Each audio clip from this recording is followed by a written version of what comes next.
think, for the next 3 hours. I know Dawn Neeson will be hanging around. She wants to renew her vows with her old man. She suddenly realised after she'd consumed copious amounts of Prosecco that they've been together over 30 years, I think, if I read it correctly. So that was good, wasn't it? I was very pleased about that. Also another, did you know this, Dawn? You might not know it, actually. Another loose woman has quit, and that's Syra Carr. Now, did she quit or is she pushed? Because I don't know why you'd want to leave a show where she doesn't feature all week, thank God. And she says, I've come across as a strong woman. I thought, oh, God, you can just imagine people. Do you know on television people watch their programmes back? When we did... No, I've never listened back to it. Do you know, I've never heard one of my programmes, because I've done them. How can you listen back to it? But every time you do a Oh, all right. I shouldn't bother, the producer says. That's a vote of confidence, isn't it, really? Which is quite nice. I love him too. Not all the time, but, sometimes. And we're not picking out curtains or nothing. I'm just telling you, we sort of have a mutual respect. Well, he has of me. No, I've never heard a programme back. But in television terms, they do a programme. The Lottery was classic for it. They would do the Lottery, and you'd think Dale could then go home and then, would go and take his makeup. He never took his makeup off. He went home with his makeup on all the time. And they would all sit down and watch the show back again. I was bored witless. You don't have to go upstairs into a room, and the guests, the cameramen, everybody would all come and watch the programme back again. They did exactly the same, I think, for Fives Company. We used to watch a lot of programmes back. And I remember sitting there thinking, well, this is obviously what they do in television. You don't do it in radio, apart from James O'Brien. And, no, seriously, because, provided he's actually got a book to flog, he'll be telling you all about it. And then relives the programme. Slow down with the donuts, for goodness sake. What is it? I mean, you eat like you've never seen a donut before. Do you know what? I went to... I went to Costco yesterday because I'd not driven the car for about a week and a half, 2 weeks, and it said, low battery. And I thought, oh, no, I don't want to fork out another battery. They're really expensive. And so I drove down the motorway. I went to Costco, but in Farnborough. Because do you remember somebody had told me a while ago, I think it was Johnny, a friend of mine, Johnny, who lives, Johnny Perry, and he'd said that Costco are now saying, you don't wear a mask, you're not shopping in here. And that's even if you've got, a recognisable illness or anything else. You don't wear a mask or a visor, you ain't coming in, which I think is a brilliant idea. They should do that just about everywhere. And so I joined the queue in Costco yesterday in Farnborough. Opens at 9:30. And everybody was wearing a mask. Everybody, and there was only about 20 or 30 of us in the queue, but everybody's wearing a mask. And they weren't letting anybody in unless they wore one, which I think is brilliant. Because did you see those buffoons the other day? Did you see the real saddos? The people who you seriously couldn't believe were actually on the same planet as the rest of us, demonstrating outside St Thomas's Hospital because, it was a hoax. Coronavirus is a hoax. It's all made up, and yet in St Thomas's Hospital there's about 200 people who've got coronavirus, some of whom will die. But of course, these numpties outside, I mean, you can't even give them a name because they're too stupid for words. They were standing there with no masks on. I pray to God, not really, that you don't get coronavirus. In fact, there is a story on the front page of one of the papers today. You'll love it because, of course, it's all made up. It's all a hoax. It's not real at all. And it's a picture of a mother and daughter, Annabelle and Maria, holding hands in hospital. One's on one bed, one's on the bed next to her. 24 hours later, the mum dies. And the daughter says, I wouldn't want anybody to be in the position that I was in. The daughter's on oxygen. That's what happens. You go in with coronavirus. If you're of a certain age or you've got medical conditions, this new mutation is fast. Somebody wrote to me the other day, of course, typical, isn't it? Never put a name on it because they're so stupid. You look at these people, they look thick. Shame on them. They have blood on their hands, these people. That's what one doctor said the other day. People who sort of say, oh, it doesn't exist, have got blood on their hands. And these people mob an A&E doctor yelling COVID is a hoax. I mean, he's been there saving lives, trying to save people's lives. And you look at these, they all should have been arrested, thrown in prison and left to rot there. It's as simple as, I can't believe that people can be that stupid. But then you look at a picture of them, they look a bit thick, this lot. They really do. It doesn't exist. None of them were wearing masks, so there's a very good chance that they'll all be infected very shortly. I don't think we should treat them in hospital. I really don't think we should. I think it's a case of, we know who you are. You were saying it's a hoax. Well, I tell you what, you go and sit at home, see how long you last.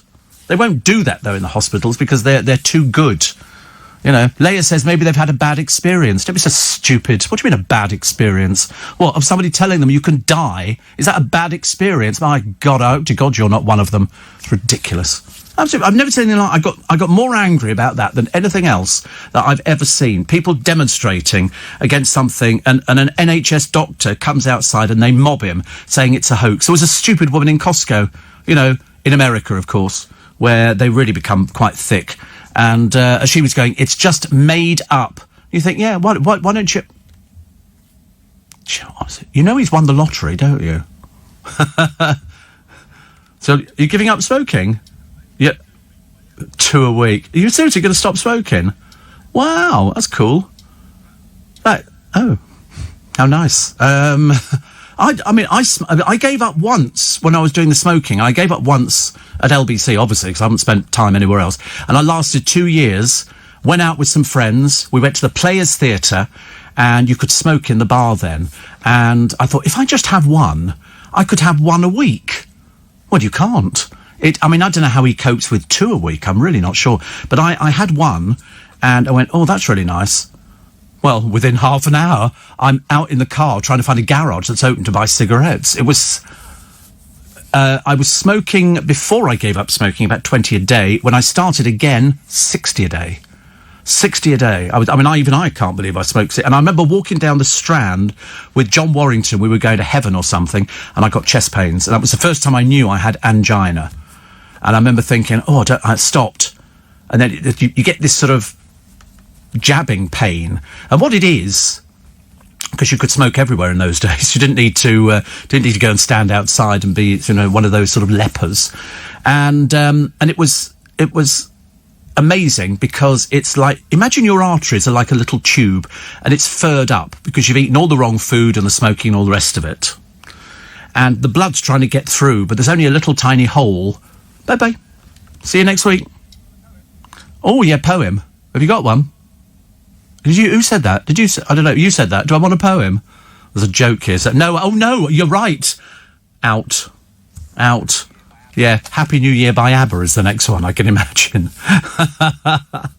You heard about that, didn't you, ladies and gentlemen? But anyway, so I gave up the smoking, and I did it with... How did I do it first time around? I think it was patches.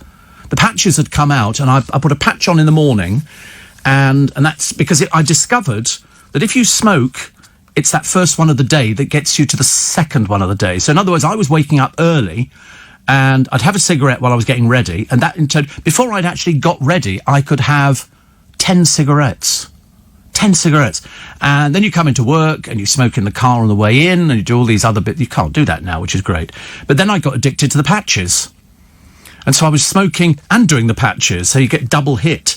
But it was very clear. I remember sending my AP out. I got into work, and he said, "How are you today?" His name was Jonathan, and he was brilliant. And he said he was the one who first said, when I first met him in there, he was working on what eventually became my programme, and he said, "Should we go have a cigarette?"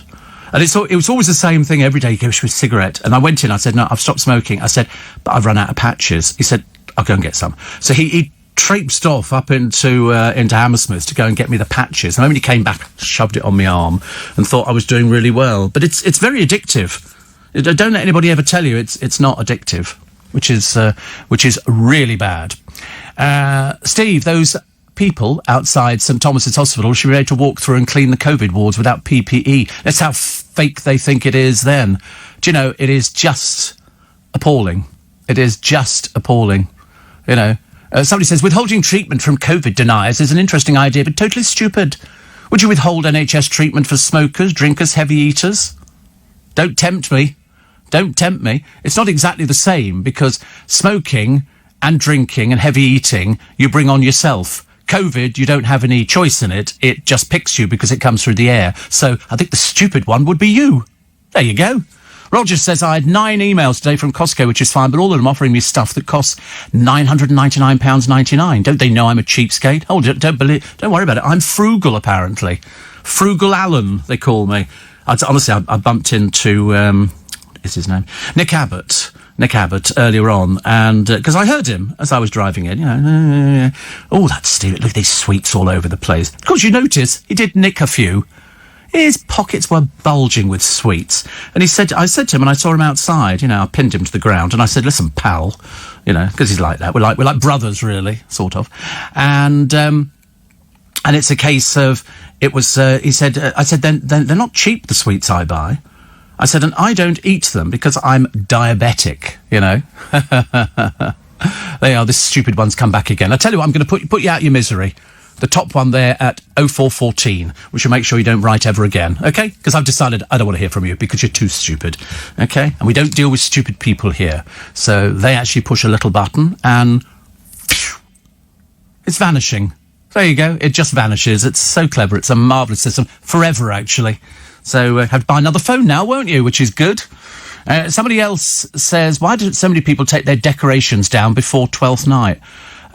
I think they just do it because it's easier that way. Because you can't remember to do it on Wednesday, can you? So you do it Wednesday. I mean, I'm going to take my trees down outside. Probably Wednesday morning they will go. And the tree inside, I'll just turn the lights off. Because it's a pre-lit tree. And that'll be that. And then I've decided the lights outside I'm going to change next year. Going to go different sorts of lights, which is going to be much nicer. So here it is. Don't let this be you, the woman whose mother died while they both fought COVID-19, because it gets to the stage where you can't breathe. You cannot breathe without oxygen. If they take you off the oxygen, you die.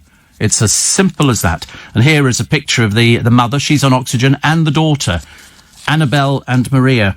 And Annabelle is on oxygen at the moment. And she said, you don't want to go through it. It's a bit sad, isn't it, really? A bit sad that people think that it's just pretend. Let's see how fake they think it is then, Steve, when you sort of say, well, it's what I want to do. That's what I want to do. They don't understand that it comes through the air. It doesn't... Listen, you can get this new strain almost anywhere. Not just by sitting on a bus. I love the people who get off the buses and they take the mask off. They go through a shop, they take the mask off when they get outside, assuming that it's not in the air outside. What do you think it is? It stops at the door in the shops. Thickos. God in heaven. And of course, deaths have gone up. 1,000 the other day. 1,000. And more than 60,000 test positive. Hope to God it's not going to be you disbelievers, some of you. So, morning, Steve. Why are there so many foxes roaming London? Food. Everywhere. Food is everywhere. Every time there's a takeaway, people throw it on the ground. They leave it because they're peasants. And the sort of food that you're getting in London late at night is basically garbage. It's cheap trans fats. It's all sorts. So it'll always be something simple. It'll be a kebab or it'll be a pizza.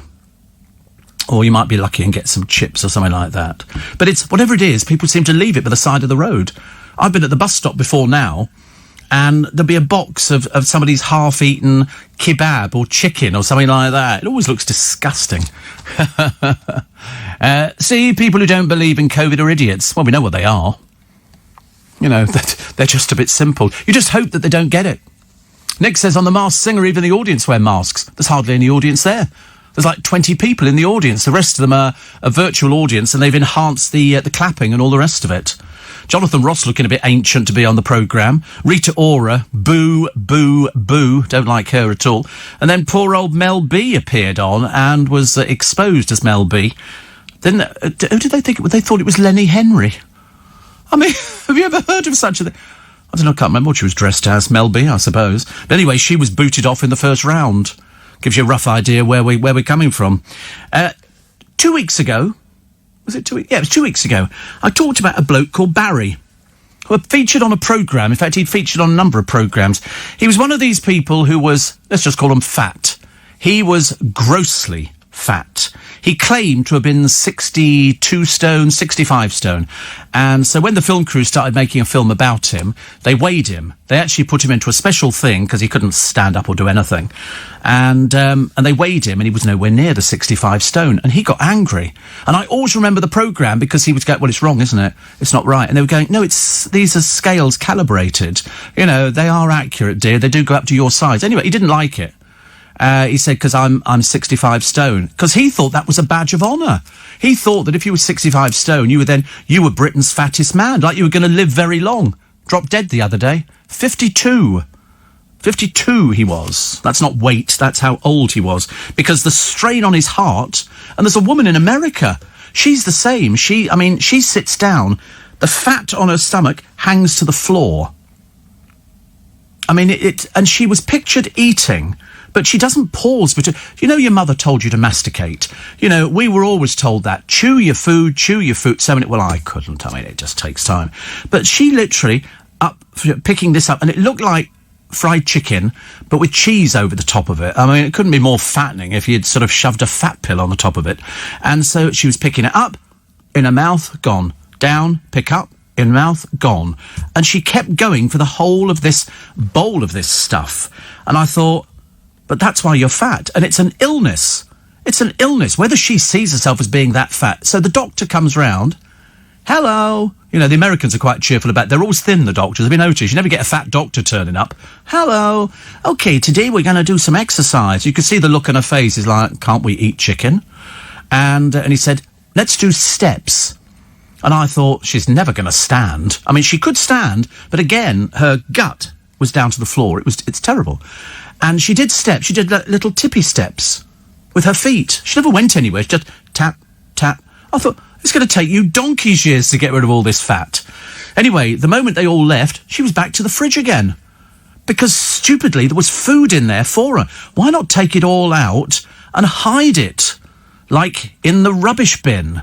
Because that's the only thing you can do to stop people eating. She couldn't stop eating. She was absolutely obsessed with this eating. And I just kept thinking, you know, if you take the food away from her, then she'll have to eat some. And just put things like carrot sticks or celery or something like that. Bottles of water. Don't put milk or milkshakes or Coca-Cola or fizzy drink, anything like that. You don't want those sort of things. You know, I mean, I have a fairly healthy diet, almost monastic. Admittedly, I mean, if somebody cut up carrot sticks for me, I would probably eat them. Because I quite like a carrot stick. I don't like hummus. No, I don't like hummus.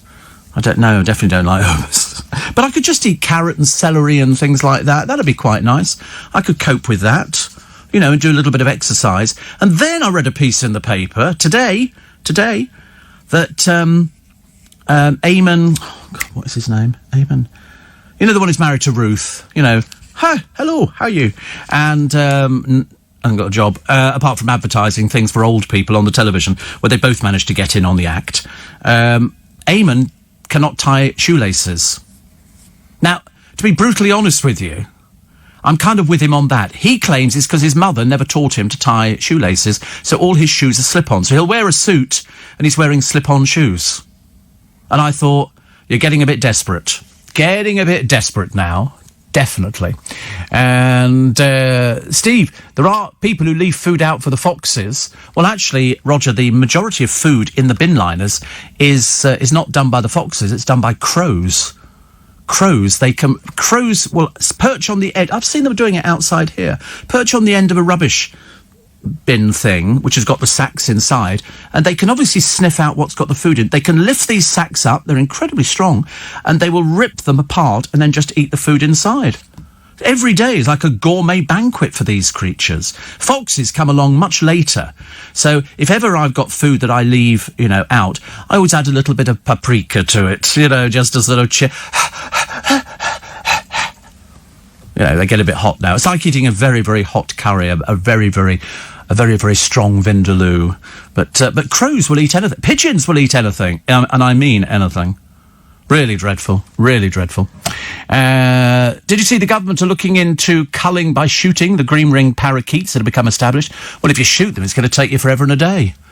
There's about 30,000 of them. There's a swarm. It goes over my house every day. Although I did see some. I was going home on the train the other day, and where was I? Kingston, I think. I was on the bus. And the parakeet, the little green ones, was at the top of the building, and then there was another one. They were obviously getting it together, you know, as they do. And have you ever seen them? Well, somebody said that the government are trying to get rid of... Why? I've got no idea. They're absolutely lovely. Invasive species. I mean, apparently it started off, they say, because they filmed The African Queen here. And The African Queen was filmed down in Isleworth, some of it. And they had parakeets there. And they think that they got away and they sort of bred. And they survived the winter. I think they look beautiful. But apparently they pose a threat to native wildlife. They're called the grey squirrels of the skies. Who cares? Government officials are now considering a potential cull. I'd worry about getting COVID sorted out before all of that, love. Thank you very much indeed. But they've spread their wings, and they're now in Oxford, Birmingham, Manchester, and even Glasgow. They said there are about 50,000 in the wild. 20,000 of them over my place. I love them. I seriously love them. They look so much prettier than pigeons and starlings and all the rest of it. I don't really care about the fact that... Kill the pigeons, absolutely. Well, they do try in London. They do try and get rid of the pigeons. That's why they put all these... Because pigeons go to toilet everywhere. I mean, really everywhere. The cost of clearing up after pigeons is phenomenal. But you get the bird lovers, and they have to feed their little pigeons because they might die. Good. They might die under the wheels of my car. But they never do. They never do, because they sit there and they seem to... I think they duck. The car goes over the top of them. You look in the mirror and there they are still pecking away on the road. Fatal. You can't do anything about pigeons. But the mess, that's why all the office blocks around here have got... we've got them here. You've got little bits of wire, spikes and stuff like that. We have spikes at home to get rid of them. But I've discovered another quicker way of getting rid of them. A water pistol. But not just a water pistol, a super soaker. And do you know what I do with it? You won't believe this. You're not going to like it. But it's the only way, because pigeons recognise each other by smell. So I add to the water a little bit of fabric softener. And they'll be there, and they fall asleep, and you can see where they've been because the mess is disgusting. You fill up the water soaker, and it's like... Well, it frightens the life out of them. And only takes twice for them not to come back. And that's a good... They go and sit there, and the other one go... Who are you? Okay, I'm the girlfriend. No, you're not. And then they leave them. Because the mess they make, I mean, really, if they sit on pipes, and you know why? They will go back to where they were born. That's what pigeons do. So, homing pigeons, they just go back there all the time. It's terrible.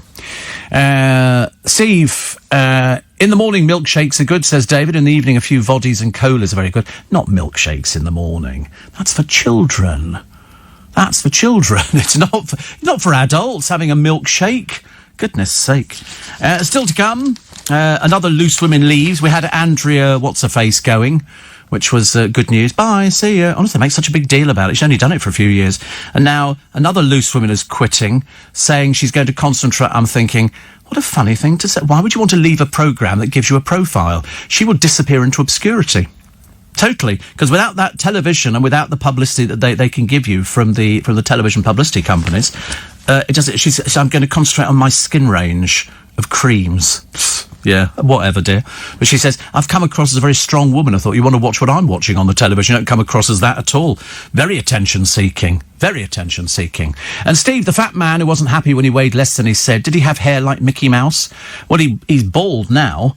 But I can't remember what his hair was like. I just remember he was very angry with the film crew because they basically exposed him on television by saying, you're not as fat as you think you are.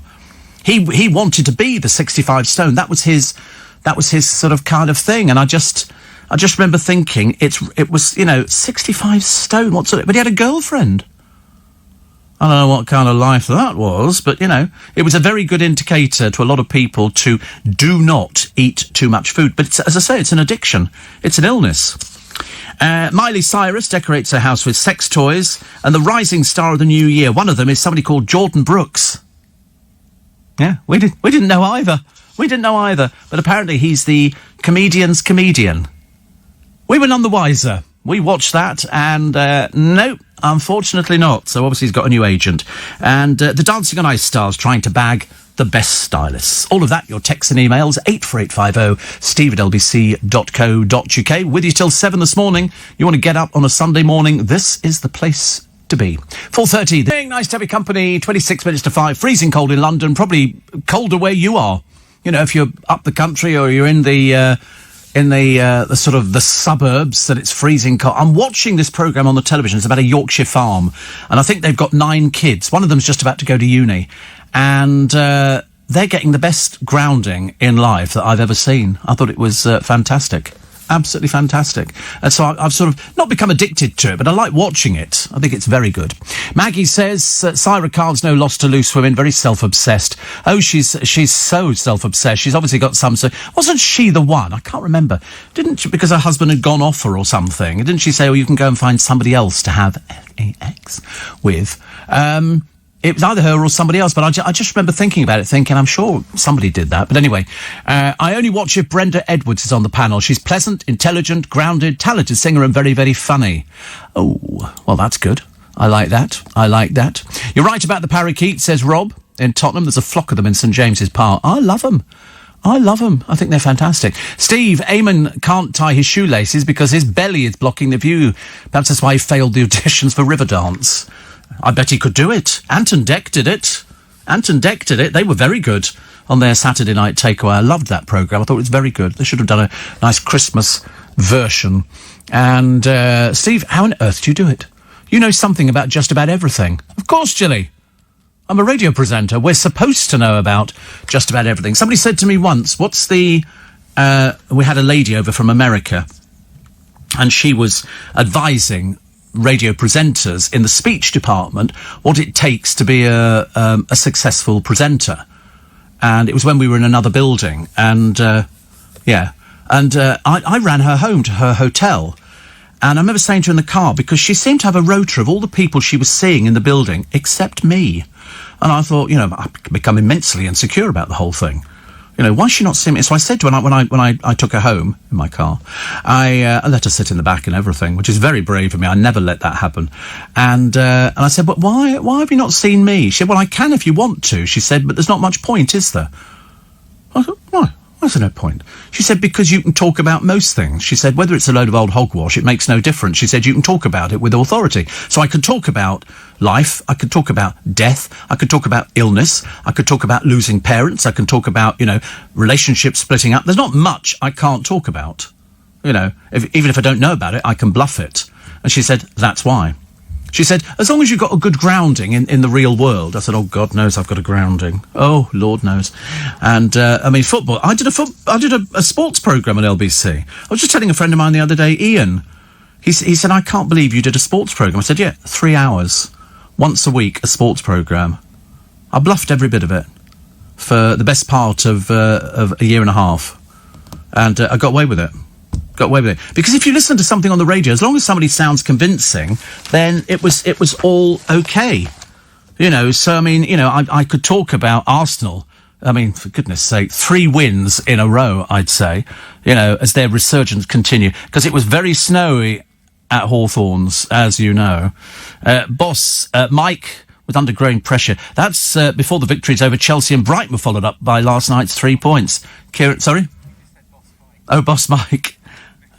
It's Mikel Arteta. All right, okay, yeah. All right, so I misread. It's one little mistake, in 40 years. Kieran Tierney and other people did very well. And you could bluff through on the back pages of the sports papers. You didn't need to know anything about sport at all. And I always had an expert in the studio. So I would start off by going, so what about Arsenal? And the sports person would pick up on it, and I would just chip in every so often, well, yeah. And people would think he knows what he's talking about. Got away with it for ages, actually. And so Gilly says, here I am, ready for you to make me smile. Well, you live in Basingstoke. You start with a handicap.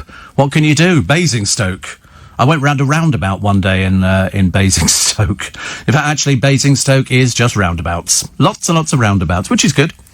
And 65 stone, says Roger, and then makes a pertinent comment about how you have a girlfriend and things like that. I think there are ways. But to be honest with you, he was only 52. Technically, and he'd lost 25 stone. 25 stone, and he still died. Why? Because there's too much pressure on your heart. If you get pressure on your heart and you can't walk and do the exercises... I keep telling Jake here. I called him Jack. I keep telling Jake, he said, as soon as the gyms are open, Steve, I'm there, like an Exocet. And I said, yeah, well, I'm coming to watch. I'm coming to what you think you're getting away with this one. Oh, absolutely not. Yeah, come on, more 20 sit-ups, 50, do another 30. Oh, yeah. Oh, you'll end up hating me more. Steve, all these people need to Google Leeds man COVID-19. He's a very old friend of mine, and it's very sad to see how his health has been totally trashed. Oh, they wouldn't believe it. They're a bit stupid and thick, these people. That's why we don't actually, we don't bother with them, because they are too stupid. How about bunging the protesters in the empty Nightingale centres, close the door and let them rant and protest? Fancy standing outside a hospital where there's 200 people who've got COVID. That's what annoys me. That's what annoys me. You want to take them through there and go, what do you think that these people are doing here? With these masks on and these helmets and all the rest of it. What do you think they're doing? You stupids. The worst thing is, some of them appear to be elderly, so they're going to go down with it like, sure as God made little apples. Really ridiculous. And we can have a poem today. Do we have a poem on a Sunday? I can't remember. It's Sunday. We don't have a poem on a Sunday, do we? Oh, well, there you go. And Steve, somebody else was talking about the Masked Singer. It's a bit of a dream. I've seen it now. I'm done with it. I couldn't care less who was under the masks. Makes no difference at all to me. Martin says, I was upset because so many silly people demonstrating outside St Thomas's Hospital. I don't know what are they demonstrating about? They go, oh, it's a hoax. Good. That's okay then. Well, don't be like a silly little parrot, just repeating everything all the other numpties are talking about. I mean, some of them looked as though they were probably on medication or something like that, but they probably don't believe that either. Probably don't believe it. Also, somebody says, oh, a lot of people talk about foxes today. I generally see them, on sort of a regular basis, round Twickenham. Shane in Sydney says, masks became mandatory in shops and public transport last night. $200 fine. Yeah. I think that's what they should do here. $200 fine. It should be £200, £500 fine. And look at, who was that stupid woman? Another stupid Love Island person, she was in Miss England, and then, tacky little so-and-so, she has sex on television, and her mother goes, oh, I'm so proud of her. I thought, ugh, disgusting, really disgusting. And she tried to leave an island. I don't know if she's got coronavirus, but she didn't self-distance. Anyway, she's being held at the moment by the police, so that's good. £18,000 fine. Zara Holland, the stupidest person. Oh, that's right, her boyfriend tested positive for COVID, so they tried to skip the country. They were given red wristbands, but allegedly cut them off and tried to flee. Police were called after staff at the Sugar Bay Resort Hotel found the bands. She's issued an apology, you stupid person. Stupid person. Let's face it, a tourist was jailed for 6 months this week for breaching Barbados's protocols. Good. Chuck him in prison for a year. Chuck him in prison. Let's teach the old baggage a lesson. Her and her stupid boyfriend. So they ripped off the red armbands, which signify coronavirus, and thought they could skip the country. I'm glad you've been caught. I'm really glad you've been caught. Perhaps you can contact your mother. Perhaps she can sort of tell you what a marvellous person you are. A bit like Rita Ora, whose poor mother works for the NHS. There's a more stupid person. Honestly, I tell you, you lose the will to live, don't you, sometimes? And do you know they're still looking after koalas? A year after the worst bushfires. I quite like koalas, but they can do you serious damage. They're not the, oh, it's a cuddly koala bear. Have you seen the claws on them? Whoa, blimey. And Meghan and Harry lurch from disaster to disaster, a dreadful podcast, and are now exploiting Diana as well, which is even more embarrassing. How embarrassing. We were only told a short while ago the boys are talking. I never believed a word of it. Never believed a word of it. What was the other one? Oh, Philip Green's sister urges him to apologise. Can we have his knighthood back? That would be nice, wouldn't it? And what was the other one that I quite liked? Judi Dench reveals how a clairvoyant chose her name, and Greta Thunberg turns 18 today. I always found her intensely irritating. I don't know why. Robbie Williams tells of the moment he saw a UFO. Yeah, Jackanory. Oh, look. Oh, that's nice. And Adam Woodyat's divorce turns toxic in real life. Joey Essex went out with a girl. Hold the front page. Joey Essex went out with a girl. Anyway, she's so dull and boring, he obviously ended up ditching her. I don't know who was more boring, her or him. And then she's flogged her story. He liked my bum. Yeah, obviously not anymore, darling. Not anymore. The Royals are facing another tricky annus, as in annus horribilis. And Tottenham and West Ham condemn their players flouting the rules. I've never found anybody less intelligent than footballers. So here they are, not socially distancing, nothing at all. Somebody says, don't diss the Basingstoke. Oh, everybody disses the Basingstoke. Come on. Have you been to Basingstoke? I mean, it's not exactly the millionaire's playground, is it? You know, that would be Grimsby. Grimsby would be the millionaire's playground. But, I mean, Basingstoke, it's just roundabouts. It's concrete. It's just right. I know, because I've been round it. So Tottenham have got three players who breached the COVID rules. No masks, no socially distancing, touching, everything else. How stupid. How stupid you have to be. And here they are, thickos, a whole group of thickos. Jose Mourinho says, we're not happy. It was a negative surprise. Well, not at all surprise. Clear breach of strict Tier 4 coronavirus regulations. You bunch of thickos. Honestly, boo, boo, boo. Better have got that off my chest. What is it about? I mean, do they not realise people are dying in hospitals? The funeral directors are full up with coffins. Do you want to be in a coffin? Obviously, you have some sort of death wish. Nobody wearing a mask, nobody distancing. A bit like the people at Waterloo Station the other day. I was down at Waterloo Station the other day, and luckily, didn't see anybody without a mask on. Maybe the word filtered through. Steve Allen's going to take your photograph and put you up on the internet to prove what a bunch of bozos you are. 3 of them. Talking, no masks, putting their arms round each other. Staff wearing their South Western Railways jackets and all the rest of it. So they're laughing, putting their arms out, yeah, mate, and all this kind of stuff. And I'm thinking, and when I asked one of the other women, she said, oh, I think they're sort of, they're exempt. I thought, you lying old bag. Of course they're not exempt at all. They're not exempt. Doesn't stop them wearing something and keeping their distance. And also, what is it about exempt? Do you think that if you're exempt, you don't catch it? Aileen Birmingham says, hope you had words with Nick Abbott last night when you saw him. He called you a liar on his show. Did he? What was that for? Did he call me a liar? Yeah, he called the producer a liar. Because he was doing Nick's phones because I said the sweets are not for me. They're not for me, I'm a diabetic. La, la, la. And then some poor old soul, I'm exempt from wearing a mask due to a serious illness. Well, don't go out then. Don't go out. It says, why don't you educate yourself? Why don't you educate yourself? What, you think if you go out without a mask on, you're exempt or something? I think not. You won't be shopping in Costco anytime soon. Ridiculous. You do know that Pippa from Chris Moyles' show's mum is the mayor of Basingstoke. I've written to her to apologise to her. It's not her fault. Apparently, I think you might have pronounced it wrong. We jokingly refer to it, says Sue from Newbury, as Amazingstoke. Amazingstoke. Well, she's in Newbury. I mean, dear Lord above, honestly. Newbury. Thatcham, you know, the Newbury show, Benham Hill, you know, the main street, Berkshire, yeah, Berkshire. The Newbury Racecourse. What else have you got in Newbury? What else have you got? Mick Jagger used to have a house in Newbury called Star something. I can't remember what it was. French police were attacked while trying to stop a New Year's Eve rave. Another bunch of stupid, thick people. Bottles and stones were thrown at them. I'd have got tear gas out. Yes, you know, it's ridiculous.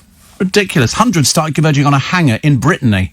They should have sealed it up, shouldn't they? Got people in with welding torches, sealed it all up, and then put in the gas, which sends them all to sleep, and then when they wake up, tell them you've had a great time. And that'll be it. And then everybody's much safer. Much safer. So yes, I knew about Pippa's mum. Greta Thunberg says that Roger is annoying. CO2 emissions are down a third, but she's still moaning about climate change. Yeah, but at least she's got, at least she's sort of got, you know, she's got it. And why not? She's still moaning about it, but she's made an impact. Gilly says we don't have roundabouts in Basingstoke, we have kebab vans. It's the same thing. Kebab vans, honestly. Can you imagine? Who wants to buy it? Oh, somebody's finally admitted. Some really intelligent person. Yes, COVID kills. Oh, amazing. Oh, amazing. Such as the flu that's got a higher death rate. Oh, aren't you clever and amazing? You must have read the internet. Must have read the internet. Another one says, you're on fire this morning. You're not impressed with the Basingstoke bit.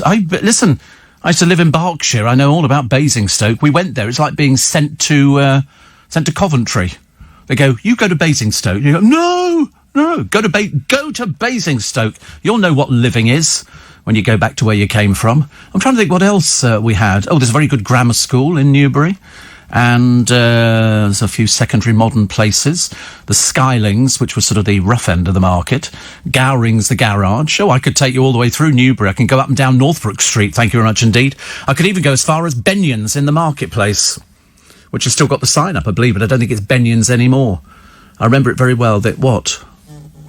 Sorry? Sorry, phone. I wonder what... Oh, he said to me phone. I thought we don't do phone calls. Right, the first number, here we go. So just bear with us. Yep. Next one is one up from that. Okay. Next one is three down. Then... Yep. Wait a minute. Then... And then... Yeah. That's how we have to do it because it's a secret code. I thought I heard a secret code. And then that song turned out to be a bit peculiar, don't you remember? All these songs that they have, and that was Hallelujah. And then, did you see the interpretation of what was going on? You don't want to know about it. Seriously, I can't even begin to tell you. It's not suitable for a programme like this, which is fit for human consumption, apart from stupid people who stand outside St Thomas's Hospital saying it's all a hoax. Good. Fantastic.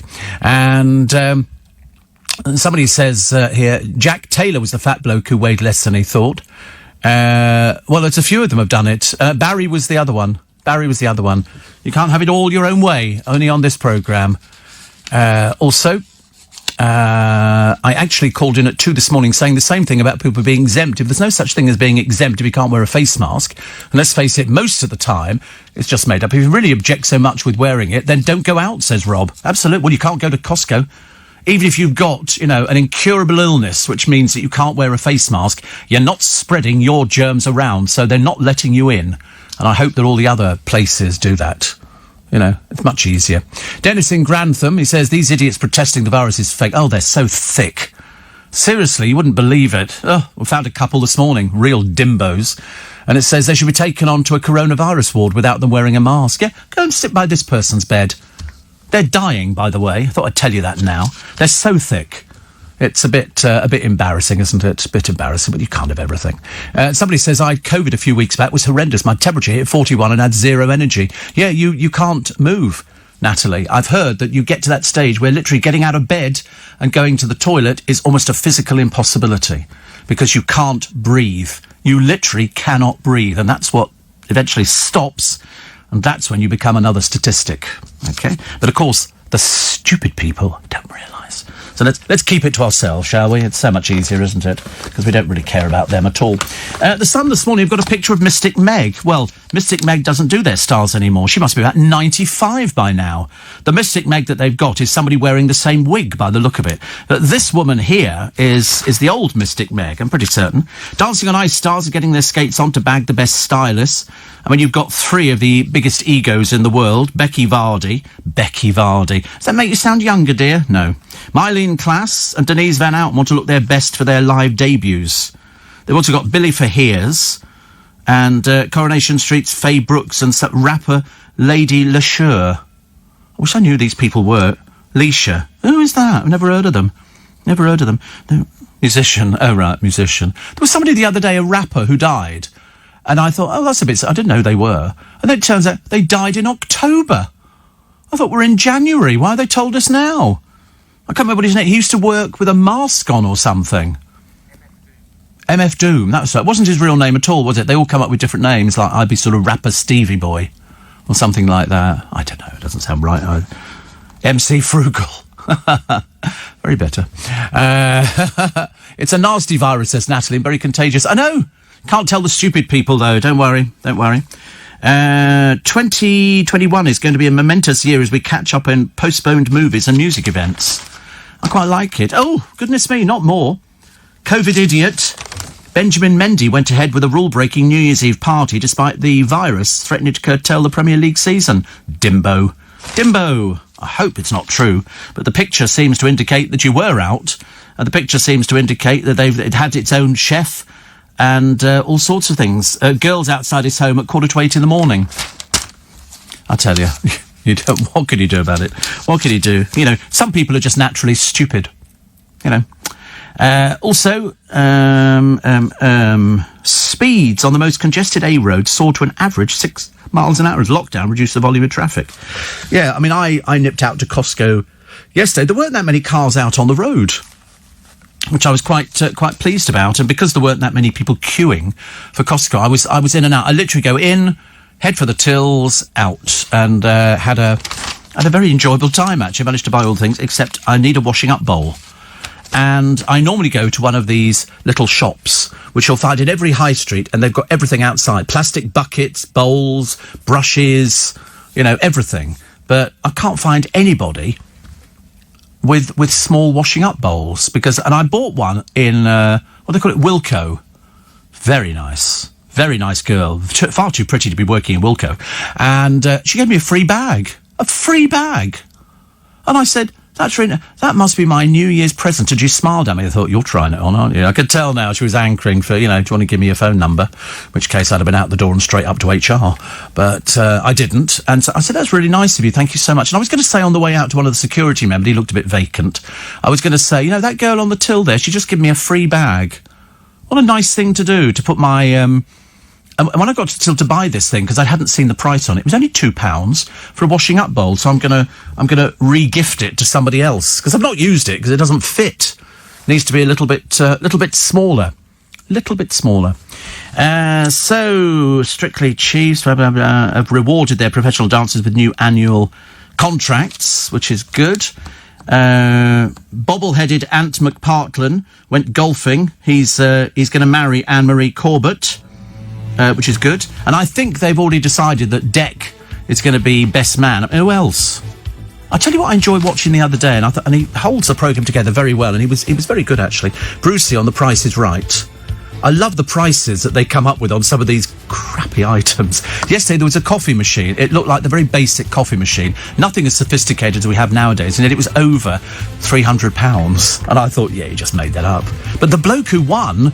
He was a postman. He was really good. And he won 2 cars, holiday round the world for 3 weeks. He had also, and I thought, now that's what you call Showcase Showdown. He did really well. It's got to be under £3,000, not a penny more, underneath. And he did it. And I was clapping and cheering. Morning, everybody. Nice to have your company, Nice. Do you know, every programme needs a catchphrase. Except this one.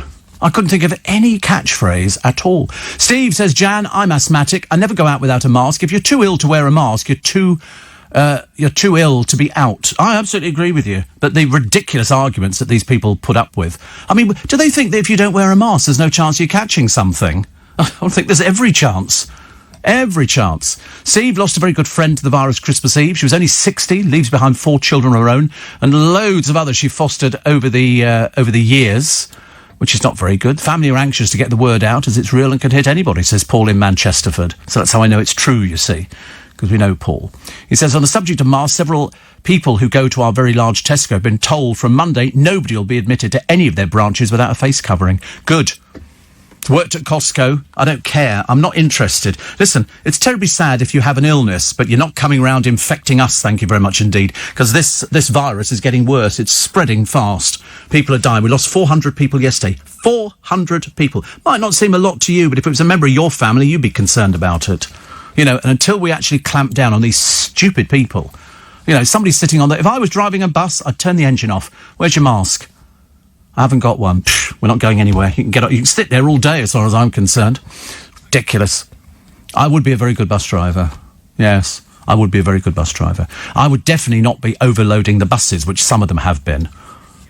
It would be the Groovy Gang bus, and it would be all full of happy people wearing masks. That would be that would be the thing to do. Wear a mask. Steve, try Teddington Essentials in Broad Street for your washing up bowl. They've just gone. I know where that is. That's the one next to Marks and Spencer's, isn't it?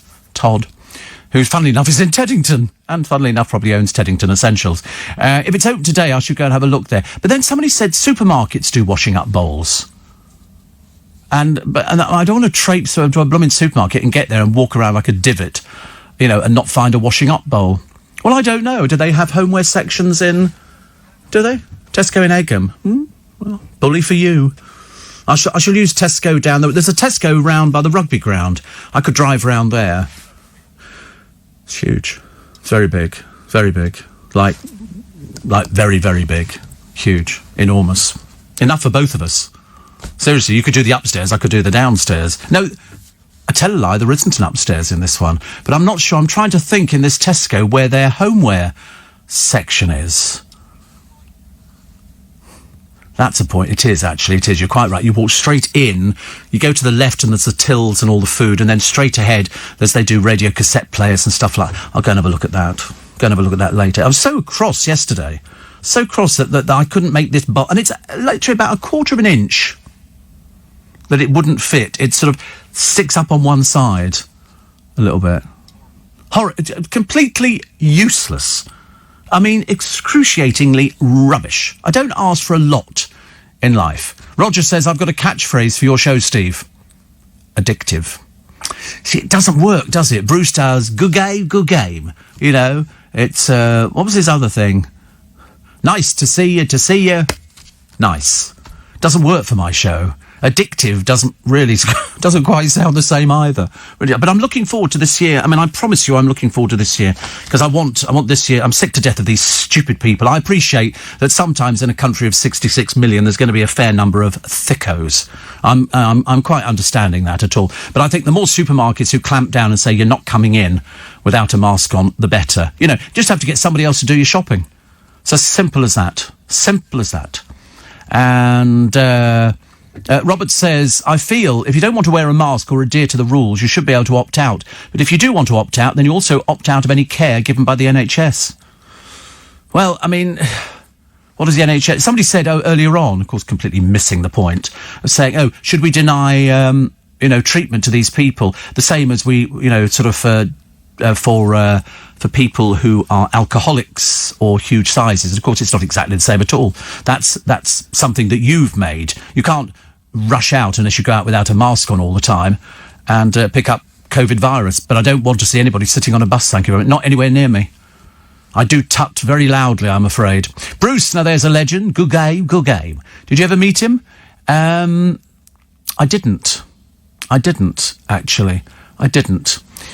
Steve, try Teddington High Street hardware shop opposite Ted Food and Wine that also sells washing up bowls, says Kathy in Teddington. I knew you'd all know. I only have to put something out on this programme and immediately you galvanise yourself into action, and I'm very impressed.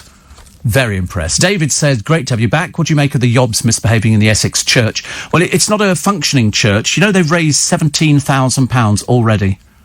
£17,000. I can't believe that anybody would ever break into something that used to be a chapel.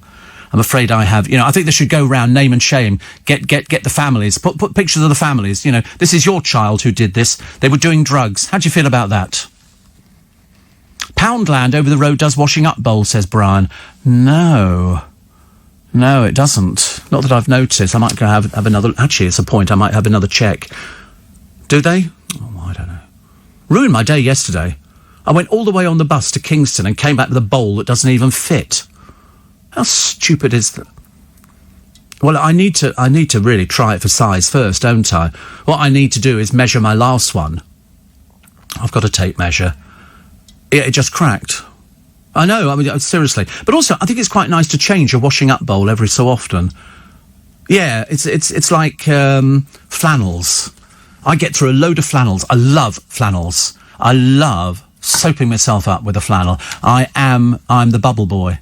I love it. I've got this foam, and it's Fengel foam, and you spray it on your chest, and then you put a wet flannel on there, and you rub it in, and it's dreamy and creamy. It's fantastic. You can do your legs and everything, because you never get down to doing your legs, do you? I don't. And also, I'm frightened of falling over in the shower. A friend of mine fell over in the shower. I don't think he ever recovered. I have got a seat in the shower, yes. Yes. I don't like to tell people that. I think it's a little bit naff, I'm afraid. The washing up bowls are in the non-food section of Tesco, near the saucepans and plates. 3 different ones I saw the other day. I want one in red. I want it in red and not too big. Come on, how many times can you say that? How many times? In red and not too big. No, I thought about Amazon, and I did type in small washing up bowl, and it obviously gets confused by that. Because it's, you can't tell, I don't know what size it is in centimetres. See, I mean, I'm in show business, but I can't get a washing up bowl. I don't ask for a lot in life, and I love buying new cutlery. Love buying new cutlery. So and I need a new thing to put all the cutlery in. Because I've got so much cutlery now that it's filling it. No, I've got a cutlery, like a wooden thing, which has got different compartments in. Sits on the set. So look, there's an 8-litre Addis bowl. So that's 32 by 29 by 14. I don't know what size that is, but I think that's 12 inches. What, wide? It's got to be more than 12 inches wide. You're just doing a dolly's thing to wash up, aren't you? Whatever it is, I can't tell what the size of that is. That looks very similar to the one I got in Wilko. I think they sell everything in Wilko. They've got everything. And I said, when I went to Costco the other day, and there weren't that many people in it. It was, just carrying on. And it's as simple as just going out and sort of going into this sort of place. And I managed to find everything. Steve, how about this for a catchphrase? A rant and a smile will last for a while. Oh, right. No, not sure about that one. Somebody says Amazon have loads of washing up bowls. Poundland do a kitchen basin bowl for £1. So I like that. And Rose says, I thought you could only go out for essentials. You should, and you want to go into a supermarket for a washing up bowl. You should practice what you preach. Why don't you mind your own business? That is an essential. What do you think it is? It's on sale at a supermarket. I mean, come on, try and grow up, for God's sake. That's why, if you go into a supermarket, Rose, I'll explain this to you slowly, because it'll obviously take a while to sink in. You can buy all these items because they're on sale in there. They don't go in there and say, terribly sorry, only tangerines today. You can't buy a washing up bowl. No, they're all classed as essential items. If the supermarkets sell them, you can buy them. You need to study the law, honestly, really. Very bad. When do I take my Christmas decorations down? Well, you should have taken them down by now. You've got 10 years bad luck heading your way. No, 12th night, but I mean, if people don't know that by now. Steve, head to your nearest Home Bargains. You'll be able to find your washing up bowl and your cutlery. I've got cutlery. It's a cutlery organiser. And another one here says, head to... Oh, somebody else saying that. And here we go. And Jason says, but how are you going out to shop for non-essential items? The bowl. Because it's on... Are you stupid? Because it's on sale. What you mean? You go into a supermarket and you can only buy bacon and steak, and no, you can buy everything that's on sale in there. I mean, God knows you should bring yourself up to speed, Jason. Please don't be that ignorant. Please don't be that ignorant. Ridiculous. Steve, Ritual's a very nice foam shower gel. I love a flannel, but you can't beat a flannel. I buy loads. Loads. I buy like 20 flannels at one time. I've got so many I just buy them in all different colours, because the moment you've if you've used it 4 or 5 times, throw it away. They're only like £1. Yeah, they smell after a while, flannel, so I throw them away. Throw them away. Somebody says, I'm feeling very sad, says Adele. Switched to LBC and you brought a smile to my face about washing up bowls. I know. It's amazing, really, isn't it? Hardware shops are allowed to stay open. Oh, not if you're Jason and Rose. They'll be the ones standing outside demonstrating. I don't think you should be buying a washing up bowl. You can imagine, can't you? They're the curtain twitchers. Hardware shops allowed to stay open. You know why? It's essential. I've got a friend of mine who does washing and dry cleaning, allowed to stay open. I've got a friend of mine who's a funeral director, allowed to stay open. You need to bone yourself up on what's the law and what isn't. I think that's an American phrase. I think so. Towie star is ex. Lifts the lid on their romance. This is Brenda Santos. She's confessed that, I mean, they only lasted 5 months and already this dreary has decided to flog a story about him. Joey wanted sex every day. He loved my bum. Yeah, only for 5 months, darling, and then you became another boring old has-been. She said she's 21-year-old, and she said he fell for her curves. She said we'd have sex every day. Sometimes we'd do it many times, depending on the mood. Well, rivetingly exciting for you, dear, but I'm sure your parents are going to be absolutely thrilled reading this story. I quite like Joey's so-called mansion in Essex. Just a 4-bed stand. Nothing particularly important about it. Also a benefits cheat. He stole £551,000. He's been given 1,344 years to pay it back. My godfathers, honestly. Small wonder we're in the state we're in. Dreadful. And desperate Britain's Got Talent bosses will hold auditions around the world rather than in London. Well, I thought most of them are East European circuses. They go over there and they sort of get somebody in a jug, and people think, oh, do they live on the council estate in Grimsby? No, of course they don't. They're working as a circus. You seriously think you see somebody juggling with a chainsaw on Britain's Got Talent and believe that they're just an amateur who's decided to pop out the woodwork and start chucking chainsaws around the world and then balancing on a ladder or hanging onto a piece of rope? I mean, grow up, for God's sake. The Royals are facing another tricky Annus Horribilis. Harry, Neptune blurs his sense of direction. He's just a bit deluded. Put a bit of a shame. Charles, April's full moon is a landmark. Do you know, I saw the moon the other day. Not for the first time. I've seen it before. It's up in the sky. Has been there ages and ages. And it's a case of, it was very bright. Very, very... I remember thinking years ago, why can't you see the spaceships flying round it? You know, because you can see mountains and everything else on the moon, but you can't see... I'm going to get myself a telescope. Best to buy locally instead of buying online. No point in letting a courier driver tear around the country in his tranny to deliver you a feather duster, says Nick.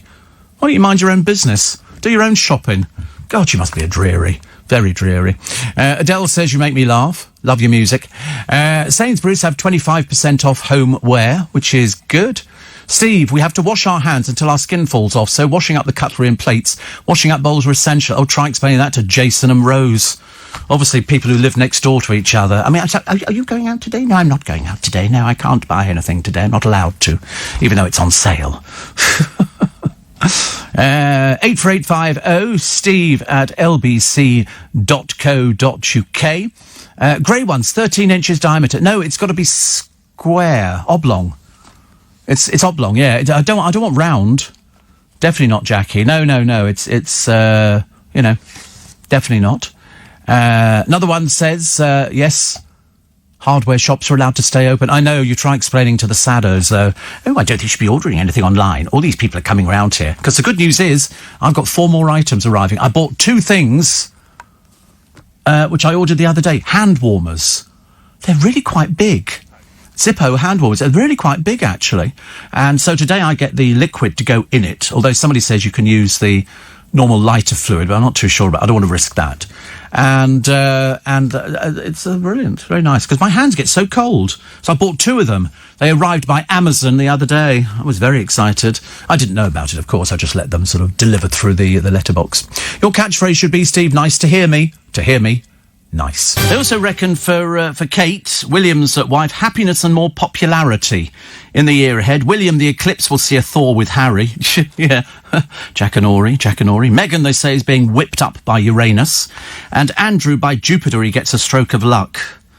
He's just not pleasant. There's another one of his so-called friends who's being investigated at the moment. Another one he's been pictured with on numerous occasions, which is not very good, is it? Not very good at all. Also, Sunita in Barbados. They all go to Barbados. And somebody called Clara Amfo is channel hopping to ITV for her first big telly-presenting role. It's a spin-off from the dating series The Cabins. Oh, you've really done well on that one, darling. That's a classic, isn't it, really? She'll be hosting alongside David Potts. Oh! Do you know David Potts from Ibiza Weekend? That big, fat, slightly camp bloke. Slightly camp. I mean, with about as much talent as I've got in my little finger. I mean, loads of talent. But Clara, who was 5th to leave the latest series of Strictly, says, human connection will never not be fascinating to me. Oh, God, honestly, why do they have to justify everything? It's just the only gig you can get, love, OK? Why don't you just go for that one? Tell us the truth. Ridiculous. Steve, if I can find a Lakeland... Oh, we have a Lakeland down the road from me. But I'd rather get it all in the same supermarket so I can do my shopping at the same time, buy a DVD, bottle of vodka, some steak, some bacon, and all the rest of it. And some asparagus. I've got this thing about asparagus at the moment. I just seem to have it by itself. I cook it, and then I just eat it. Like, yeah, with nothing else on it at all. No butter, no nothing, no. I'm diabetic. I'm trying to be good about the butter thing. I don't want to be sort of ballooning myself. Oh, look, there's somebody with a body like mine. He's had 67 million more views than Joe Wicks. It's called Get Fit with Matt the Muscle. And he's got a wife, Sarah, and son, Luca. And he's Matt Morcia. In an exclusive interview, he said, in a healthy competition, I don't have a Joe Wicks voodoo doll, but in terms of views, I'm number 1. And he's one of those people who obviously spends a lot of time in the gymnasium, you know, doing all his sort of workouts and everything else. Harvey Weinstein is going to launch a new bid for freedom, despite facing fresh sex abuse accusations. The Hollywood producer is planning to file an appeal against his rape conviction in the next 3 months. George Clooney is dreading the release of a cheap horror movie he made 39 years ago. He was never a great actor, George Clooney. I don't know why everybody always raved about him. I think it was the fact that he looked the way he did, and so they based everything on his looks. Also, Eddie Izzard has defended J.K. Rowling's stance on trans issues. She vehemently denies she's a transphobic, a view backed by Eddie, who's 58. He said, we need to look at the things she's written about in her blog. Women have been through such hell over history. Trans people have been invisible too. So he supports her. And he would know. He would know about things like that. Robbie Williams makes the papers. He's told of the thrilling moment he saw a UFO. He says the flying saucer was so close he could have hit it with a tennis ball. Because it was a tennis ball. Yeah, honestly, how daft you have to be. Oh, look, it's a tennis ball on a piece of string. Let's photograph it, pretend it's a UFO. He says it was rather thinking it was piloted by little green men. He said it was secret US technology. Oh, dear, honestly. Poor old Robbie Williams. Poor old Robbie Williams, honestly. Once they start going balmy bonkers, they start going balmy bonkers. So he's been that close to a UFO he could touch it. Touch it. Fantastic. Steve, how is it possible for these celebs to holiday overseas? It depends, Anne, if they have a holiday home. If they have a holiday home, they're allowed to do it over there. And if that's where their place of residence is. They might have a place over here, but their real residence is somewhere else. That's how they're able to do it. So, there you go. That's the way it works. And somebody says, measure the sink first. What's the point? What's the point? It's a small bowl. I don't need to measure it. They only do them in two sizes, large or small. Square or round. Another one here, which says, great, you like the Zippo. Standard lighter fluid works fine, I've always found. Well, I mean, they give you a little thing for putting in, to filling it up with, but it lasts for hours. It's fairly simple. But I'm glad I actually bought it. In fact, I'm very glad I bought two, because I've just bought another one as well, which is electronic. One for each hand. Well, that means I've got three now. Yeah. So the electronic one, it does 3 different heat settings, and you just charge it up on the USB point. How brilliant is that? How lovely. Steve, another one, laughing loudly. The daft ones were all out this morning, says Dean. Well, they're not so much daft as tragically sad, I think. Very tragically sad. As I said, the worst thing is these people vote. These people vote. That's the worrying thing. Steve, you could use your washing up bowl to soak your chilly feet in. Works wonders when you're watching TV and your feet are like blocks of ice. Oh, dear, I've already sorted that out. I've got thick socks. Thick socks, which I wear all the time. I love them. Absolutely love them. And another one here. We read them all out on the programme. Every single one is read out. Nice to hear me. Nice, we did that before, actually. But apparently, Steve, your catchphrase could be, if you're dim, don't text in. Yeah, but the trouble is, they don't know they're dim. That's the trouble. They don't know they're dim. That's why we have to educate. Like the people standing outside St Thomas's Hospital. I mean, really embarrassing. Grey one, 13 inches. Very smart. Other colours not red, says Jackie. I don't want round. I only want oblong, which is much nicer. Steve, Robbie says, I wish money didn't exist. He's worth 200 million. How can he be worth 200 million? I don't think he's... Well, I know he got a good advance, but then he never turned out any material. So it's, a bit ridiculous. 26 minutes past the hour. Sandy says, how about Come Rise With Me? Yeah, maybe not that one. I mean, that's, it's quite a nice sound. Come rise with me, let's rise away. No, it doesn't work, does it? Because it reminds me, I was watching Airline yesterday. Why, oh why, are we not required to wear face masks at all times when we leave our homes? I do. I wear it all the time. Roger says, on Celebrity Dinner Date, old Spencer Matthews, that's how they describe him, Caggie Dunlop and Binky Felsted and Mark Francois. He's slightly affected, isn't he? It's terribly like that. It's also a little bit too much, actually. He also looks like he needs a good shave. I don't know what he is, actually. Is he an antique dealer or second-hand furniture or something? We don't know what he is. But certainly a little bit over the top. Then, did you see there was one bloke who did the celebrity people come round for dinner, and I think he had, was it Come Dine With Me? Jamie Lang on it, who's on just about everything. I mean, he must work cheap. And this bloke had to use his parents' house, because presumably he lived in a bedsit and didn't have the money that people thought he had, and had never even shelled prawns before, which was terribly worrying. Terribly worrying. So the Dancing on Ice stars are learning risky manoeuvres. And what was the other one? Oh, terrified teachers say they'll strike if schools have to stay open. And the school worker who stole printer toner, not just any old printer toner, 120,000 quid's worth of printer toner over 6 years. Isn't that just absolutely amazing? Absolutely amazing. Philip Green's sister urges him to apologise. This is after Arcadia. And a couple's dream of starting a family ruined by the cladding scandal. They can't sell their place because it's got the same cladding on that they had at Grenfell. And 3 newspapers, all the same group, running that idiot story who set off on a jet ski to the Isle of Man. You watch. By the end of the day, he'll have an agent and be appearing on a reality show. And then we'll all get bored with him and go, oh, go away, you're boring. The Cabin Show. Yeah, The Cabin Show. We're still trying to work out Jordan Brooks, a rising star of the new year, the comedian's comedian. I've never heard anybody say that. Never heard anybody say that. As I say, must have an agent go, call him the comedian's comedian. What for? Well, we can't get any publicity for him otherwise. And I noticed that another one of the... what's her name? She's an ex-reality sort of person. Bad Skin started advertising skin cream and everything. Georgie Porter. Have you seen her? Bless her heart. She does try, but there's not much going on. And she's got a boyfriend now, which is lovely because he's a businessman and he's just about to launch a new clothing company. What a gift! She walks into his life and immediately they can get publicity, because up until now, nobody would be remotely bothered. Steve, bold bulbs, all are essential items depending on the necessity. I can't believe some people are so sad, says Conrad. Let's stay in the darkness because of no bulbs. No way, Jose. For God's sake, some people need a life and grow up. Well, they exist, don't they? That's why those people are out there at St Thomas's, complaining, shouting, it's a hoax. And you think, do you know, thick people, what can you do about them? And the answer is absolutely nothing at all. They are, just by their very nature, a bit simple. They want to be blinkered. They think that they know everything. Until, of course, they need to go to the hospital because they've picked up coronavirus. Somebody says, how about Steve Allen, all done in the best possible taste? Can't do that. That was Kenny Everett's for his television show. I'd never nick anybody else's catchphrase. I tried the Merry Christmas one and then Happy New Year, and they didn't seem to work very much. Although, Steve. You know, he's got to say something else, hasn't it? It's got to say something about the programme. Like, you know, the biggest audience in its time slot, the biggest spike, the biggest everything. You know, that'll do.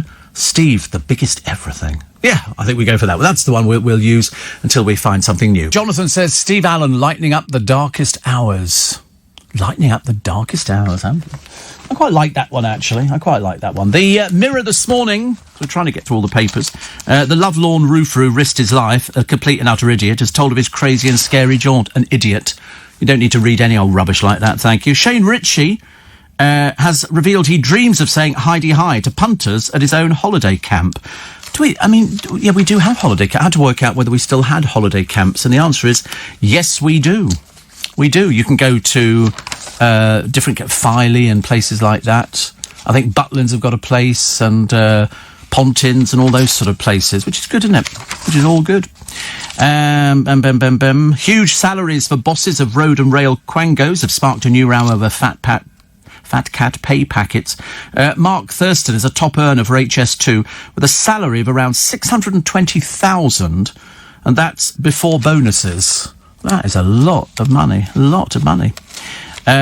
Also, rugby hero Rob Burrows says the COVID vaccine has lifted his hopes of a breakthrough in the battle against motor neuron disease. And lucky punters come forward. And they've claimed for New Year's Day, Euro Millions, 39 million. Well, that's nice, isn't it? They've come forward. I think they've been verified. Checks being made on the claim, and if it's that, they get £39 million. That'd be nice, wouldn't it? You could do quite a lot with 39 million quid. Quite a lot. What's this? New pay... Oh, this is quite a good one, actually. Young drivers struggling to afford car insurance can now sign up for a pay-as-you-go policy. Isn't that the same as monthly? You know, that used to do it monthly, then they'd cancel it after the first month. The insurance broker plan covers youngsters for up to 3,500 miles in cars where they're not the main named driver. So they are tracked by a smartphone app, which also records customers' driving behaviour. Motorists will be charged 195 quid for an initial package of 500 miles. Well, that's quite an interesting one, because my godson, he drives, and his insurance cost is more than the value of the car. It's phenomenally expensive now. They don't want young people out there driving. OK, who are the other things? The other people who are going to be, really good for us this year? Sky Brown. Sky Brown, exactly. You've never heard of these people at all. Paint colour, yes. Sky Brown is a skateboarding sensation. He's an Anglo-Japanese team. He won the American TV show Dancing with the Stars. And he's got... She. Oh, it's a she, is it? Oh, right. Oh, yeah, it is a she, actually. But I thought she had fairly long hair for a boy, but then I'm quite used to seeing boys with fairly long hair. But skateboarding makes its debut as an event in the Olympics in Tokyo in the summer. Skateboard. Let me tell you my next synchronised swimming. Jordan Brooks, a stand-up comic nobody's ever heard of. Alfie Templeman. Anybody on that one? It is a singer, actually, a singer-songwriter, multi-instrumentalist and producer. Began making his own CDs at the age of 10. He's only 17. Also, Edwin Cook. Edwin Cook is a chef. He's a junior sous chef at the Art School restaurant. Became the first cook from Liverpool to win a Young National Chef of the Year. Ashley Adrain, first-time author. This one's 38-year-old mother. Giovanna Fletcher, TV presenter. I don't think so.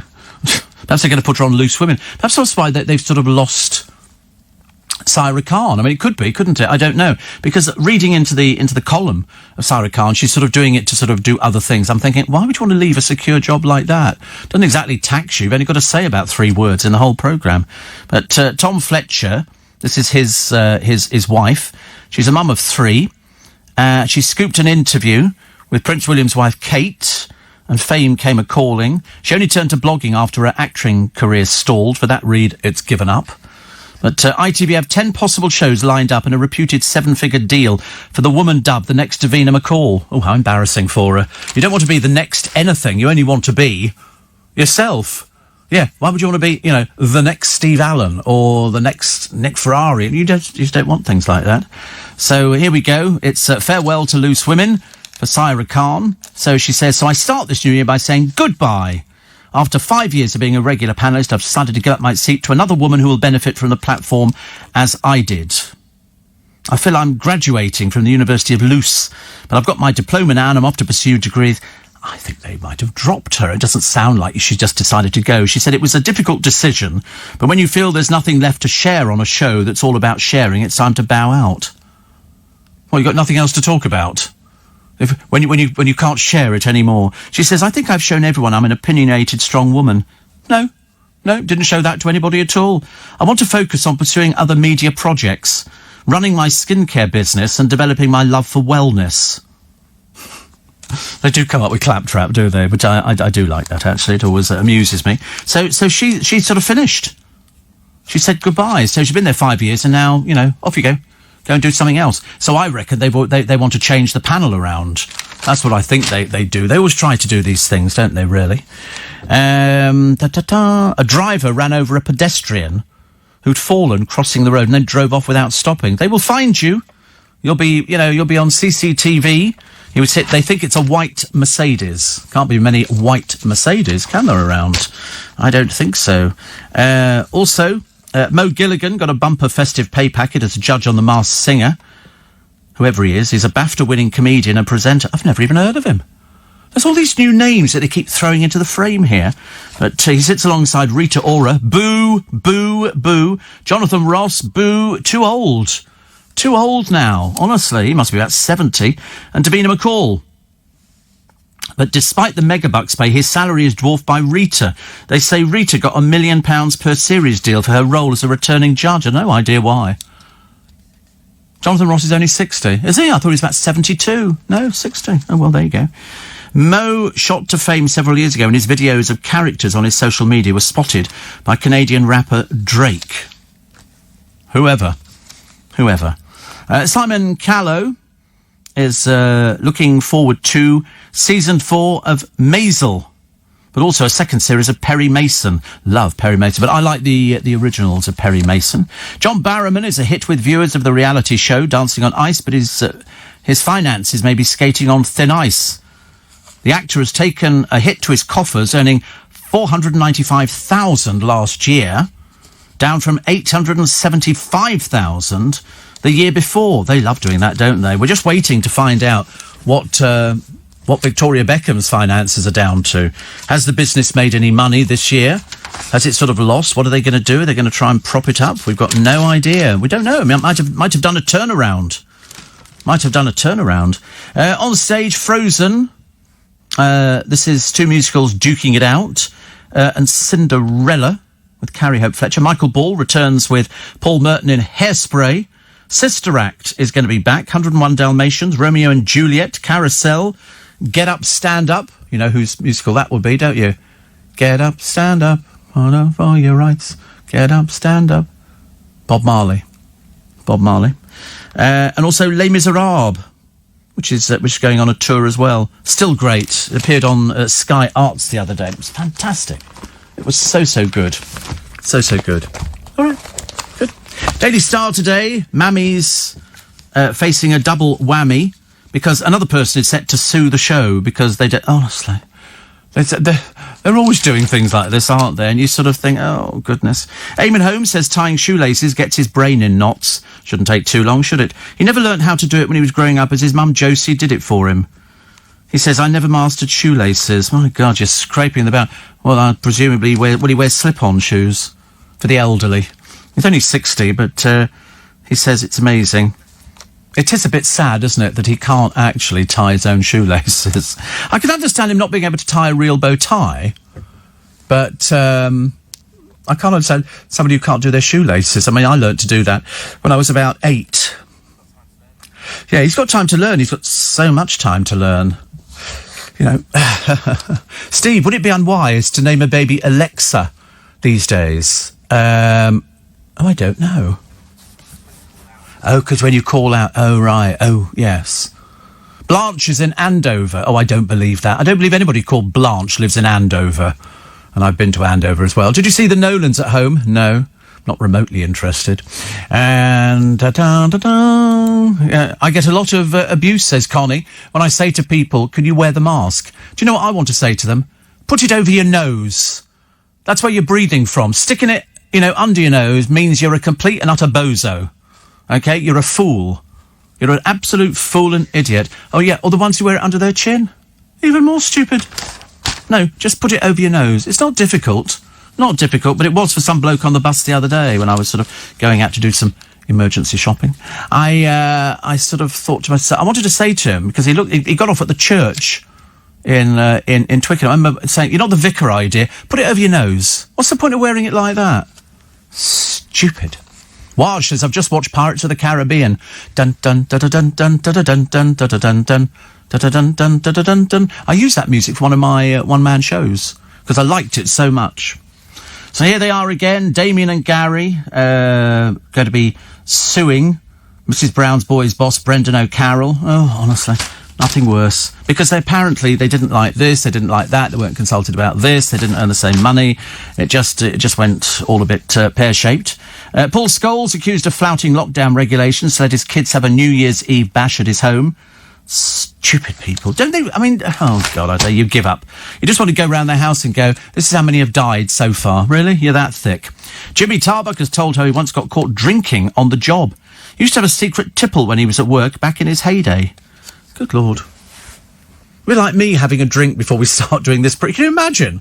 Can you imagine actually sort of having a drink before you start? That, mind you, I did know a presenter some years ago who was addicted to cough mixture because it had codeine in it, and he was addicted to the codeine. He would get through a bottle of cough mixture in a program. I never heard him cough once. But it's one of those sort of things, isn't it? Do you know, we're sitting on a gold mine of £33 billion worth of junk stuffed in drawers and stuck away in attics. Wow. What's Nick Ferrari talking about in his column today? Greavesy, a late winner, and also Victoria Wood, he talks about. Opposition from Diane Abbott, Nicola Sturgeon and the Welsh boar Mark Drakeford. You know that the Brexit deal's a good one. Plus he's talking about the latest NHS England figures concerning the impact of COVID. There have been 47,750 deaths in hospitals, of which 54% are among the over 80s. Of the 3,660 under 60s who died, only 388 had no pre-existing conditions. Just thought I'd mention it, just so people know these sort of things. Who is this? Reality star Nicole Seeley. Never heard of her. She's in the next series of The Real Housewives of Cheshire. Do you know, there's somebody really old in The Real Housewives of Cheshire. She looks like everybody's grandmother on the programme. I mean, she really is terrible. This one, we don't know. Nicole Seeley. The businesswoman. They're all businesswomen. Have you noticed? They're businesswomen. Let's have a look at a picture of her. What does she look like? There she is. And this is her husband. He looks an awful lot younger than she is, of course, which is not at all surprising. She does look a bit like Sam Fahier's, sort of the Sam Fahier's, the version that just keeps eating by the look of it. She arrived at Royal, I mean, she's a bit ancient. She's 46.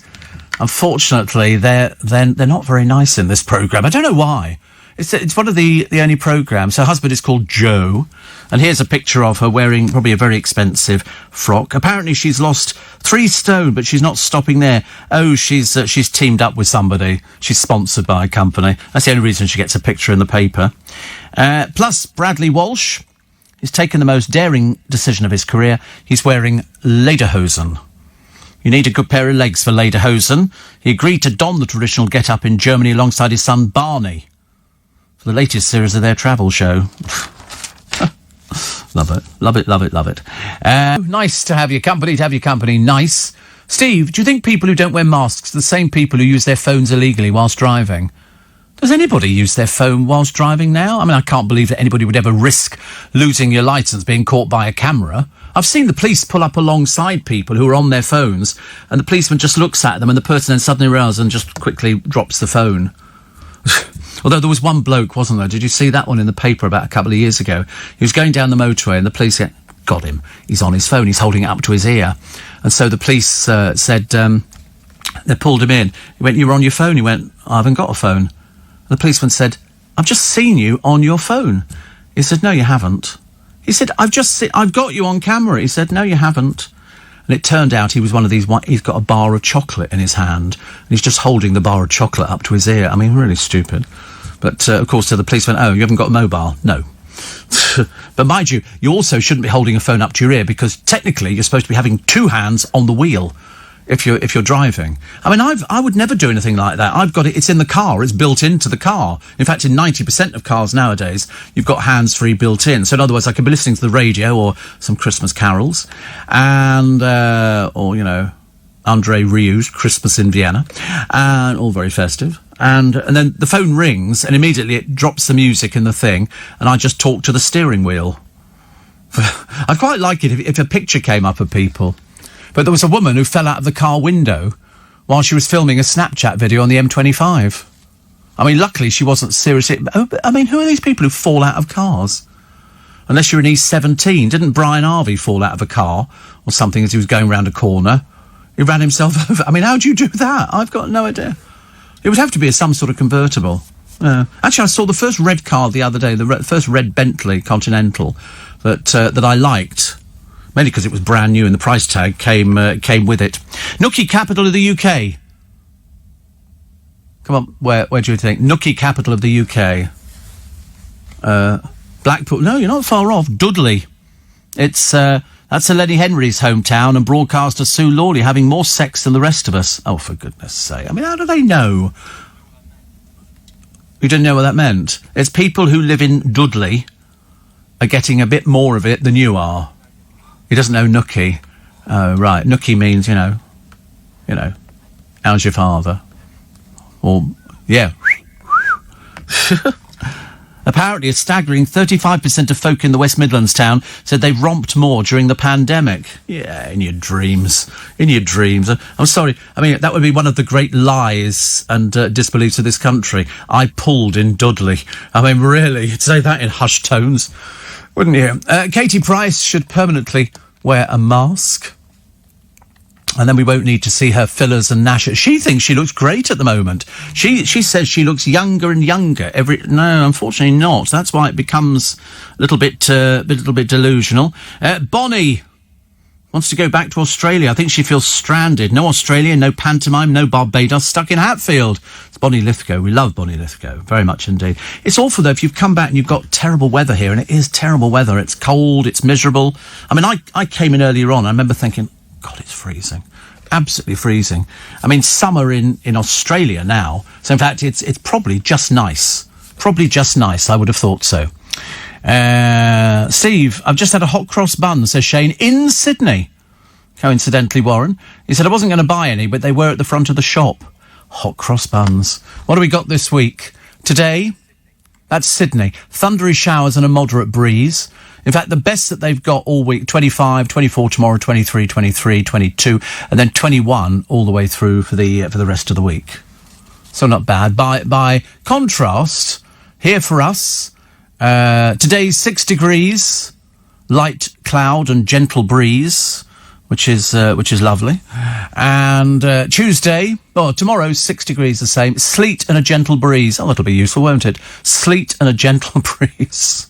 And Wednesday 4 degrees, Thursday 4, Friday 4, Saturday 5, Sunday 5, and then back to Monday again. But on average 3 degrees this week. It feels a lot colder than that, doesn't it? It's probably the wind chill factor, and they've said rain, I think, today, which is a bit of a pain, isn't it? Who wants rain? We don't want rain, do we? Get your hair wet. Look at it. Look at me. It's a travesty, isn't it? It's not good. Never mind. We do our best. I was going to do your star signs, but to be honest with you, I decided there's no point, because we don't believe them anyway. Do you know that we are the first NHS health service in the world to deliver the vaccine? First health service, because we're ahead of it. We just need to speed it up a little bit. And Mel B, they call her the Spice Girls superstar. What? Mel B made her debut as Seahorse. Oh, she was Seahorse, only to get booted off the culture in the first round. She joined Harlequin, Viking, Bush Baby, Blob and Grandfather Clock as the last 6 colourful characters. And she was identified correctly by 3 of the 4 judges, who took her distinct northern twang as a clue. She said, I thought I'd disguised it. She said, asked why she'd gone on the programme, she said, it's a great show. You get to not be yourself for a little while. Oh. Seahorse. Have you ever seen seahorses? You know that they're asexual seahorses. They're both male and female. I tell you that now. That's my useless piece of information for the day. Seahorses. I quite like seahorses. I think they're quite sort of pretty. There you go. We don't know who Bush Baby is, Blob, Grandfather Clock, or the other ones. We don't really know who Rita Ora is, but as long as she goes back there somewhere. They think that Viking could be Love Island star Ian Sterling. Bush Baby could be Jason Donovan. And they think Tom Baker could be one of them. But anyway, they've got all sorts of people who've been unmasked, and she got kicked off first time round. Which is great. Oh, look, Kat Deely. My God, she's aged. 44. She was known to a number of people filling a radio show. Desperate to try and get a little bit late now. She's only got a week doing it. Zara Holland in all the papers today. Stupid woman. She says, I've nothing but love and respect for the people of this lovely island. Yeah, of course you have, dear. As you ripped off the red thing because you wanted to skip out the country. Detained by officials. Fantastic. Fantastic. She claimed her decision had been a massive mix-up and a misunderstanding. Yeah, the misunderstanding was when you ripped it off your wrist. She said, I've been a guest of this lovely island in excess of 20 years. We never do anything to jeopardise an entire nation. You liar. You blooming well did. You took the band off that showed that you were, in contact with coronavirus. Britain's former fatty, 52, Barry Austin, known as Fat Baz. Any other nickname but Fat Baz, thank you. They claim he ate up to 29,000 calories a day and drank 40 pints on a night out. Again, probably more hogwash. He's an ex-cabbie. He had a gastric balloon fitted. He prepared to marry his then fiancée, but his obesity left him with health complications. Of course. Of course. His stepdaughter says, I'm heartbroken. It's the only way I can say how I feel. Rest in paradise to the big man in my life, my dad, Barry Grizzly Austin. He was a regular on TV, talking about being fat, which is not very good. If you say to somebody, listen, you're too fat, the problems you're going to end up with. And now, at the age of 52, when he had sort of everything to live for, it's all taken away. All finished. What have we got here? Capita found itself under fire. Let's go. Nick Ferrari's column today. Again. Nick Ferrari's column, talking about the figures and talking about the nation's greatest Formula One racing driver, Lewis Hamilton, gets a knighthood at the peak of his career, and second only to Michael Schumacher, he says. And also Jimmy This is Jimmy Greaves, gets an MBE. He's battling bad health. He's 80 at the moment. I don't know. Warren doesn't know if he's posted my book, because Bonnie bought this book for me. I was looking for British Circus Life, which is by Lady Eleanor Smith. It was written, years and years ago. But it's a fabulous book for circus people, and people who want to know more about it. If you like circus, you would definitely like this book. And Bonnie found a copy, and so Warren saw it, and she gave it to him, and he's going to post it to me, but he's now lost it. Honestly, I give up, actually. Steve, I had a policeman wave me over 25 years ago when I drove a Jaguar convertible for not having both hands on the wheel. I pointed out it had a manual gearbox and told him not to be stupid. You have to have both hands on the wheel. That's what it is, whether it's got a manual or whatever. Tony says Thick Northern Twang was my nickname when I worked in London. It depends where the Northern Twang is from, isn't it? Some of them are really nice and pleasing, and some of them are quite harsh. Those Devon and Cornwall accents. Oh, goodness sake, honestly, I ask you. Sometimes you barely understand what they're saying, do you?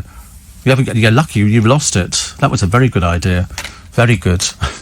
Back in my youth many years ago, Steve, I used to go with my dad to his allotment in Dulwich in a motorbike and sidecar, and as he went round the corner, the door flew up and I fell out, found myself sitting in the middle of the road. He looked down, saw I was no longer there, and came back for me, says Karen. My father used to have a motorbike and sidecar. I've got pictures of me, my mum and my dad. I'm sitting in the sidecar. That's what people had. You couldn't afford to buy a car, so you had a motorcycle with sidecar. I thought they were brilliant. I thought they were lovely. There you go. Pisces. Russell Grant tells me, you won't want to focus on cash concerns and material matters as the year begins. You'd rather pursue the things that bring you joy. Well, I wonder what that could be. Although you will be careful with cash, money problems could cause tension in close relationships. Oh, there's no danger of that. No danger of that at all. He's all right now. He's found it. He's going to post it off tomorrow. Bless his heart, honestly. We should get there eventually. Frustration at the huge operation that violates the planning law. And this is Travellers again. It's a separate development. And this one, they say, it's near Basildon, at Wickford in Essex, awoke to scores of lorry delivering up to 1,000 tonnes of rubble to concrete over a field. It's amazing how this is done over holiday weekends, isn't it? That seems to be the thing. The Travellers remain on the site while the planning application's being considered. Nice to have your company, what was the film the other day? Grease! Did you read what people said? The snowflakes were saying about Grease. It's homophobic, misogynistic... Sorry? Racist? That's right. They came up with everything, and somebody went, what, Grease? Because Sandy, apparently, at one point, learns to smoke a cigarette so she can pull the dream bloke of her dreams. That's only the same as people dressing up nowadays to go out and pull somebody. Isn't that exactly the same thing? There's no difference on it. But the snowflakes go, no, it shouldn't be shown ever again because of its stance on various things. I didn't get it at all. I really didn't get it. I've said, it was a film of its time. If you remember, was it in Ben-Hur or one of those films like that? There was a gay scene in one of these films. It was put in, and it was in the days when the Romans had their ingenues, and the ingenues turned out to be, young, good-looking soldiers or something like that, and they were taken under the wing of an older man. And this was exactly the same kind of thing. The men were married. Well, the men who were perpetrating the crime, and people have said, you shouldn't put that back in, but they made a big deal about putting it in to the film in the first place. So, but Grease, we've seen loads of times. Olivia Newton-John says it's just a film. It's just a film. It's nothing more. It wasn't supposed to be it was just, I got chills, they're multiplying. It wasn't meant to be showing anything else, as far as I know. Anybody build a snowman this year? Not in London, we didn't.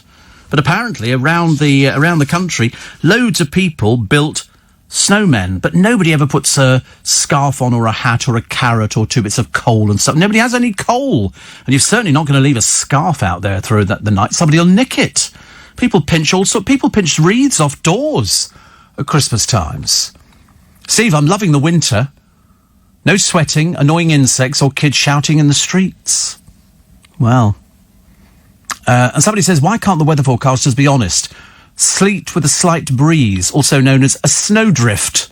Yes. I remember driving down the motorway once years and years ago, and where was I going to? I can't remember, actually. I've been going to Reading or something like that. and also the snow started coming down, which was pretty to start with, until all of a sudden you hit literally like an avalanche of snow coming down. It's coming down like rain, and it was getting dark, so you can't see, and the car headlights were, so you slow down, and then all of a sudden out of nowhere lights appear and stuff. It's really frightening. I'd forgotten just how dangerous driving in snowy conditions actually is. It's with fog as well. I mean, in London, years ago, we used to get the P Supers. You'd be driving along, all of a sudden the fog would come in. You couldn't see anything. I couldn't see the end of the car coming up to traffic lights. I knew they were there, but I couldn't see the blooming things. It was really you take your life in your hands, because some people, I'll be going down the motorway 60, 70 miles an hour, mainly 70, and all of a sudden cars will whiz past me, and I think, are you mad? And cars that are branded up, and lorries that are branded up, with sort of company logos. I should have started taking all these different photos of all these lorries, because it's, quite well-known companies are driving down the motorway. Very, very dangerous. Very dangerous. Also, ringing in the year free of cancer. This is a story about Erin and Amber and Eve and their children who've had cancer, and they're starting the new year without cancer, which I think is, good for them. Good for them. Also, the Titanic mysteries solved. Now, I love the Titanic. I cannot tell you how much I'm fascinated by the Titanic. I just think I wasn't a big fan of the film. I thought the film was okay. My favourite film is Into the Abyss. And it's made by Walt Disney. It's a proper documentary where they go down, and they've got little submersibles which go into the ship. They go down the corridors. These were the cameras from Disney that took the picture of the chandelier hanging at an angle. They went down the staircase because it's still there. They went into cabins. And if you get that I think it's called Into the Abyss. I'm pretty certain. And whatever it is, it's the most fantastic film of seeing the Titanic as it was quite a number of years ago. And it was so brilliantly put together. You could see what the ship looked like. And then they pulled back and they sort of superimposed which part of the ship they're on. So when they went to the lifts, they then sort of put in the walkways and everything else. Is it Into the Abyss? Oh, it's not. I can't remember if it was... Well, James Cameron did the film The Titanic, didn't he?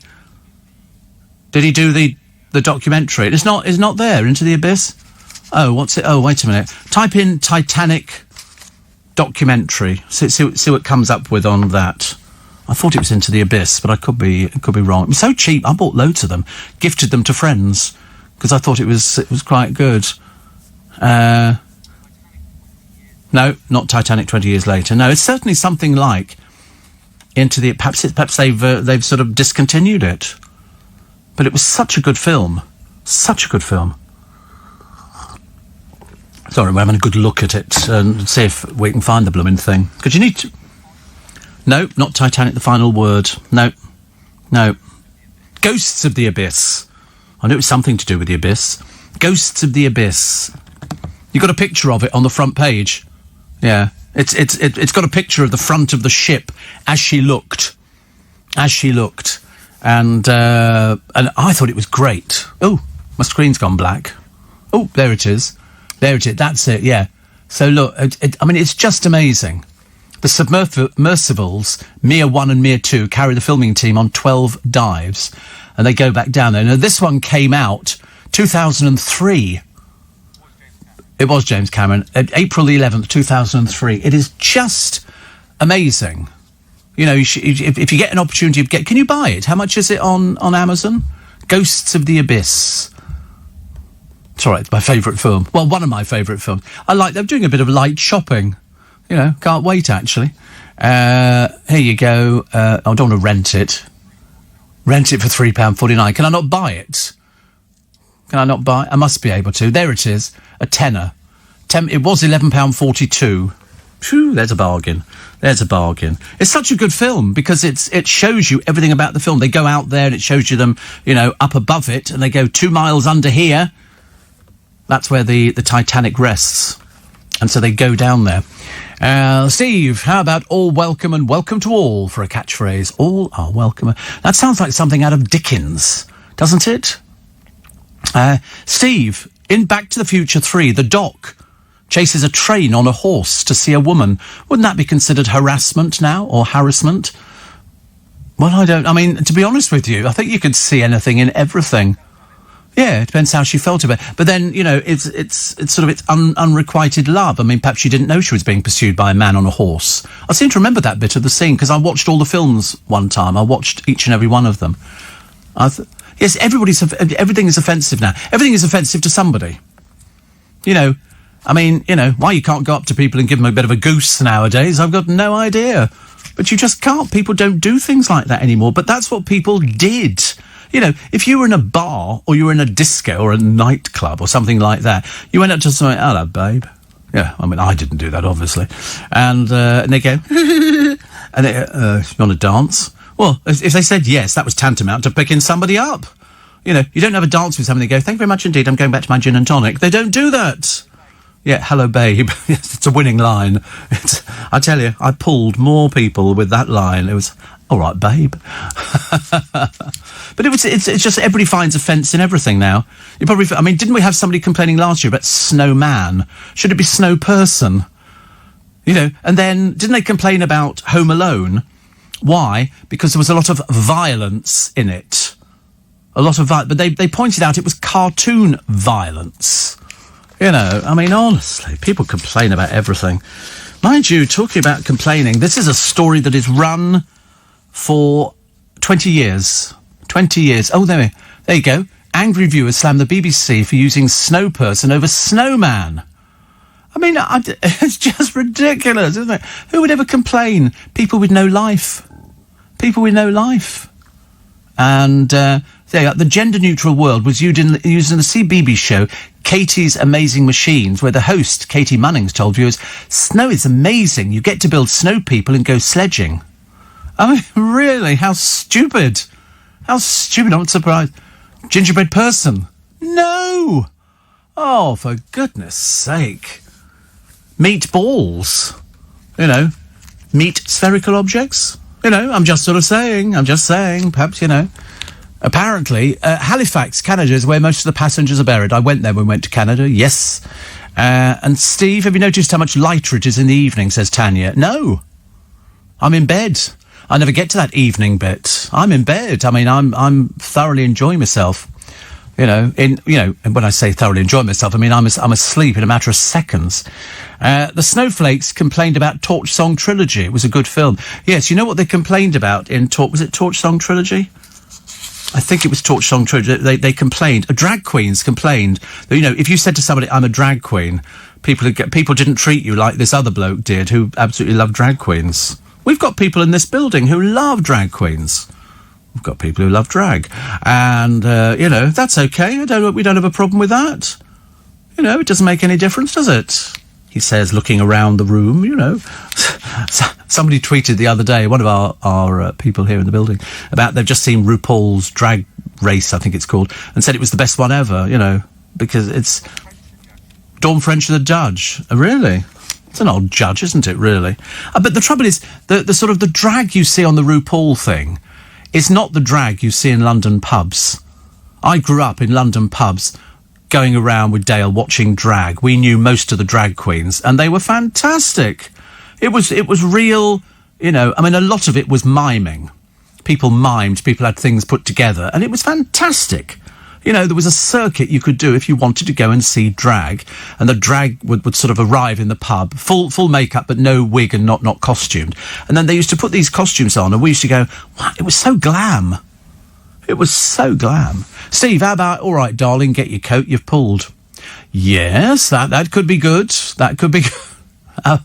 Well, you've pulled. All right, darling, get your coat. That's what my friend used to do. He used to wave his car keys in front of people and go, you've pulled. And they go, I'll get my coat. You go, got it for you. You know, I could never try anything like that. I just felt so silly. Steve, I got my vaccine yesterday as I work on intensive care. Good. Don't worry about the needle. the vaccine needle. It's the achy arm that's painful. It's like a dead weight, says Julie. Kept me awake all night. Well, I'm quite used to injections anyway, so I'm quite happy. I've had all the other ones. It's the way they seem to shove the needle into your arm that looks a bit lethal to me, but I'm a brave little soldier. I'm a brave little soldier. All right, darling, you're pulled. Yeah, I mean, nice to have your company, nice. Steve, insects have to be PC2, person bugs and parent longlegs. Do you think it could be that bad? I mean, it does seem to me that we are heading in that direction. I've got a story in a minute, which, as I say, goes back 20 years. But not before I tell you that at 7 o'clock this morning, Andrew Castle is here with Weekend Breakfast. I've lost track. Most of you, presumably, will be back to work tomorrow, being Monday, because you've had a long break. You've had a long break. As COVID cases surge across the country, he'll be asking if we need to take more drastic action to protect the NHS. Then at 10, Tom Swarbrick looks back at a week we finally left the EU and discusses what happens next with school closures and the coronavirus vaccine. His guests include the former Brexit Secretary David Davis. That's all coming up later this morning right here on LBC. So Andrew Castle with breakfast, and then Swarbrick with Swarbrick on Sunday, which is lovely. Steve, surely you can't have snow person, as it contains the word sun, which is masculine.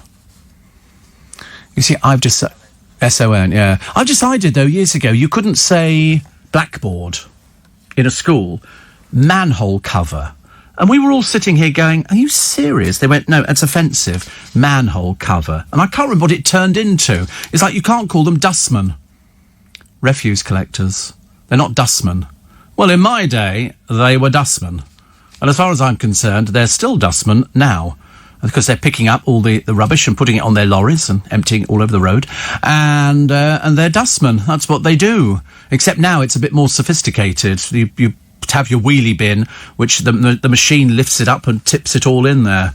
They're in for a surprise when they do our one later on today, which is good. Also, I watched High School Musical when I was 7. And I asked, let's watch Grease now, as it's similar. Lillian loved it, says Conrad. Snowflakes, please go and warm up a bit because you can't chill out. I mean, I just thought it was... I mean, boys everywhere used to get very excited about Olivia Newton-John wearing tight leather trousers. I mean, seriously, she wore tight leather trousers. She had to be almost ironed into them. I think she was sort of covered in talcum powder, and then they sort of pulled these things on, and they were so tight. I got chills, and then she did the bit, well, you better shape up. I always saw myself in that role, you know. Other people did too. And I remember the sort of thing, I could do that. You put your foot on someone, you got a cigarette in your mouth. Not that I smoke. But I thought it was quite good. I thought that showed sort of domination.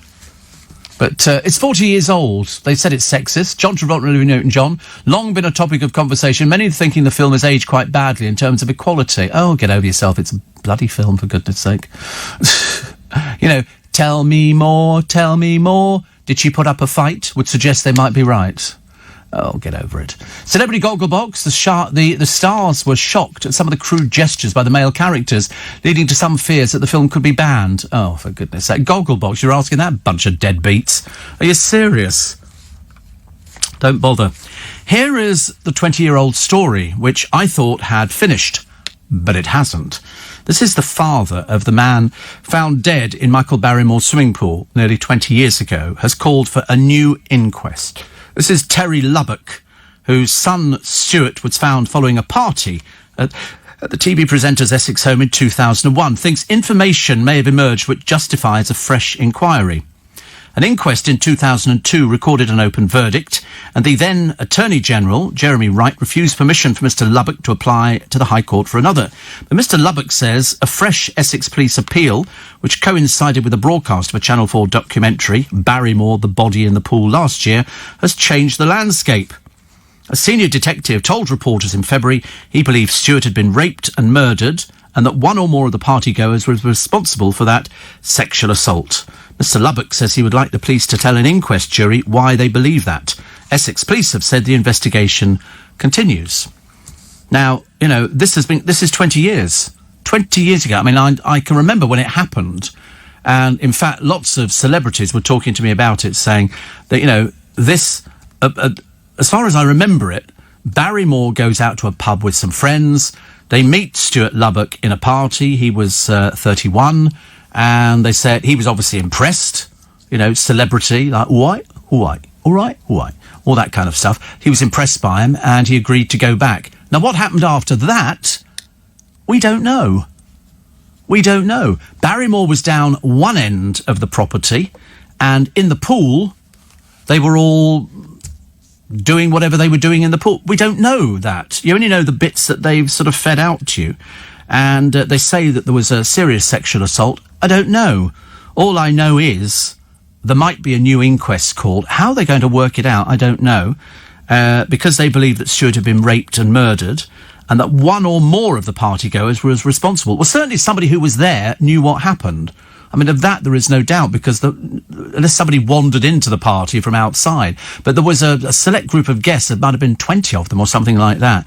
But whether or not Mr. Lubbock gets his wish remains to be seen, because the papers haven't made such a big deal about it. In fact, actually, it doesn't appear in every single paper that I've read this morning. I've only just found it in one of them. But we'll have to wait and see what happens, where it goes from here. Because I assume that they'd sort of put it to bed, although Essex Police say the investigation continues. Whether it continues with any new information, we'll have to wait and find out. When did you use a cash point? When was the last time you used a cash point? Apparently, most Brits can't remember the last time they used a cash point. Blimey, I always remember. Oh, you don't know? Really? Jake, when did you? April? You used a cash point in April? How? Oh, you do it on your phone, do you? Oh. What do you mean do it on your phone? How do you get cash out? You pay with things. Oh, right, so you don't carry cash. You don't carry... Joe, you don't carry cash? Really? Am I unique, then, in the fact that I always carry cash? Is it generational? I like to see me brass. I like to see what I've got. Like, I get my wages, have it all in pennies. I can't believe it. Big suitcase, yeah. I can't believe that you don't carry cash. You use everything. Right. Oh, wow. Oh, I love cash. You pay for... Oh, right. Everything. Shopping, out. You don't like the change. Well, I save all the change and then I sort of change it up in one of those machines. I must be the only one round here that uses proper money. You think there are some... I'm surprised. So in your wallet, you've got no cash. And you've got no cash either, Joe? Blimey. Just cards. Ah, you see, cards I don't have. I've got a debit card and a credit card, and that's it. I don't have anything else. How many cards have... What's that? Just do it on your phone. Right. You've got two debit cards. Ooh. Oh, blimey, you are so rich, honestly. I don't know how you cope with life. Yeah. Isn't that amazing, though, that you can get by without any cash on? I wouldn't feel... I mean, sometimes I use cash to pay in shops. If I'm in Iceland, I'll use cash. Or if I go to Marks and Spencer's, I use cash. Sometimes I use a card, but most of the time, I mean, I am using the card more, which I don't like doing, because I like to keep a tab, so I keep all the receipts, and I put them through to the accountant. But not actually having cash on me would drive me berserk. Really? Well, all the supermarkets take cash. I've tried them all. Costa don't, do they? Oh, right. Oh, no, I love using cash. I've always been a cash person. Always. Cash tells me how much I've got left. That's the thing I like to do it for. M&S at Waterloo Station. Do they not have... They do. They have a cash machine. They have not a cash machine, but one of their tills. They've got automatic tills. Takes cash. Yeah, because we've got them in our Marks and Spencer's in Twickenham. So they've got a row of machines that take card... Which is touch, yeah. But in fact, they've got a machine that takes cash. You just push the cash into it, because I sometimes use them we've got two cash machines. But we are becoming a cashless society. I mean, half of all payments are now made by card. And in less than 10 years' time, it's predicted only 10% of transactions will involve cash. There's also a declining number of cash machines with which to access it. Because I sometimes, as I said before, I can get so much out on the diddly dip machine, but if I want more, I go inside to the bank. The diddly dip machine, I know, diddly dip, diddly dip. And then you think, have I put the number in right? I don't know. And then sometimes it makes the noise, but no money comes out. And you think, give me my card, give me my card. The pandemic has accelerated these previous trends. It's become even easier to pay without cash. The contactless card limit increased to 45 quid. More local shops are now accepting card payments, with many scrapping any minimum spend requirement. Those of us able to go digital have done so, whether that's online shopping, contactless or mobile payments. Wow. Well, there you go. You live and learn. I have to be honest. I mean, I do probably use the card more for sort of touching. If it's under 45 quid, I do sometimes just touch. But then I'm always quite good at that. I'll just touch it. It puts the little bars up at the top, does it? You just touch it, and that's it. I do get into a habit, but I like to keep a tab of my finances. I like to know what I've got. I like to know that, you know, if all of a sudden I lost my cards, I've got cash to get by. So I always save a bit of cash. You know, always carry a bit of cash with me, so that I can go and buy things like kebabs or something like that. Have you ever heard of Gregory Porter? Singer, yeah. Why does he wear a funny hat? Is there a reason for that? Is it because I always thought he was a jockey for some reason? I don't know why. Oh, has he? Oh, right. I had no idea. I keep seeing him, and he's always wearing this hat. But he began singing in church. But you certainly wouldn't miss him, would you? You see him and you go, oh, I know exactly who you are. I know exactly who you are. So you think condition?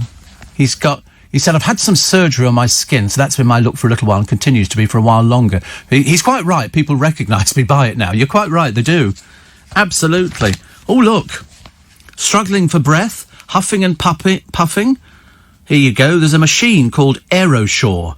And you push it, it reduces coughing, strengthens breathing muscles. There you go. No excuse anymore. You can buy one of these things. Trouble is you have to pay through the nose for it, don't you? And at the moment, everybody's ordering plants for the summer. We're getting ready for the plants to... and I'm watching the programmes on the television with Richard Jackson and everybody else thinking, should I buy that? I don't know if I need to buy that. Because I've got to sort out what I'm going to put in the tubs this year. I think I might go mad and just put what? Might go mad. Well, madder, and put in so because my begonias have done very well, very, very well. They're still going. Some have gone a bit limp, you know. And once it goes limp, that's it. You can't sort of, yeah. I mean, I felt a bit sorry for it the other day. I came back and it had drooped right over, and I thought, oh dear, what a shame. But never mind. I still sort of get on with it and water things. But it's too cold at the moment to start cleaning up the patio. I can't be bothered. I'll wait. I don't water the limp ones. I just leave them. I think, listen, you're limp.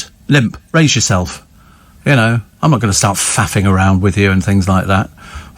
I'm not helping them. Britain's Got Talent judging Adam Woodyat's divorce. Loose Women quitting. So has she got... I wonder if she's gone already from Loose Women. And if she did, they kept that one a bit quiet. Unless they did it on the programme and I missed it. But I thought the papers would have mentioned it beforehand. I don't miss these things. I do watch just to see how sort of embarrassing some of them can be. Boris Johnson seeks an eco-czar. Somebody said to me before, they said, is that ego-czar? I said, no, eco-czar, to push green revolution. You know, we do have somebody, Amy Lame. Remember Amy Lame? She apparently is the night czar in London. Excuse me, to do what? Can somebody explain? You know, ridiculous, honestly. I don't know why we waste these sort of money. News time. Back down to the news desk and with your headlines this morning. Happy days. Happy days. Steve, if you really want to be uber PC, says Patrick, why not refer to bin men as reassigned domestic material technicians?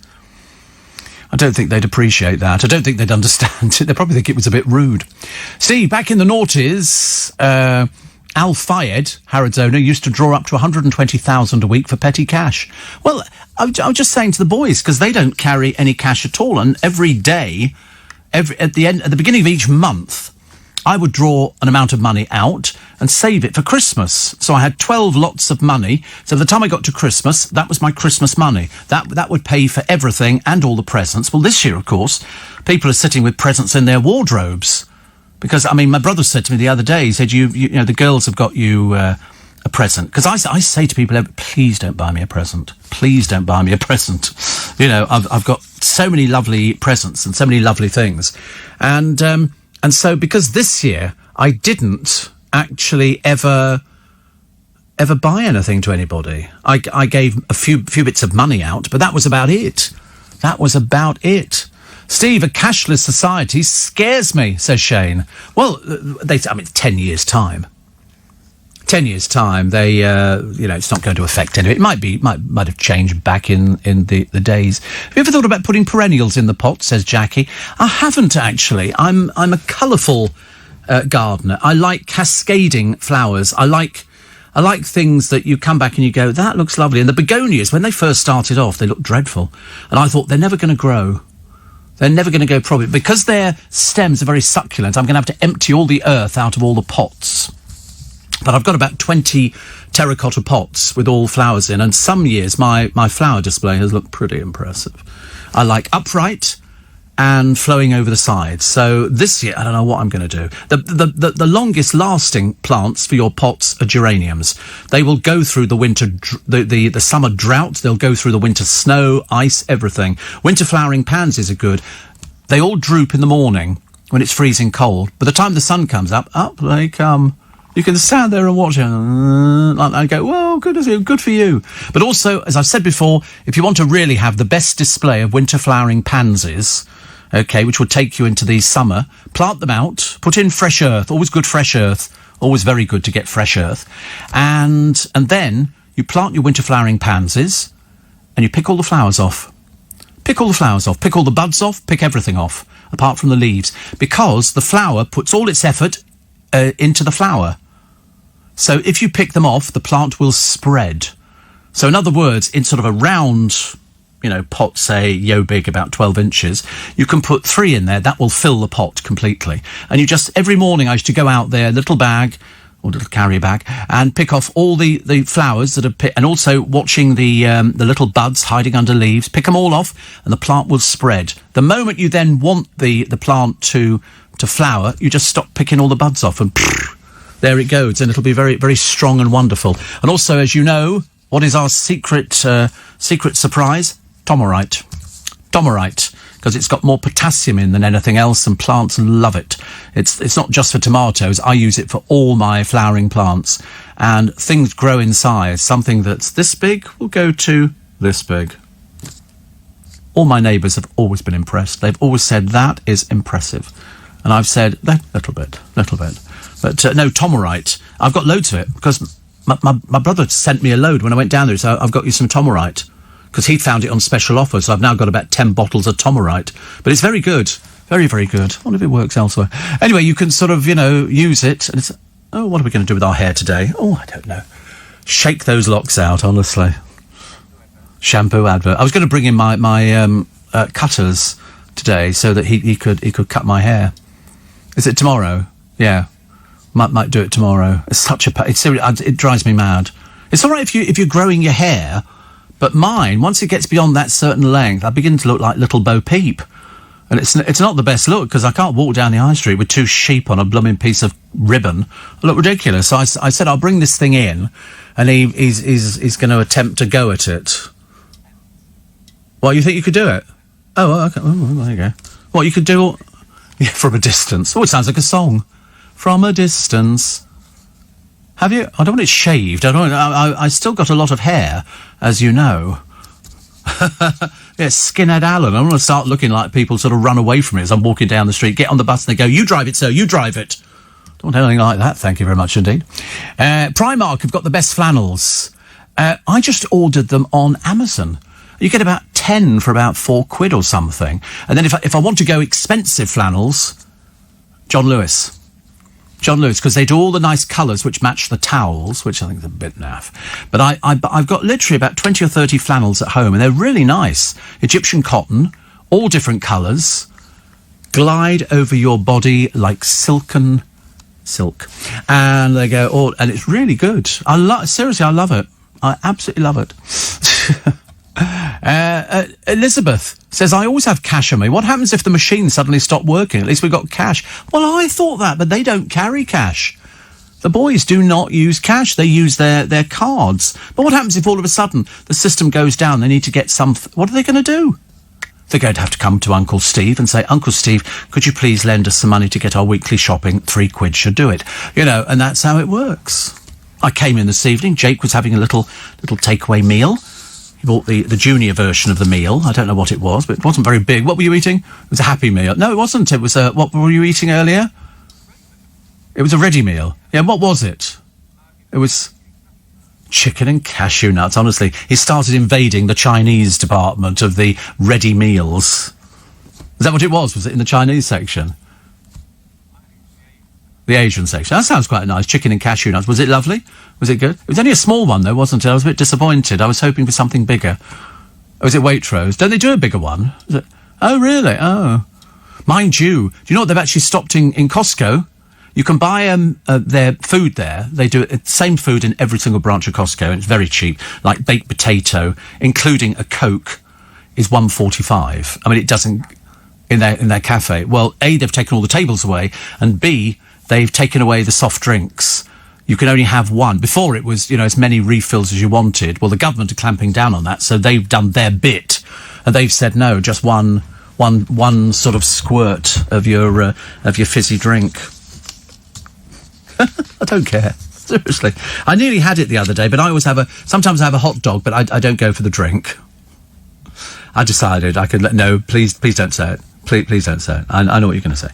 And I thought, that's quite a good idea. And they now do a thing which has got like 2 or 3 chicken fillets, which is quite nice. But the trouble is you can't get it in your mouth. It's easy for them just to put the 3 fillets in a bag and I'll take them away. It's like I told you that horrible thing in Pret a Manger where they've put 3 little pigs in blankets, or 4, it might be 4, in a bun, which is fine. But it's covered in gunk. And of course you take a bite and this thing oozes out. And I just don't know. Well, I don't know what sort of sauce it is. It's horrible, whatever it is. I only had it the once because somebody said, "Oh, you must try this, Steve. You'll love it." Was that you? It was awful. I went to Kingston and I saw them on the show. Quick, buy 2. Well, I walked down the road eating it and this stuff is dripping everywhere. Dreadful. Absolutely awful. Caramelised onion chutney. Don't have it. Don't have it. It's like the gherkins in the McDonald's thing, isn't it? It's like, would you like gherkins? No, not really. Thank you. So, front pages. The Express have got Oxford jab is here and ready to roll out. As the Prime Minister says, this is year we will defeat COVID. I blooming well hope so. But I'm not getting too excited just yet. I just want Christmas to be normal. As long as we can hold on till Christmas, I think we should be all right. If we can hold on till Christmas, if we can all be good. But then look at all these stupid people. In France, 2,500 people, 300 people down in Chelmsford, and then footballers who aren't socially distancing. Stupid people, thick people. People of limited intelligence, people who obviously don't believe it, people demonstrating outside a hospital saying it's all fake. It's all fake. There is no such thing. People are not dying. It's a hoax. It's a hoax. You feel like saying, as that doctor did, there's people dying in here. There's 200 people with coronavirus. You wait till you get it. Don't come crying to us, though, please. Try and sort it out yourself, but they can't. Nick Abbott said, stop leaving sweets around the studio. I don't leave sweets around the studio. I've already threatened him with legal action. I've said to him, I'm sorry, I don't leave sweets around the studio. This is my studio in here. You won't find any sweets in here. Nothing at all. Nothing at all. It's generally the other side. And that's nothing to do with me. I don't work that side. That would be the boy. He sits there, doesn't he? And so if I've given something to one of the boys, they then maybe don't take it home because they think it's too fattening or whatever else. It arrives in, and Nick Abbott goes, "Ooh, yum, yum, yum, yum. Free sweets, free sweets." And then he goes, "Who's leaving sweets about here?" And they go, "Well, actually, they emanated from me. But then, I like to make sure that you keep people happy. And if you can't keep somebody happy with a toffee, what's the point? Sometimes we have fruit and all sorts of bits and pieces. I've left it all out there. I'm sure Thomas Watts will be sort of, ferreting through to have an apple or a satsuma, which arrived at. There's a shortage, satsumas. I took the last 3 packets off the shelf in Marks and Spencer's. Costco, no satsumas at all. Oranges, but no satsumas. Also, these Seville oranges to make your marmalade, they're out now. They're out now. They've emerged early. So, go for that. But satsuma's very difficult to get hold of. Don't want to start. I don't eat that many of them. I might have sort of one every other day or something like that. I had one earlier on, actually. It's like, ooh, ooh, ooh. If they're a little bit sharp. I don't mind sharp, actually. Steve, I'd like to thank my wife, Louise. Well, you must do, Stephen. There you go. And thank her indeed. We all will. For being so thoughtful. I'm partially sighted after 3 eye operations, so struggle at times like night time. And for Christmas, she got me an Echo Show 8. Basically an Alexa device, which means I can lay in bed and on my voice command put your show on and do other simple things like ask it the time. Oh. That's quite nice. It's the same with Alexa. Alexa, play Steve Allen. You watch. Somebody write it and complain. Will you stop telling my... But the trouble is, that's why you can't name children Alexa. What can you do? But at least Stephen in Birkenhead. What do we know about Birkenhead? I don't think I know anything about Birkenhead. I don't know. It sounds like Lily Savage territory, doesn't it? I'm sure. Come from Birkenhead. More after the... And why not more after the break? Good heavens above. We've only got 15 minutes before Andrew Castle is in here. He's currently in hair and makeup. Hair we're trying to find. Makeup, no problem at all. No, it looks fine, Andrew. He's moaning already. No, it looks good. Bye. Andrew Castle with you in about 12 minutes on LBC. He said it. He was up here. He heard it. It's always the trouble in this building. I tend to forget we're a radio station. I tend to forget. I tend to do things, and then somebody goes, "What did you say that about?" I went, "What? What?" It's the producer. The producer always points it out. Always get in trouble. I don't mind. Clive Bull thanked you last night on air for 2 of the toffees he had from your stash. Why don't... It's just... Listen... Yeah, everybody's snitching on everybody else. I mean, I'm just being sort of generous, letting people have a toffee or something like that. As I say, you know, anything to fatten Thomas Watts up. And, you know, because he's sort of... There's some apples out there. There's some satsumas. There's some lysis... Oh, some beautiful rose chocolate, which I think has got raspberries in it or something like... Whatever it is, they're particularly nice. Some very healthy fruit, party of 5 a day. And some toffees. Quite a few toffees. You know, which yesterday... How many of the donuts are left? Go on, Pop it. Tell me how... Has he eaten all of them? Did you help him eat them? You ate all of them? My God, you're like that woman in America. She just couldn't stop eating. I've never seen anybody eat so much. You ate every one. They were nice, though, weren't they? It's only because I saw them yesterday. Oh, that's what I was going to tell you. There was a bloke in there, and he's loading up a trolley with all their cake. They do big cakes in Costco and buns and all sorts of things. And I thought... What's he doing with all of these? Get outside. His car's parked next to me. It's a van. He's got a cafe in Windsor. And he was buying all the stuff for there. I'd love to know the profit and his markup. I'd love to go in there and they go, all these are homemade cakes. Because he had all sorts of things, eclairs and everything else. And I was going to say, you just bought those in Costco. I know where you got those from. And somebody says, oh, they don't have a name. You can always tell. If they don't put a name to it, they're a dreary. They're a dreary. Somebody says, I can't believe you're one of those people that eats food in the street. Where did you get that from? Are you listening? Are you listening? Oh, the Pret thing. The Pret thing, what did I say? Oh, the Pret thing. Yeah, I eat it to annoy people like you. And on the bus, yuck. Oh, dear, because you're Little Miss Perfect, aren't you? Although you might be a man. In which case, you're still Little Miss Perfect. Lorraine and Q says, just to let you know, Sainsbury's have lots of satsumas. Well, how do you know? It's 10 to 7 in the morning. They're not open yet, are they? Somebody says you need both cash and card these days. As some shops say card only, and other places like the local market say cash only. Yes. We used to have well, we still have. We have no, we don't actually. It's gone, I can tell you. We used to have a restaurant in Twickenham, and on rugby days, they would put a sign up on the window going, cash only, machine broken, and you knew damn well they were fiddling the tax. You know, any shop that says, oh no, only cash only, you think, yeah, whatever. So, Sainsbury's got lots of commuters, of satsumas, which is lovely. And Clive Bull, again, thanking you on air for 2 of the top. You see, Clive's an honest man. Clive would always be very, very grateful. You know, he'd be saying, oh, is it all right to take a couple of toffees, Steve? And I go, of course it is, Clive, absolutely. You know, I was encouraging the other day to take things at home. I said, take some toffees home. There's loads of them. I've got another big bag of them. Another big bag of toffees. And I've got loads of other things. You could lose Jake in the boot of my car. I mean, seriously. You'd be horrified at how much food is in there. The Chupa Chups have not gone yet, no. You're not having 200 Chupa Chups, OK? It's as simple as that. 200 Chupa Chups on a rotating thing. He would eat the lot. He wouldn't be sucking them. He'd be biting. What that's like. You do that? Do you really? Oh dear, that would drive me mad. I can't bear people crunching lollipops. That's one of my worst things. It's like sort of people talking with their mouth full. Don't like that either. So. Here's Robbie Williams brushing up his escapology skills. He's in the Caribbean. Now, he's able to enjoy the getaway as their main home is in Los Angeles, which isn't subject to strict travel restrictions. So they went there. But he's the one who's in the paper today talking about he's seen a UFO. He hasn't, of course, he hasn't, of course, but, it's a good story because people like to sort of, talk about little Robbie. Also, the Bickies that bring a crumb of comfort. This is obviously one of the stupidest things you've ever read. So, these are favourite Britain's top bedtime snack.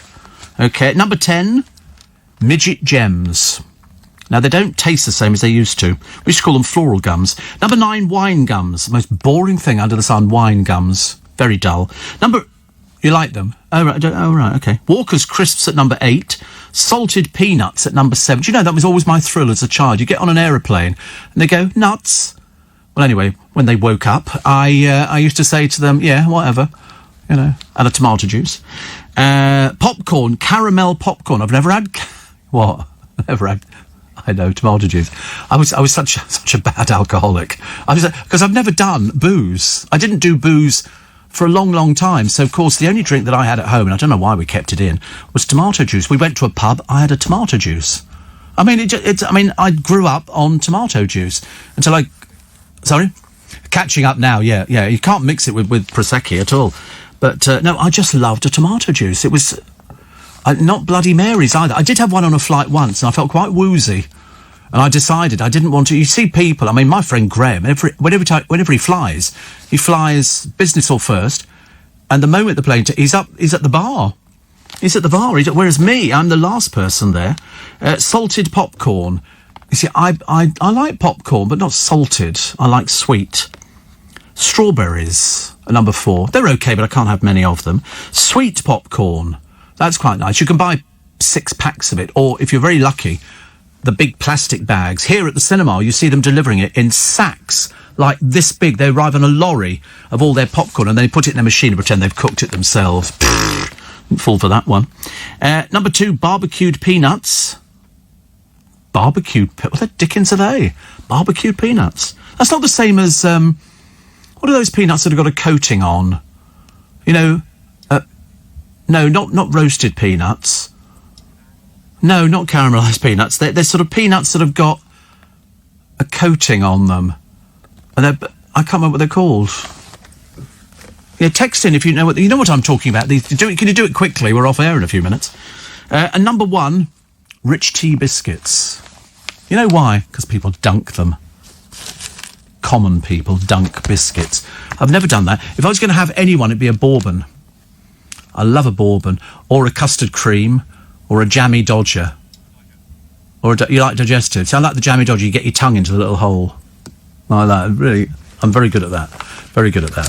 But no, what are they called? These? Perhaps they're just called dry roasted peanuts. They've got this coating on. I don't know what the coating is, but they're not very good for you, peanuts. They're really fattening. But I don't eat those anymore. But I did when I was on an aeroplane. It was always peanuts and a tomato juice, and I go, could I have an extra tomato juice? And they go, yes, of course you can. And they used to pour it out. I used to love tomato juice. People listening to me going, oh, for goodness sake, please don't. Please don't. Another one here, Snow Body. Okay, lovely. 84850, steve at lbc.co.uk. And, Steve, years ago, the banks tried to abolish cheques.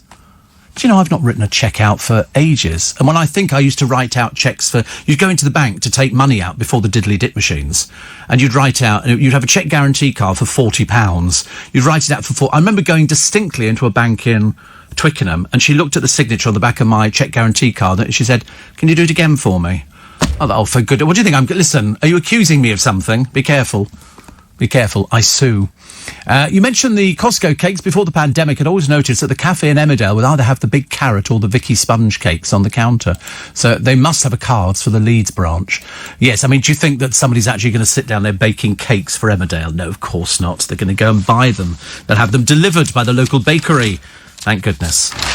Also, Monster Raving Loony Party. Mendy Bash had own chef. Girls outside the home at 7:45. Another fool, I'm afraid, of the First Order.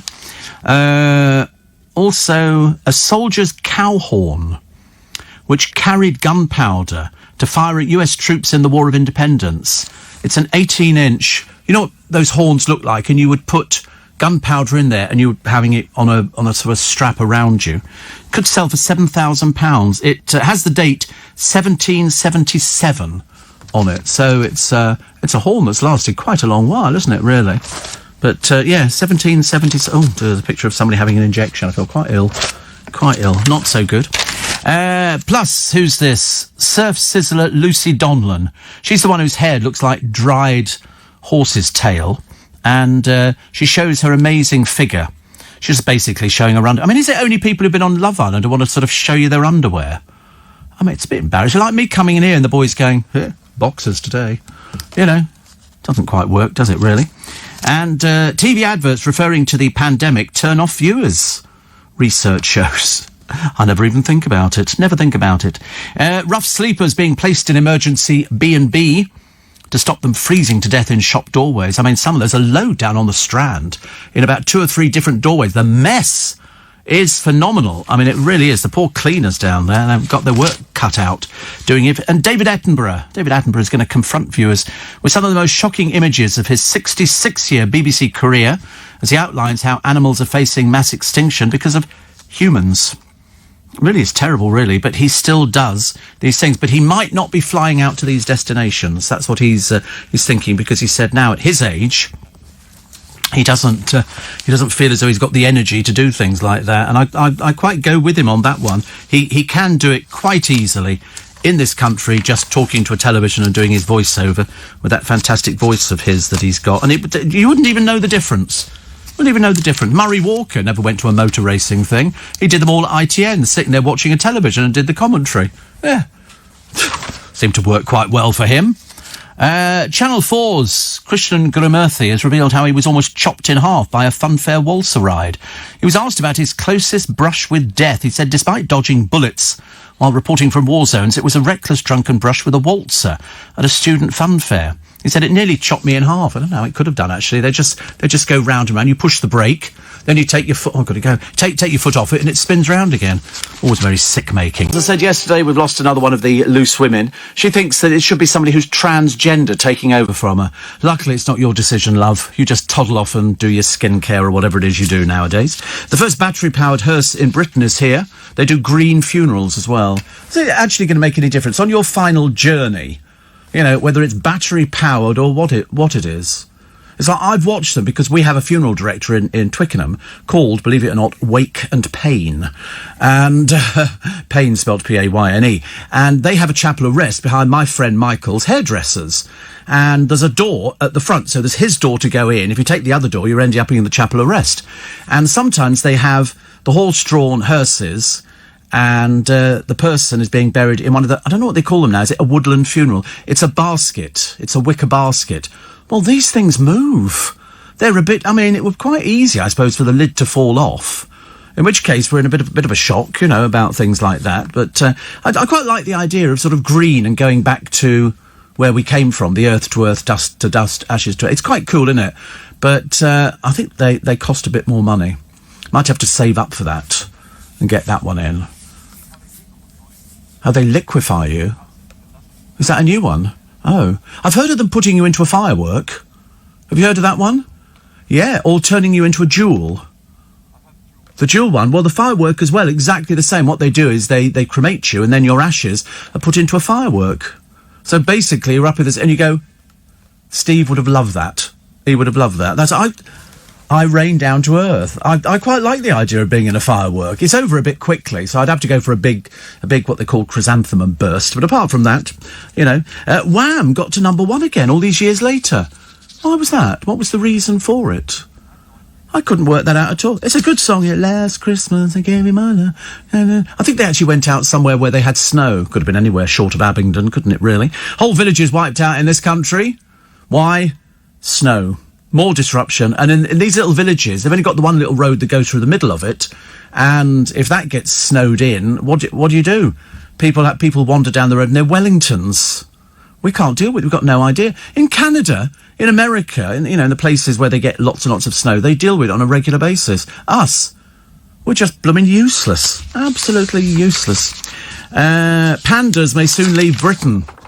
These are the pandas that we rent from the Chinese government. We have 2 in Edinburgh Zoo. I think there's a few more. It costs them $1 million a year for 2 pandas. Seems quite reasonable. If we got 3, perhaps there would have been a discount. But We didn't. We only got 2, and we might have to send them home because there's nobody going to zoos. Nobody wants to go to zoos at all. The Barbados idiot, Zara Holland, you know, the fool, and her boyfriend, he's tested positive for coronavirus. So over in Barbados, they give you, because they don't want it, they haven't had a major outbreak like we've had, they give them a band, both of them, because she's his girlfriend. And what do? They ripped them off and tried to skip the country. Luckily, they were stopped at the airport. 20 more people from the airport have now tested positive for coronavirus. She's up in court, I think, in a week's time, and there's a very good chance could be a year's prison and £18,000 fine. Good. Kick these idiots where it hurts. Seriously, these people are disgusting. You know, she's always respected the island. No, she hasn't. She ripped off a band that was demonstrating to people she's a risk. It's as simple as that. You know, it's like the ones in America. I'm sorry, I'm exempt from wearing a mask. And they read that. I'm exempt from wearing a mask. You think, you're quite feisty for somebody who's quite ill. You know, you always think, you know, maybe you aren't as ill as you think you are. And then they go, I'm going to be suing you. What's your name? And they go, my name is Mary Randall or whatever. And they go, okay. They go, I'm going to be suing you. And you as well, because you are not allowed to not serve me in a shop. Yes, we are. Get out. And so they basically kick him out, which is fantastic. Go and do your shopping elsewhere, you know, where sort of people worry about things like that. Who knew Chitty Chitty Bang Bang was Fleming's idea? Well, everybody knew it was Ian Fleming who wrote Chitty Chitty Bang Bang. You'd have to be an idiot if you didn't know that. How would you not know that Ian Fleming, who, you know, all the James Bond stuff, he wrote Chitty Chitty Bang Bang. And then there was a David Walliams programme, which was sort of, they were trying to make a car that flies, but of course you can't. It's not physically possible. You haven't got the capacity on it. But it was a good waste of an hour of television. And then there was a whole programme on Aled Jones. Aled Jones was on the telly when he was a little boy and then growing up and all the rest of it. It must have been an old programme, because that old studio for Classic FM is completely different now. Completely different. It's in the same place, yeah, but it's a completely different studio. I know, because I pass it on a daily basis, because I'm in touch with other people in the business. Joe Wicks made more than 9 million quid in just over a week. 1,000 signed up for his app. As I say, hope the tax man's not watching, Joe. Otherwise, your tax bill's going to be astronomical, isn't it? 2 professional treasure hunters say they are close to the Holy Grail. I'm not going to tell you what the Holy Grail is until later on, because it could be worth a lot of money. But where has it come from? And where is it now? Also, the COVID breach. Top footballing stars, another bunch of idiots. One of the footballers, otherwise known as the bloke without the brain, they're all blokes without brains, of course, said, his management said, because they obviously can't speak, that he would never have done it intentionally. He did do it intentionally. That's what these people are. He threw a party. The other one had all the family around and everything else, and friends, to a party. Stupid people. Really stupid people. Honestly. 84850 steve@lbc.co.uk. Somebody says, you seem to be very cheerful and positive today. Do you know, more so today than any other day. More so today. You know why? Because I think people need that boost for today. The boost being that, you know, we're all back at work. Well, we were back at work anyway. I hope you're right about first day at work. I need to get some passengers pronto, says Monica. I've spent 10 days in Edinburgh working. Our company's Scottish. There's only so much you can do at 500 miles distance, but I'm now back in the coast in my cab, and all the best in the brand new year to you and all the listeners. Monica's our favourite Jewish cabbie, which is lovely. There was a programme on the telly about Miriam Margolyes, and she was talking about going to Australia, which is where her partner comes from. And she said, you can imagine what they must have thought when I turned up, she said, a little fat Jewish lesbian. She said, but they really love me. Oh, every time listen, there's one thing about Miriam Margolyes, she tells good showbiz stories. Very good. Very rude stories, which I can't even... Yeah, she does live in South London, but her partner has all her family in Australia, so she goes out there on a fairly regular basis. But, I've known Miriam since 30 years. 30 years, yeah, long time. She showed me her boobs. I wasn't sure if she knew that I'd be interested or not interested in her boobs. So yeah, she was sitting outside like this was. But imagine turning this around. Okay, so you're sitting there, and there's a glass, and there's people waiting to come in to be interviewed. And she was waiting outside, and I was talking to somebody in the studio. And I always looked through the glass, and I waved, and she waved. She didn't wave. She got up, she leant into the couch, and she lifted her top up and her bra, and pressed her bosom against the window. And at that precise moment, the guest in the studio turned round and thought he'd had a seizure. Miriam's boobs are huge. And so, yes, I've seen quite a lot of Miriam Margolyes. Yes, he just kept it together, and I went, thank you very much indeed. Next, Miriam Margolyes, professional to the last. If in doubt, if in doubt. Eamon Holmes is still complaining. He doesn't give up, does he, really? He's not doing himself any favours. I mean, to be honest with you, if he's not careful, I could see them actually dropping him. He's come up with some very odd things about, people who don't understand about presenters. Like, he does. The sort of people he's sort of complaining about, I'm assuming, are the people who are probably still working. He, of course, isn't. He's advertising orthopaedic shoes. And now we discovered yesterday that he can't tie his shoelaces up because his mummy never taught him. So he wears slip-on shoes. And I thought, no, it's because you've got a big fat gut in front of you and you can't reach down. That's what it is. Probably hurts. Also, I've not had a hug or kisses since April, says Nige from Pontyclun. P.S. My mum's a diamond, honestly. What is that, surname or first name? Who knows? Also, what were they talking about overnight? Was it online, overnight? Oh, online shopping and stuff like that. The high street. See, ours is actually not bad. Kingston's terrible. Down the road from me, it's really not very good at all. There's loads of empty shops boarded up and stuff like that. And yet still the same family sitting out there pretending to be homeless. Luckily, they all look so immaculately groomed. I can't believe people give money to these people. Really. Just a bunch of frauds. Jason, the London bailiff, says, nice to hear your voice again at the start of the year. Hope you have a busy year. I'm sure you will. Worst year for high street job losses. What is it? 170,000? 180,000? Something like that. If you're in retail, I was in retail for years. I loved it. I did love it. I really did like it. But not now. Everywhere you go, closing down sale, and still people thieve. It's disgusting, isn't it, really? People like that should be taken out, put them in the stocks and pelt them with rotten fruit. That would be the thing. I'd sat entertainment in Leicester Square Saturday night. All the people who've been arrested for drunkenness, thuggery, thieving, drug dealing, any of those sort of things. You put them in the stocks and there's a whole barrel of rotten fruit and you just chuck it at them, whatever you want. Well, that way we might... Because in the Isle of Man... Is it the Isle of Man? They still have the cat o' nine tails. I'm pretty certain. Which is a rope with 9 knots on it or something like that, and you get beaten on your bottom. Mind you, they do that in other countries. They really do. People who've been committing adultery and stuff like that, you get beaten, really quite badly. But the trouble is, if you live in these countries and you know the rules, well, then you're an idiot, aren't you? Somebody always said to me once, why don't they bring back the death penalty? And I said, what for? It's not a deterrent. Can't be, otherwise people wouldn't be hanged or shot in certain countries. Didn't Trump bring in loads more death penalties? He's bringing back old Smokey, the electric chair, which seems a bit ghastly. Given the choice, I think an injection, you just go to sleep, but it takes you about 25 minutes. Steve, Martin R. Carlisle says, I thought I'd text anyway. Wham was originally kept off the top spot by Band-Aid. Do they know it's Christmas time at all? Which was I suppose was okay. I prefer the one with George in because it had the snow and Pepsi and Shirley were there and all the fun. And it was good. It was good fun. Very good fun. I liked it. Nice to have your company. Nice. Welcome to Monday. Welcome to...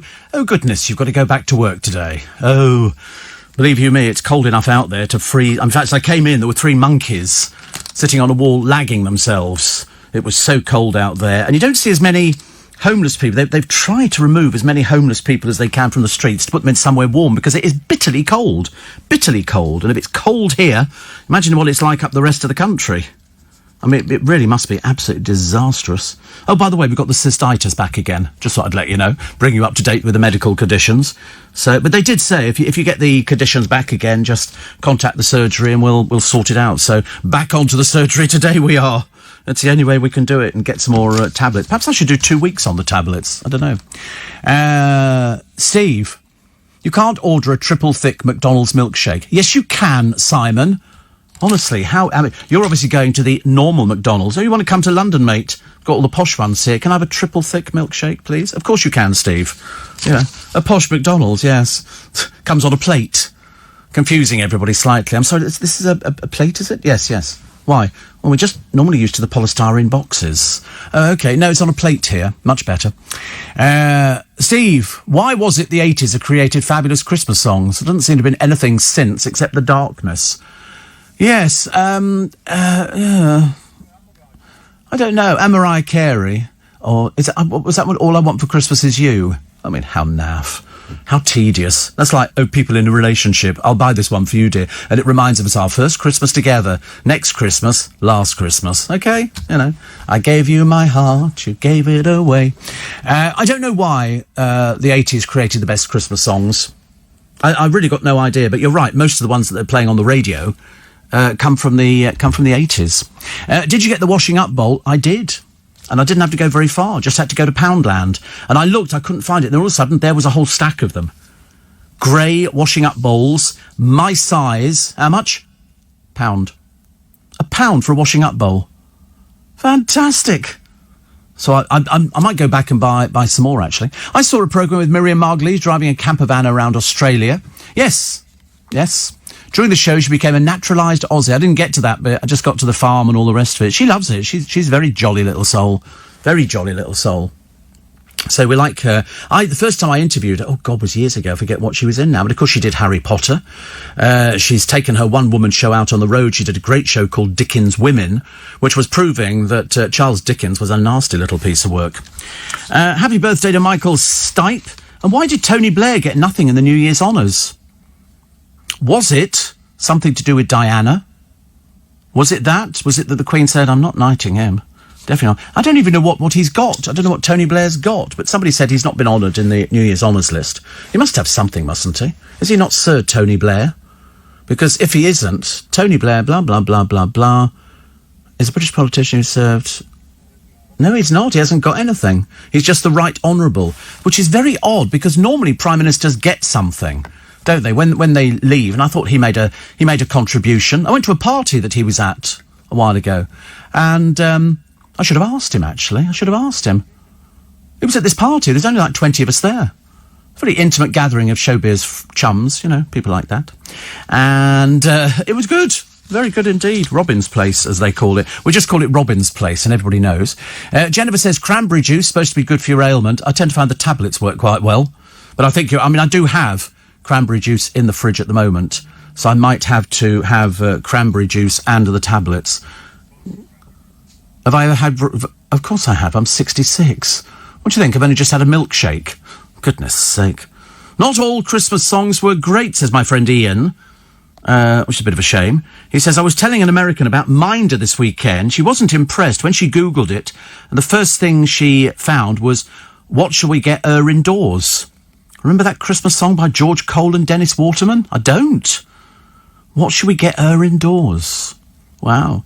I hope you've written, Ian, to our friend Rich. He celebrates 12 years working for one of our sister stations, Radio X. Not good, 12 years. Nothing like mine, but I mean brilliant. Absolutely brilliant. So David Jason says, how playing Del Boy helped me to grieve. And Josie Gibson wants to lose weight. You might know her. She was on some programme on the television years and years ago, and she pops up occasionally on This Morning. And she does some of the voices on there for things like that, the competition. Anyway, she was saying there was a fatuous piece in the paper about she wants to lose weight so she can chase her young son around. So she's joined one of these weight-reducing companies as a new ambassador. For that read, she's probably getting paid, I should imagine. Whatever it was a total waste of space and time. But it doesn't matter, does it? Who cares? Makes no difference at all. Very cold, says Warren. I wish you'd rather snow or warm up, one of the two, but nothing in between. But I do like walks in really ice-cold, frosty mornings with blue sky. That's if he doesn't have computer problems, of which he is prone to having. Lots and lots of serious computer problems. What else we got this morning? How much did you say the washing up bowls were in Poundland, says Paul? Well, as many as you like, £1 each. Very good value, because not everything in Poundland is £1. That's why I have to tell you how much it costs. You know, because otherwise you wouldn't understand, would you? If I said they actually cost £2, because I bought one the other day, Wilko. I've gifted it to somebody else, and that was £2. So obviously washing up bowls are cheap. This one I thought for £1 was great, but no, there's loads of things in Poundland that cost well in excess of £1. Definitely. So I shall try the cranberry juice again. I mean, perhaps I'm supposed to have a glass of it a day. I don't know. But I'm definitely getting the... oh, that's good. My friend Ian says, I wrote to Rich. He says, I taught him everything he knows. Isn't that funny? He says the same about you. I'm stirring it up here. Stirring it up. Greta. You know Greta. Greta. She's the Thunberg, yeah. She's would you call her an activist? An activist, yeah. Bless her heart. So she says, I don't need new clothes. What she does is she either borrows friends or goes to a charity shop. So what are you doing? Trying to kill down every industry in the entire world, dear. Don't bother buying clothes anymore. Warren says, why is everybody saying it's Bank Holiday Monday? It's not a Bank Holiday Monday. It's a normal Monday. Yes, it's a normal Monday. We are normaling Monday. This is quite normal. He says, I'm going to post your book today. It's ready for the front door. It'll be a very old book by the time it gets to me, but I don't mind, actually. 84850 steve@lbc.co.uk. Somebody else talking about cranberry juice. I wonder why cranberry juice. Wonder why. I should have brought some in, shouldn't I? Actually, I should have thought about that. But at the moment, I'm roughly going every sort of 10 minutes. Next bank holiday is the 2nd of April, Warren, which is Good Friday. Or as some prefer to call it, Average Friday. But no, that's the sort of church one, isn't it? I think. Then you've got Pancake Day. You can't have pancakes. They've got eggs in. Oh, they do vegan ones. What have they got? Cardboard or dust or something like that. Obviously, all the stuff he's eating, it's probably what I'm eating that's making me ill. Shrove Tuesday, as you all know, and I might as well tell you now, this is the day before Ash Wednesday. And it's done, I think, in Christian countries through confessions and absolution. This is the burning of the previous year's Holy Week palms. Then you finalise your Lenten sacrifice as well as eating pancakes. Do you think around the world they're all going, oh, I'm so excited, it's Pancake Day. Or as it was hijacked, wasn't it, one year? It's Jif Lemon Day. So you go out and buy, a Jif lemon because it looked like a lemon in a piece of plastic, as opposed to just going out and buying lemons, which is good. And 84850 steve@lbc.co.uk. And another one here says, you and George have something in common. You appeared in the White Hart pub down in Willesden. Years later, he was opposite in the magistrate's court. Oh, right. Like me, got wrongly accused of poll tax non-payment. Well, it wasn't like he didn't have any money. Yeah, the White Hart I did. Cool, blimey. Many years ago. On the train, I would go there on the train. Never thought anything about it. You'd take your box of records. I met Dale down there at the White Hart. We were working with strippers lunchtime. Strippers. We used to have two strippers on in a lunchtime, and all the students from the college used to sort of go there and watch all the strippers, and then the place would be heaving, and then blow me down. They all vanish to go back after their lunchtime, which was hilarious, actually.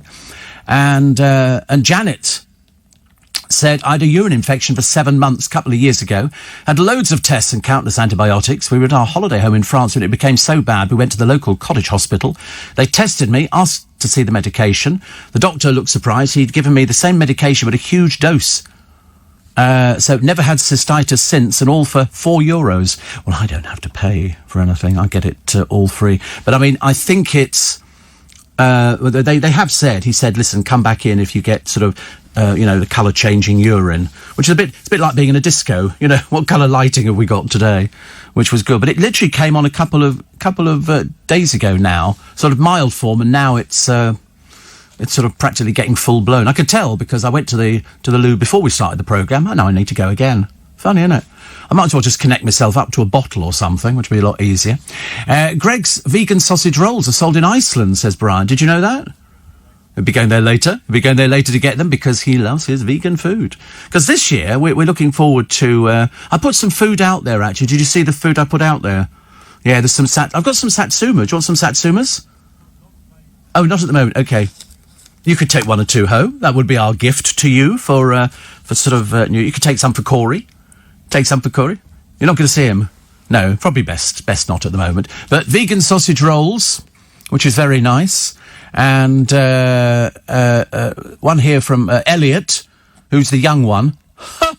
Want to say good morning to Peter and Stuart at Sandy's in Twickenham. Peter's my dad. Yeah, get a blood test. Get a blood test. I'm telling you, you might think these things are fairly straightforward. I promise you, they're not, OK? You might be the young one. But, in fact, Cliff Richard sung about you, didn't he? The young ones, darling, we're the young ones. So, I did see Stuart the other day. I've not nipped in there yet. I've not nipped in there. But I will do. I've started taking the lights down off the tree, and then I suddenly realised they're fixed. There's no point. You just pull the tree apart and they turn off, which is brilliant. Already 26 minutes to 26 minutes to 5. There you go. I was sort of moving things along a little bit too much this morning. Welcome to Monday. Welcome to the 4th of January. Welcome to... You've got to go back to work. You don't have to go back to work. Some people think it's a bank holiday, but we've pointed out the next one's not till April. So you've had your bank holidays. Now it's a case of going back in. If you're a footballer, you should be sitting on the naughty stare. There's a few of them in the papers today who've broken the coronavirus lockdown. You know, do not have people round, do not have a party, you know, and they're not wearing the masks either. So proving to me, as I've said all the time, that footballers really are some of the dimmest people you've ever encountered. Zara Holland appearing in court in Barbados on Wednesday, charged with breaching COVID-19 laws. Good. You know, they're very strict over there. She and her boyfriend, Elliot, another Elliot, were arrested by police at the airport as they tried to flee after he tested positive. And now... the island's had a surge of 200 new cases of the virus in the past 2 days, 33 linked to the airport from which the couple tried to leave. She'll be in court a week after a fellow tourist was jailed for 6 months for a similar breach. Good. Go to bloody prison. I'm sick. Oh, sorry, I got quite carried away then. Quite carried away. You cannot go somewhere where you test, and all this garbage you've given us, darling. She's been visiting the Caribbean island for many years and was yesterday confined to a hotel room. She says, I would never do anything to jeopardise an entire nation. Are you really thick, or are you pretending to be stupid? Of course you are. You ripped your bangle off, which told people that you were infectious. I have nothing but love and respect for this nation. You liar! Don't tell lies to people. We know you're stupid. Don't be an ignorant person as well at the same time. God, honestly. Ghastly. I like the couple who rearranged their wedding in 3 hours before the new COVID restrictions came in. That was good, isn't it? So I told you that my brother's youngest, she's a wedding photographer, and she's had, from this year, bumped over to next year, and she's hoping she's got something like 65, 70 weddings to do. And she's very good. She's very good. She's won awards. She's very, very good. And she goes and visits them. She's been talking to them all throughout because she said, listen, do you want your money back for a deposit? And they've all said no. Because they're going to get married, and so she's okay. She's just waiting for it all to be, sorted out so she can go and do weddings again, which is a bit of a shame, isn't it? But she's very good. Very, very good. I would have seen her, actually, at Christmas, but I didn't. I didn't see anybody at Christmas, but I'm not complaining about it. I'm not complaining because other people had it far worse than we did. Far worse. Nicholas Parsons, lovely Nicholas Parsons, interviewed him on many occasions. He was a fabulous water rat. You know, the Water Rats, ages-old showbiz charity, and the Lady Ratlings, lovely. He was 96. He says he's left some money for a huge knees up. 25,000 quid. Does that get you a good party? That must get you an awful lot of vol au vents and little sausage rolls and things. Oh, how lovely. I like finger buffets. They just serve fingers. And but I do like sandwiches in hotels and things like that. Little finger sandwiches, and the waitress always comes up and explains what they are. Like, I've never seen a sandwich before. This egg mayonnaise. Yes, I know, dear. I recognise it. But you don't say anything, do you? This smoked salmon. What else? Cod fillets. Of course it's not. It's always the same. Every hotel you go to, the sandwiches are exactly the same. But you do know, don't you? If you're a newbie at this and you go out to the thing, you think you've eaten the sandwiches, they bring the cakes, and then you go. No. You eat the sandwich, and you go, we'll have those again. And they bring you another load of sandwiches. That's what you can just keep. I mean, you'd have a field day. It's a never-ending, but they bring it to your table. So you sit there and they'll come, and it depends which tea you've ordered. If it's a standard tea, which can be about 36, 40 quid, something like that, you get your choice of teas. There's always, but of course everybody drinks the same, don't they? You got any PG tips, love? We'll have PG tips. We'll have a pot for 4. That'll be nice. Everybody else goes, do you have Darjeeling? Okay, yeah. And it always comes with one of those stupid things. They always put leaf tea into the teapot. And you've got... Because the first time you pour it out, you go, oh, it's got bits in it. Oh, it's the blooming tea. You've got to use a tea strainer, which years ago every family had because they didn't do tea in bags. I'm old enough to remember leaf tea, which we poured into a dispenser, then you pushed it and it gave you a thing in the pot. So if there were 3 of you having a cup of tea, you put 4 in. 3 for us, 1 for the pot. And then you had to empty the thing out, but always you had to use a tea strainer. Then they brought out tea bags and we all went, hallelujah, nobody's got to use a tea strainer. We used to empty them onto the plants outside, very good for them. But if you're in the hotel, they'll offer you the choice of tea. Or failing that, if you've spent a bit more, you can have a glass of champagne, rosé or whatever. You can have anything you like. And then they bring you the sandwich and they explain what they are. They come on like a tiered cake tray. And you just pick what you want. It's lovely. I mean, they really are. They're lovely sandwiches. They cut the crusts off and everything. It's ever so posh. Ever so posh. And then after that, then they bring you a selection of cakes. And whatever you don't eat, you take away with you. So I just keep going on the sandwiches, because I'd rather eat the sandwiches. And they're only thin. They're like what they call buffet sandwiches. Cut the crusts off. A buffet. A buffet. But they always cut the crusts off. So, of course, for Luke, that'd be very... He'd be going, excuse me, I think you found there's some of this bread missing. Where's the crusty bits? Ma'am, you like them, don't you? You like the crusty bits? He'd be complaining about that, seriously. He'd be going, we didn't actually get the crusts on them, and the cakes were about as big as a threepenny bit.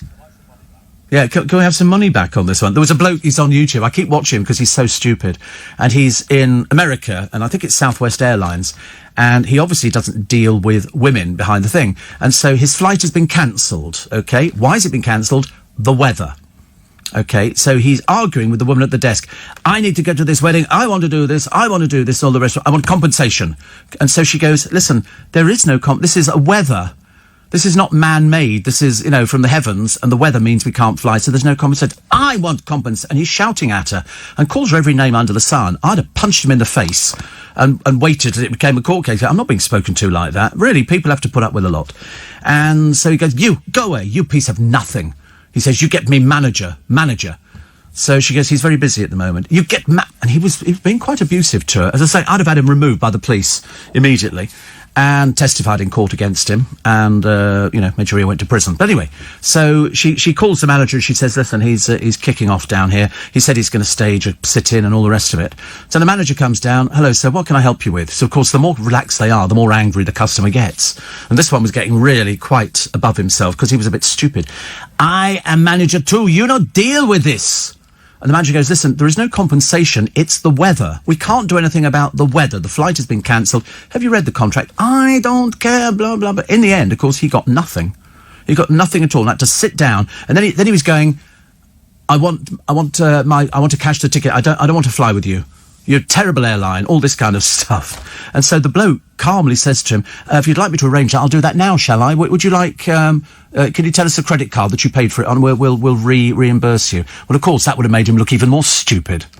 So at the end, he didn't get his flight. But it was very funny. Steve, we had a tea caddy and a proper teaspoon. Warm the pot first, cover with a tea cosy, which usually been knitted by a dotty aunt. I know, we used to have, we didn't actually, I'll tell a lie. But some people had those things that cover the toilet rolls. It was a toilet roll cover. The toilet roll would be sitting on a little shelf above the back of the toilet. And it would have a thing that went over your teapot. And it just covered toilet rolls. Because apparently toilet rolls were offensive. People didn't like that. Conrad says Tuesday is also the last day of Carnival in Brazil. I recommend going to Brazil for Carnival after we all got rid of this virus. Ash Wednesday is a half-day public holiday. We all have to get into work by midday. Then comes 40 days of Lent. Honestly, it's a racket, this church thing, isn't it? I'm sure it wasn't like that in Jesus' day. I'm really sure it was. I mean, do you think he authorised all these holidays? We're going to do Lent, then we do Palm Sunday, then we're going to do Christmas, and then we're going to do Boxing Day. And you could spend your entire life going to church, couldn't you? I mean, as a chorister, we did spend our entire lives going to... Do you know, they never paid me. I sung, from 9 years old, I sung in that choir, I gave them my all. And then they'd say, there's a wedding next Saturday, and they'd like a choir, and you'll all get paid. Yeah, never got nothing at all. I reckon the old priest trousered it, that's what he was doing.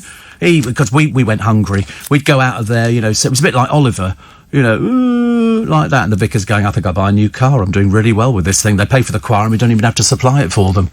Ghastly. And Steve, I've just booked my first trip going to Iceland in February. If I like that, I may go to Sainsbury's in March. Da da da da da da da. Yeah. Somebody said the other day, we were having this sort of discussion where, when you get the people of sort of, well, I don't think you're allowed to do that, Steve. Going out shopping. Well, that's what the shops are open for, They don't open just for the fun of it.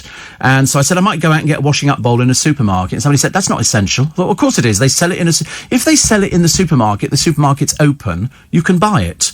We're not idiots like you. You can't buy that. I went to Tesco's yesterday. They were selling clothes. They were selling all their household goods. They were selling everything. Every single thing you could think of. I could have pushed about 10 trolleys out of there if I'd thought about it. But I didn't. I just, what did I buy? Oh, I'll tell you what I bought, actually. I bought some, because I thought they were quite good, little miniature sweet corns. Where you chop them up and you put them into Chinese stir-fry and stuff like that. But these are sort of about, that look like bullets. And some snap peas. And I just fried them off. I'm getting quite good in the kitchen, actually. I've learned how to turn everything on, and I do those. But the one thing I don't do it with is any sauces or anything like that. That's the killer. So I just had it, and I just sat down and munched little corn on the cob things. Any hummus? No, I don't like hummus. I told you yesterday I don't like hummus. Well, who was it who was here? Was somebody fat? Who was here yesterday? I can't remember. So easy to forget in this job. No, somebody asked me yesterday about you asked me about hummus the other week. I'm sure you did, because otherwise you wouldn't have mentioned it again. Nobody just mentions hummus like that. Honestly, they're terrible. Steve, apparently Mariah Carey wrote All I Want for Christmas in about 15 minutes, says Catherine. Sounds. Is it time to stop awarding people with titles, the House of Lords, 300 quid a day to turn up? Well, so many of them don't turn up. So many of them don't turn up. That's the problem, isn't it? You'd think that they would want to go for the 300 quid. I mean, some go there because they think it's a travel lodge and they just go to sleep sitting in the seats because they're fairly ancient. By the way, somebody pointed out it is a public bank holiday in Scotland. You're right, it is. It would have been the second, but this is a substitute day, OK? So it is a public holiday in Scotland, which is lovely. And I'm sure that all the people in Scotland will be enjoying it. Snow brought transport chaos, more disruption as the big chill bites deeper. An army of 2,000 gritters was scrambled as the temperatures nosedive. We can't cope, can we? We absolutely cannot. I mean, it does look very pretty. There's a place called Allen Heads in Northumberland. And it's beautiful. It's absolutely stunningly beautiful, but it's freezing cold. Freezing cold out there. So wintry showers and cold easterly. We had a wintry shower yesterday when I left the studio. Yesterday when I got outside and I thought, oh, wait a minute, all of a sudden I could hear it on my my anorak. And I remember thinking, what's that? And it turned out to be sleet. So I was all right. By the time I got home, it had disappeared completely. I just stopped off to get a loaf of bread and a couple of other little bits and pieces, which is always good. Siberian winds will push in from the east, snow forecast all week. The whiteout will hit the south and east today before moving north by Thursday. And last night, the Met Office issued a yellow ice warning for the north, east, Yorkshire and the Midlands. The RAC, Simon Williams, says if you can, it's best to avoid driving in the snow and ice. It's too late because most people have never driven in the snow and ice and they just think it's the same as driving normally. It isn't. It isn't. It's very dangerous. So they're filling up pages in The Sun today. So they're doing a whole bit. The poor old TV editor, Andy, never stops working. He's had to put together this part of old toffee on Viking, Blob, Harlequin, Robin, Badger, Sausage, Grandfather Clock, and any one of a number of other people. And they have to try and work out who they think is singing. Sausage, gender female. Most people thought it was Ed Gamble. But they're going, is it Maya Jama? I shouldn't think so. Billy Piper, Stacey Solomon or Edwina Curry. Well, it's going to be Billy Piper, isn't it? I would have thought. But anyway, the Grandfather Clock. The viewers think it could be Joe Hart or Glenn Hoddle. But the judges are going, who's David James? Am I supposed to know who he is? Portsmouth goalie. Portsmouth? Hardly worth bothering, is it? A Portsmouth goalie. Les Ferdinand, another footballer, is he? I'm assuming. Is he? QPR defender. Des Lynam, ex-sports presenter, and David Seaman. Well, it could be David Seaman, I suppose. I know David, yeah. He knew Dale. So we used to see him on quite a lot of things. Badger. The viewers think it's Neo. Who's Neo? I don't know. Again. Or Damon Albarn. Well, that would shoot his credibility right out the water. The judges think it's either Andy Serkis, David Myers from the Hairy Bikers, JK, or the Cheeky Girls. The Cheeky Girls, you know it was them. They can't sing for toffee. Touch my bum, don't be shy. I'm sorry, that's a court case, love. That's a court case. Poor soul, honestly. Harlequin. The viewers think it could be Gabrielle, but the panel think it could be Scarlett Moffat. Well, it could be, because it's a huge costume. And Beverly Knight, far too good. Tracy Chapman, far too good. And Justin Timberlake, not a cat in hell's chance.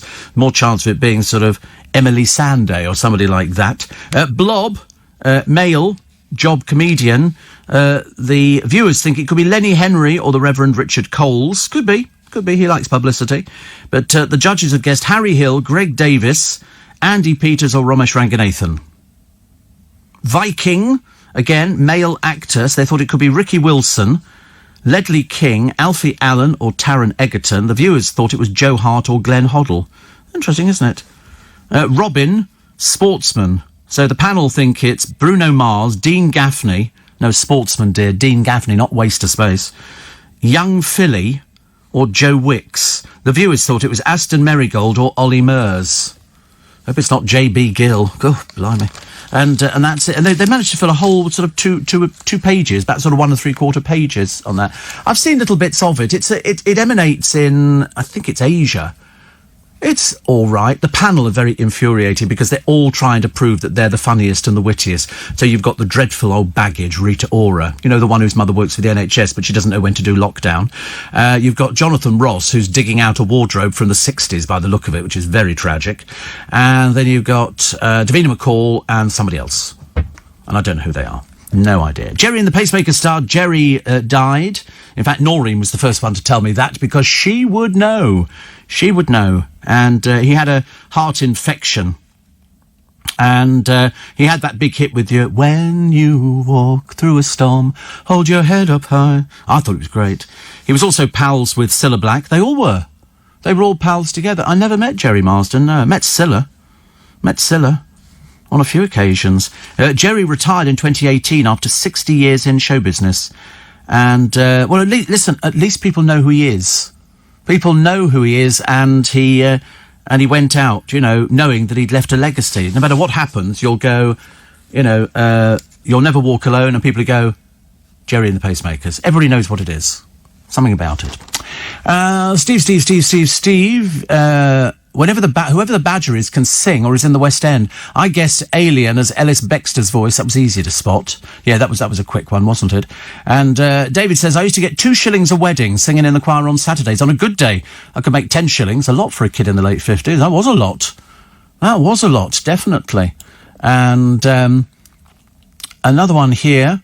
This is from Rob and Sally from Hatfield, who say, Steve and the Groovy Gang. Good morning. Well, Luke's an honorary member of the Groovy Gang at the moment. He's aspired to this for ages. But, a few years ago, my wife and I had a flight to Singapore cancelled as we were in the queue to check in because of the weather. We stayed in Manchester for the night, flew out the following day, the check-in lady remembering us because we were so polite and understanding. And when we caught the connection from Paris, we'd been upgraded to first class. Politeness and manners cost nothing. We had a lovely holiday. Say Rob and Sally. Actually, I was always told, if you want to get upgraded, look smart. They don't want somebody getting it for free when there's people who've paid a lot of money for some of these transatlantic things, and the food's different. I mean, I just sleep on flights. That's all I do. I'm not interested in the booze or the food or anything. All I want, I'll have on the flight, is a toasty sandwich. I'll have that, you know, it'll be something like ham and cheese, mainly ham and cheese. And then I just go to sleep. When I wake up, I want a bottle of cold water and an ice cream. I don't ask for anything else. And they always give you a little tub of Loasley ice cream. And you just need to sort of freshen yourself up a bit. And I think that was quite nice. But I mean, me on flights, I'm asleep before the thing's even taken off. I love it. I never watch the films. I've seen that on a couple of occasions. I watched the films. I don't want to sit there with a pair of headphones on. As far as I'm concerned, this is a couch in the sky. I'm going to sleep. You know, and when they dim the lights for the film, gone. Wake up stuck to the window, you know, with your mouth. Sometimes I don't mind it. Sometimes they wake you up. Hello, sir. Go away. You can hear them, but you're not going to open your eyes. Sir. Go away. Sir. They always do that, don't they? And eventually you go, yeah? Got your meal. Would you like to put your table down? I don't want to eat. That's why I kept my eyes closed. What do you think I closed them for, honestly? And somebody says, try a glass of cranberry juice to help get rid of the urine infection. If only it was so simple. If only it was so simple, just a glass of cranberry juice. No, I think it'll take cranberry juice and the tablets again. And the tablets again, definitely. If we don't want it third time round, I've got to work all week. I've got things to do. I've got a washing up bowl to christen. I mean, how exciting is that? £1 for a washing up bowl. Oh, my goodness me. Also, who's not hot in Simon Boyle's bizarre column? Luckily, it's stupid Zara Holland. Proved that Love Islanders really aren't the brightest. Thick as a plank. Thick as a plank. No doubt her mother will be saying, what a marvellous example she is. As she ripped the thing off her wrist. Oh, it just fell off. Yeah, of course it did, darling. Of course it did. They've now got an extra load of cases there. Who knows whether you're responsible for them. Also, Rio Ferdinand was drunk playing for West Ham after downing 3 brandies. Who cares? I'm sorry, are you that desperate for attention that you tell people a stupid story like that? Well, that looks nice. Chicken chow mein. How to make it. Quick, tasty, low-calorie recipes to help you lose weight. Oh, sweet potato brownies and phyllo fish pie. Well, that sounds nice, doesn't it? You can't have that, can you? No. Sorry to keep mentioning all this food that you can't have, Luke. I know. You like phyllo. You can't have phyllo by itself, can you? What do you have phyllo with? Do you have it with something? Usually with a bit of what? Like, what's that? Nice sort of things. Like what? £50 notes. Phyllo pastry, it's like that, very thin. It breaks very easily. Very thin. Cranberry. Oh, right. OK, that sounds fine. Oh, well. Also, Andy Hall's biz column, talking about Eamonn Holmes. He's being removed from presenting duties, but he really isn't going quietly. He's ranted that TV is run by people who don't understand it and made a jibe at hosts who ignored guests off camera. Eamonn's outburst came after he and his wife Ruth. If you notice, she said nothing. She's been really good. Can't be easy listening to him droning on about it. He must be fuming. They were replaced by Alison Hammond and Dermot O'Dreary. On a podcast, he said, television is the easiest thing you'll ever do in your life, made difficult by people who don't understand it or who want to seem to be important because all of a sudden they're saying no, no, no, that makes them important. Well, the person who's running This Morning, Martin Frizzell, has been in the business, I should imagine, a lot longer than Eamonn Holmes. A lot longer. He says, it never ceases to amaze me how few interviewers take the time to talk to their guests. Some will say you don't want to shatter the illusion, or if you want to keep the interview fresh. Believe me, I can feign fresh. Really? We've not seen it.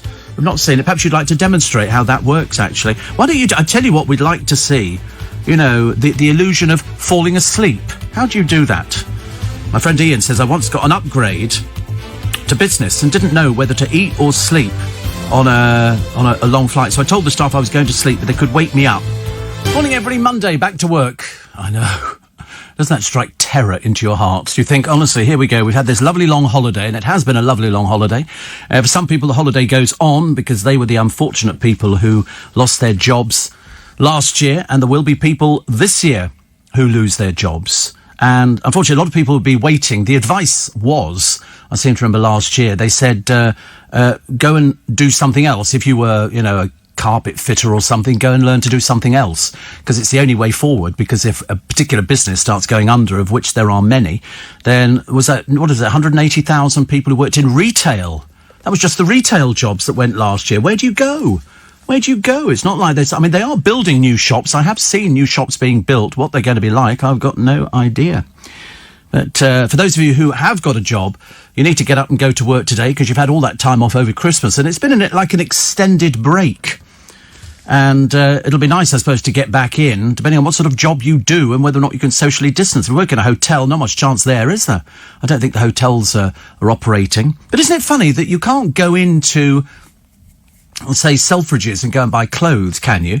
And yet you can walk into Tesco's and go and buy them because they sell food and household items. In fact, the more items they actually sell, you know, the more people are going to go to the supermarkets because they're the only ones who are laughing throughout this entire thing because people have got to eat. And if you've got to eat, you're going to have to go to a supermarket. So, in fact, when they were all queuing outside the shops, people were going, oh, isn't it a shame? You go, the supermarkets are rubbing their hands with glee. Can't get enough of it. Here's one of the first ones that I've read. Remember Amber Gill? She was on Love Island, as I say, a nobody. But apparently she put on a stone. That was the clue. What does that mean? She's bringing out a fitness DVD. Oh, yes, she is, yes. She's decided to join the hordes of celebrity get-fit gurus by launching her own fitness system. She's not moping into a tub. She has no experience of this whatsoever. She'll leap onto any bandwagon, so she started a mix of cardio combat moves. And they say it's just in time to help do the... I mean, why do these showbiz columns, like Andy Halls and all the other people, why do you give these people, you know, the oxygen that they crave? Why do you do it? Is it just filling up a column? Or is it a case of, I mean, are you on some backhander? You know, why would you plug something like this? She's got no experience of doing anything like this. She's just another one of those people who appeared on the television on Love Island, God knows how many years ago. Nobody knows who she is. But yet she's bringing out something. And there'll be a, you know, sort of a DVD. And they reckon you can do all of this in 6 weeks. Codswallop. Codswallop. It's not for us. It's for people who basically, you know, they'll add their name to it, like that sort of Josie What's-Her-Face from This Morning. You know, to be honest with you, if she's on This Morning, I don't think she should be allowed to do anything like this. Because she's obviously being sponsored by one of these weight reduction companies. Otherwise, why would she plug them all over the interview? And the papers just put them in there. Like, they've accepted the fact that, I mean, would you let them deal with heart surgery? Of course not. And yet that's exactly what you're doing here. You're literally getting hold of deadbeats from Love Island who basically turned up there to try and snag a pretend boyfriend, milk it for all it's worth, then ditch them and just sort of then spend the rest of your life trying to get back the little bit of 5 minutes worth of fame that you had for a brief nanosecond. That's all it comes down to. And all they can do is pose in their underwear. They don't have any other ambition. I mean, at least with The Apprentice, they didn't start getting their kit off every 5 minutes, but that's what they do on Love Island because they're not talented. They don't have any talent. And it seems to run around the world. I've seen the Australian version. I've seen an American version. And I remember thinking to myself at the time, is there a whole sort of subculture of thick people who just sit around, you know, caked in... I mean, it was a bit like Towie. They had that desperately sad... It must have been an old one, actually. Kate, whatever her name is. Kate Wright, who appeared on there. And then she sort of... So he said, what do you do? This bloke, it was one of these celebrity come dine with me things. What do you do? She said, well, I've got my own company and I do this and that, and I was on a television programme. I thought, yeah, nobody knows who you are. Nobody knows who you are. And she would sort of say, oh, you know, I was on, have you heard of The Only Way is Essex? Why didn't you say Towie, dear? You know, make it sound as chavvy as it possibly can be. Because the only programme you're ever going to get is a celebrity, you know, I'm looking for a date, I'm sad and tragic. Joey Essex is on about his third. Who's going to go out with that? He's so dim. I mean, it just really is ridiculous. Absolutely ridiculous. So Ant McPartland's going to get married. So he goes out with his photographer the other day. He's 45, she's 43. They were out with their dogs in Wimbledon, which is lovely. So they've got engaged. Super, isn't it? I wonder what it would take to be like him. I don't know. Very interesting. Also, a firm of funeral directors is appealing for unwanted Christmas trees to turn into coffins. Very thin coffins, aren't they? How big are your Christmas trees? This is in Stevenage. And the first battery-powered hearse in Britain is here to offer the ultimate eco-friendly send-off. Well, what's the point? The only person who is probably eco-friendly is the person who's inside of this thing at the moment, and they're not going to know about it. I would want to sort of tell them, you want to sort of lean in and go, you're in an eco-hearse. It's battery-powered, which is good. 84850 steve@lbc.co.uk. Who's this? I've never heard the boxing promoter Eddie Hearn. He's nothing to do with Barry Hearn, is he? Oh, right, okay. Eddie, they'd say, is worth 60 million, but he reveals he spent £70 on a pair of underpants, but denies being a Flash Harry. No, you're a bit sad and tragic, aren't you? Why would you tell somebody he spends 70 quid on a pair of pants? He says he happily pays top whack for Pima cotton boxer shorts by Brit brand Derek Rose. He raved. Honestly, they're unbelievable. They make me feel great when I put them on. It's a pair of pants, love. Okay, get over yourself. Okay, you put pants on. They don't make you feel great. It's a pair of pants. There you go. He's the son of Barry Hearn. I thought he had to be. It was so unusual. Have you heard of Barry Hearn? Yeah, Barry Hearn, big boxing promoter. And also snooker. Snooker, involved in lots of things, actually. Snooker, darts, pool, ten-pin bowling, golf, you know, all of those sort of things. Chairman of... Eddie Hearn's quite big, yeah. Yeah, Eddie Hearn can afford to spend 70 quid on a pair of pants. As I say, judging by the way he looks, he should stick him over his head. That would be an advantage, wouldn't it? He's in sports promotion. He went to Brentwood School. Oh, that's all right. He grew up in Dagenham. What, mate? What? How you doing? Because apparently if you grew up in Dagenham, you have to spend 70 quid on a pair of pants. He said it's the old East End mentality of having readies in your pocket. So he prefers to carry £200 cash than use a wallet. Oh, well, there you go. Expect the next mugging story to be appearing. Wow, how's he telling people that? That would be disastrous. Honestly, not good at all. Oh, Jodie's quit Doctor Who. Yes, Jodie Whittaker is leaving. She's done 3 years. Doesn't seem possible, does it, really? Does not seem possible. And Roger says these celebrities will probably go and eat loads of burgers and donuts and then do the fitness video and we'll pay you. Absolutely, that's exactly how it works. Do you ever believe that sort of people who've been on Love Island, oh, it used to be a stone heavier? When was that? When I was 12. Yeah, of course. Right load of old hooey, I'm afraid. I don't buy. I've always said to you, don't buy into these celebrity DVDs or their systems, okay? Don't. She's doing it to try and make a living. Like, unfortunately for Jordan, the only thing she can do to make a living is get pregnant again and sort of go through another fake marriage. This will be marriage number 5, I think. What a charming mother she must be to all the kids who probably love her. It's just that they didn't get Christmas lunch this year. They got pizza. It's different if it comes with chips. Steve, know what you mean about supermarkets. Went into one of those cheap German supermarkets, Lidl or Aldi, one of them, bought some spicy meats, some smoked cheese, and some lovely dainty little pastries that were made on site. And also a set of welding goggles and an angle grinder. Yeah, they sell everything. And it's cheap. It really is cheap. Have you ever been in before? A friend of mine said he went to Aldi. He said he spent £12 and got the food for the week. He said it's really good quality. It really is good quality. It's very good. And so you've got Morrison's and Aldi and... There's another one, isn't there? Morrison. Lidl. And, of course, German. And we are Lidl. And they're all brothers. Are they really? Aldi and Lidl. Really? Useless information. That'll probably come up in a quiz question. They were doing the best quizzes in the world the other day. And they had Judith Keppel on again. And I've seen the same bit with Judith Keppel, where he asks her who was Eleanor of Aquitaine married to. And it turned out 2 weeks prior... she'd been driving through France and had gone into this monastery, abbey, and who was buried there? Eleanor of Aquitaine, with her husband. With her husband, who turned out to be Henry V, I think. I think it was Henry. And so, this was for £1 million. Was it Henry V? They come... Yeah, you can have a look out for me, yeah. As you know... I'm very rarely wrong, Jake, but, I'm prepared to concede defeat on this one. I don't know why I thought it was Henry V. I just had because I remember, no, perhaps it wasn't. Perhaps it was the one above that. Henry V was God for Harry, England and St. George. And I remember being taken to see that at the cinema with my dad, who loved those sorts of things. Eleanor of Aquitaine was married to... Who? Henry II. Oh, right, it was the second. It wasn't the fifth. Sorry. There wasn't a fifth on there, I've just remembered. But she'd been in the abbey and seen the graves. So she knew the answer for £1 million. But it also had, on the other show, when Fred Housego won, the London Cabbie. So it went from, somebody who was like salt of the earth kind of thing. Fred Housego drove a cab. Don't expect a cab to know all these things. Of course they do. That's all they do when they're driving around. They try and absorb the knowledge. That's why you get a lot of them. Train drivers, all sorts of people turned up on, the television quiz shows on a regular basis. And then you get Judith Keppel, who was sort of quite well-heeled, lived in Fulham.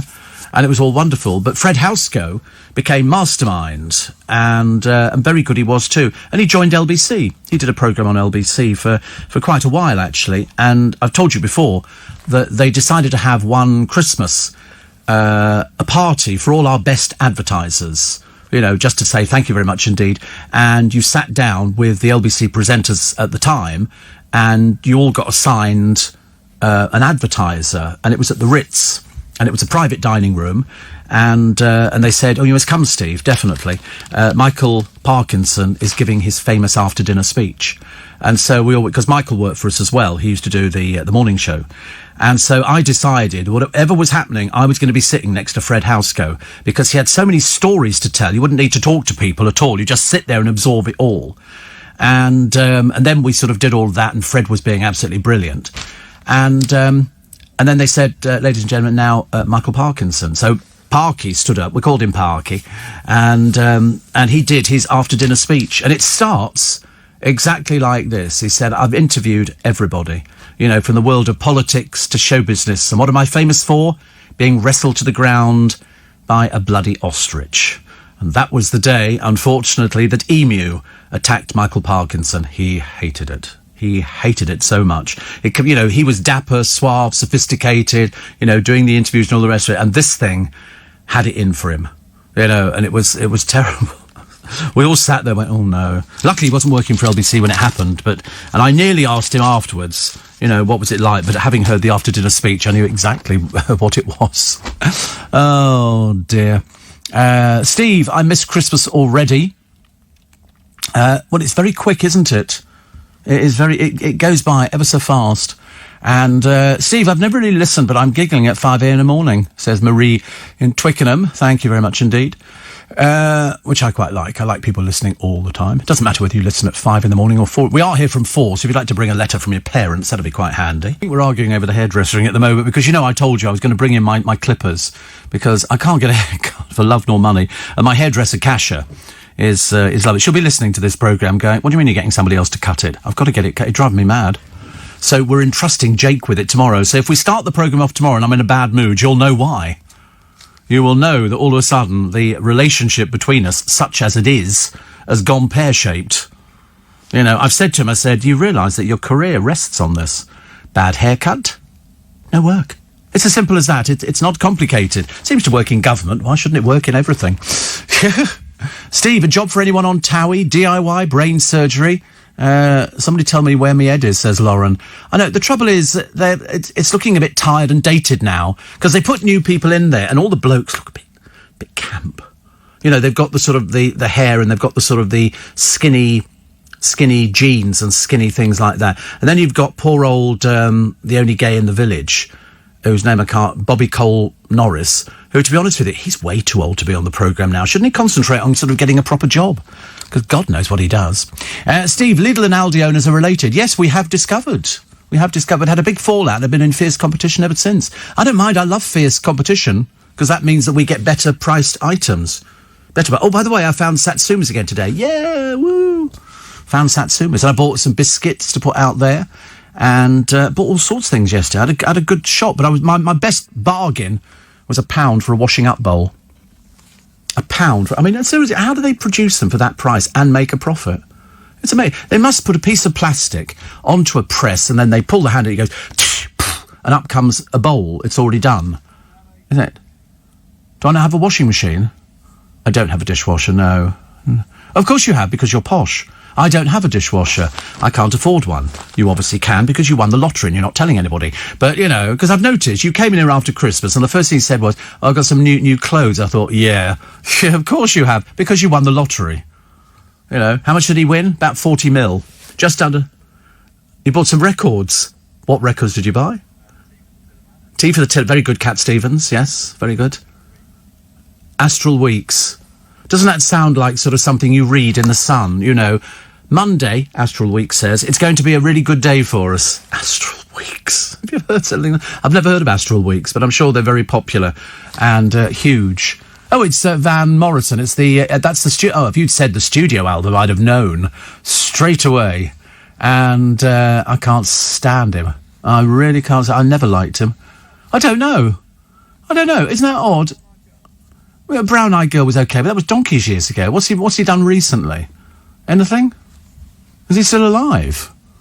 Yes. I know he's got a huge following, but it just never appeared. I was never into that sort of music. I was into sort of Tamla Motown and soul and stuff like that. I like Cat Stevens, yes. Oh, very young, well, could you leave us this time? Or Matthew and Son, that was my favourite song. I love that. Listening to that harpsichord at the beginning, I thought was brilliant. And I watched a programme on the Hollies yesterday. Look through any window, yeah. I could have been in one of those groups. I could have done that. Use a clipper guard, Steve. Oh, listen, we don't care about that. He says you can't muck up your hair. I'll not be mucking it up. He'll be mucking it up. He's the one who's in trouble for it. You know, I should say he held me down, Your Honour, and started to cut my hair. Only 321 days to Hanukkah. says Monica, our favourite Jewish cabbie. And 348 to Christmas. Whee! You get Hanukkah first. And why not? And why not? What else have we got? Oh, pictures of people in snow. They love this picture of this village, in the village of Alien Heads. It is actually called Alien Heads. Perhaps it's not pronounced like that, but there you go. They say you will be shivering all week. Listen, I've been shivering all week up until now. Definitely not so good. I hated it the other day. Something arrived from one of the DFDP, whatever they are, delivery people. As opposed to popping it through the letterbox like any other sensible person, it'll be coming back today. They turned up at 9:15 on a Sunday morning, and I wasn't in. So they've taken it back again. You'd think they'd want to put it through the letterbox. They just take a photograph of it half in. You know, they take a bad picture of the front door, which looks a bit silly. What have we got here? What have we got here? How playing Del Boy helped me to grieve. This is an odd thing. Now, tell me if I'm alone on this one. This is David Jason, okay, who has described how playing Del Boy helped him deal with one of the lowest points in his life. He had to recover emotionally from the grief of losing the love of his life. His partner, the Welsh actress Mfanwy Talog, died of cancer in 1995, okay? So I understand that. And, oh, I know what we haven't done. Have I got it here? I have. All right, I'll come back to that in a minute. So he ploughed his energy into filming a hit trilogy of Only Fools and Horses, blah, blah, blah. Anyway, he then found love again, which people do. You know, I never understand it, but that's just me. And he was making The Darling Buds of May. He married in 2005, and this lady caught his eye. So he had his first wife, Mfanwy. She died, and then acting got him through that. Then he meets this new woman, and he said, I thought, good grief, where has this one been all my life? Well, you were married to somebody else. You were married to Mfanwy. It's amazing how quickly sort of people forget. You don't have to be a religious person to ask for help. That doesn't make any difference at all. Yeah, I completely forgot about the poem. I mean, Lord above, what is the matter with me? So, I do have. Wait a minute. Better just see if I can find the blooming thing. No, I don't have the poem. I don't have the poem. Did you print it? Well, don't shout. Very aggressive. Oh, it's here. Oh, that's right. Well, put it well away from me. I'll just order a minicab and drive to it, shall I? Oh, look, here it is. We found it. Oh, that was lucky. Why's he putting it there? Where does the presenter sit? Here. Where have you put it? Over there. And that is a taxi ride. Again, something else we'll be claiming in court. You know. We could have, actually, yes. We could have, yes. No, we haven't had the jingle in a while, so here it is, the jingle for our poem of the day. Poem of the day. Do-do-do-do-do-do. Couldn't afford anybody to do a proper voiceover, so I had to do it myself. So that no extra charge for that, except he will be paying. So, in future, give in my hands, I then put it on the pile of things to do. Had to be reminded by the producer, we've missed the permit. So what's he done? He's found the longest 4 blooming pages. 4 blooming pages. I'm bored already looking at it. Luckily, the woman who wrote it, Eliza Cook, died in 1889. I said to him, but what I want, I'm looking for this was the brief, okay? I'm looking for a poem like the start of the new year. The start of the new year, a new start for a lot of people, and put all the other rubbish behind you. And so I said, like a poem for the new year. So that's what he's found. This is what Eliza Cook wrote in 1889. So the language is going to be completely different to anything you've ever heard before. Old time has turned another page of eternity and truth. He reads with a warning voice to age and whispers a lesson to youth. A year has fled o'er heart and head since last the Yule log burnt, and we have a task to closely ask what the bosom and brain have learnt. Oh, let us hope that our sands have run with wisdom's precious grains. Oh, may we find that our hands have done some work of glorious pains. Then a welcome and cheer to the merry new year, while the holly gleams above us, with a pardon for the foes who hate and a prayer for those who love us. We may have seen some loved ones pass to the land of hallowed rest. We may miss the glow of an honest brow and the warmth of a friendly breast. But if we nurse them while on earth with hearts all true and kind, will their spirits blame the sinless mirth of those true hearts left behind? No, no, it were not well or wise to mourn with endless pain. There's a better world beyond the skies where the good shall meet again. Then a welcome and cheer to the merry new year while the holly gleams above us, with a pardon for the foes who hate and a prayer for those who love us? Have our days rolled on serenely free from sorrow's dim alloy? Do we still possess the gifts that bless and fill our souls with joy? Are the creatures dear still clinging near? Do we hear loved voices come? Do we gaze on eyes whose glances shed a halo round our home? Oh, if we do, let thanks be poured to him who hath spared and given, and forget not o'er the festive board the mercies held from heaven. Then a welcome and cheer to the merry new year while the holly gleams above us, with a pardon for the foes who hate and a prayer for those who love us. 4 bloody pages of misery there. Oh, that was very good, yes. Yeah. If you find a shorter poem for tomorrow, it'd be quite helpful. You know, I don't want to sit here basically wishing my life. That's 10 minutes I'm never going to get back. That's 10 minutes completely, you know, not that I don't complain. Somebody said to me the other day, oh, you were complaining about... I never complain. I point out facts to you. I only point out facts. I never complain about anything at all. Jordan's pregnant, and apparently that's all very exciting, isn't it? We're all waiting for that one. She had been threatening it for some time, because all her children are made with love, and so that's great, and so she's got the new one. Well, she says she's pregnant, but we're not sure if she is. Because it was only a short while ago she was going, oh, in the new year I'd like to get married and get pregnant. Well, it's the only way you make a living, dear, isn't it? It's the only way you make a living. You don't make a living through doing anything. She's living in a rented accommodation. She's a bankrupt. I don't know when that finishes. Soon, I think. And luckily, we've managed to keep her off the road. But the wheelchair nonsense, which we had a while ago, she managed to milk. Now she's able to walk. We saw her walking through a forest the other day. Best place for you, dear. Best place for you. But of course, the kid, she couldn't order Christmas food this year. Couldn't do it. Why? Because she was on holiday all the time. She was on holiday all the time, and so the kids never got their Christmas lunch. Had they been at Peter Andre's, he'd have done a Christmas turkey. Sorry, he is the Christmas turkey. I do beg your pardon, that, Joe. I'm so sorry. Ricky Gervais fears he'll be cancelled by snowflakes and end up doing stand-up from park benches. Never. Never. He says you can get cancelled for things you said 10 years ago. 10 years? I can't remember last Thursday. 10 years ago. That'd be... There's Steve, Happy New Year. The poem was... But do you know, I forgot to mention Happy New Year, but I've done it so many times over the past few days. I felt a bit guilty doing Happy New Year, and people say you're a bit late on that. And I go, well, you know, there might be some people who've been away for... well, you can't go anywhere, can you? So, but it might just be some people who've missed the programme. And so if I do Happy New Year, it covers everybody. So Happy New Year. And let's hope this year is going to be a good one, as they say. That's what I hope. So beautifully read by you. And it's a fine mixture of rhythm, pace and tedium. Bliss. Loved it, says Bev. Thank you. Good old Emu. I saw an old Clipper Parky interviewing some wacky American guy in a pink suit. And, yes, apparently... Are you going to introduce prayer for the day in a book at bedtime, says Nick? Might as well, mightn't I? I might as well. That'd be funny. See, when I'm in Poundland, we like to look at the books, the CDs and the DVDs, but weeks ago I bought a soundbar for my smartphone for £8. The sound, says Connie, is not bad. Well, listen, for £8, because that was what somebody was saying earlier on when I said, oh, I bought something from Poundland. Of course, the joke is, oh, how much did that cost you? But of course, not everything's a pound in Poundland. There are lots of things which go much higher than that. Much higher. Steve, DPD are a nightmare. The nearest depot is 30 miles drive when I was out of London. At work, they don't get my signature for expensive items. And, listen, I was just furious that I saw this ticket, but it wasn't addressed to me.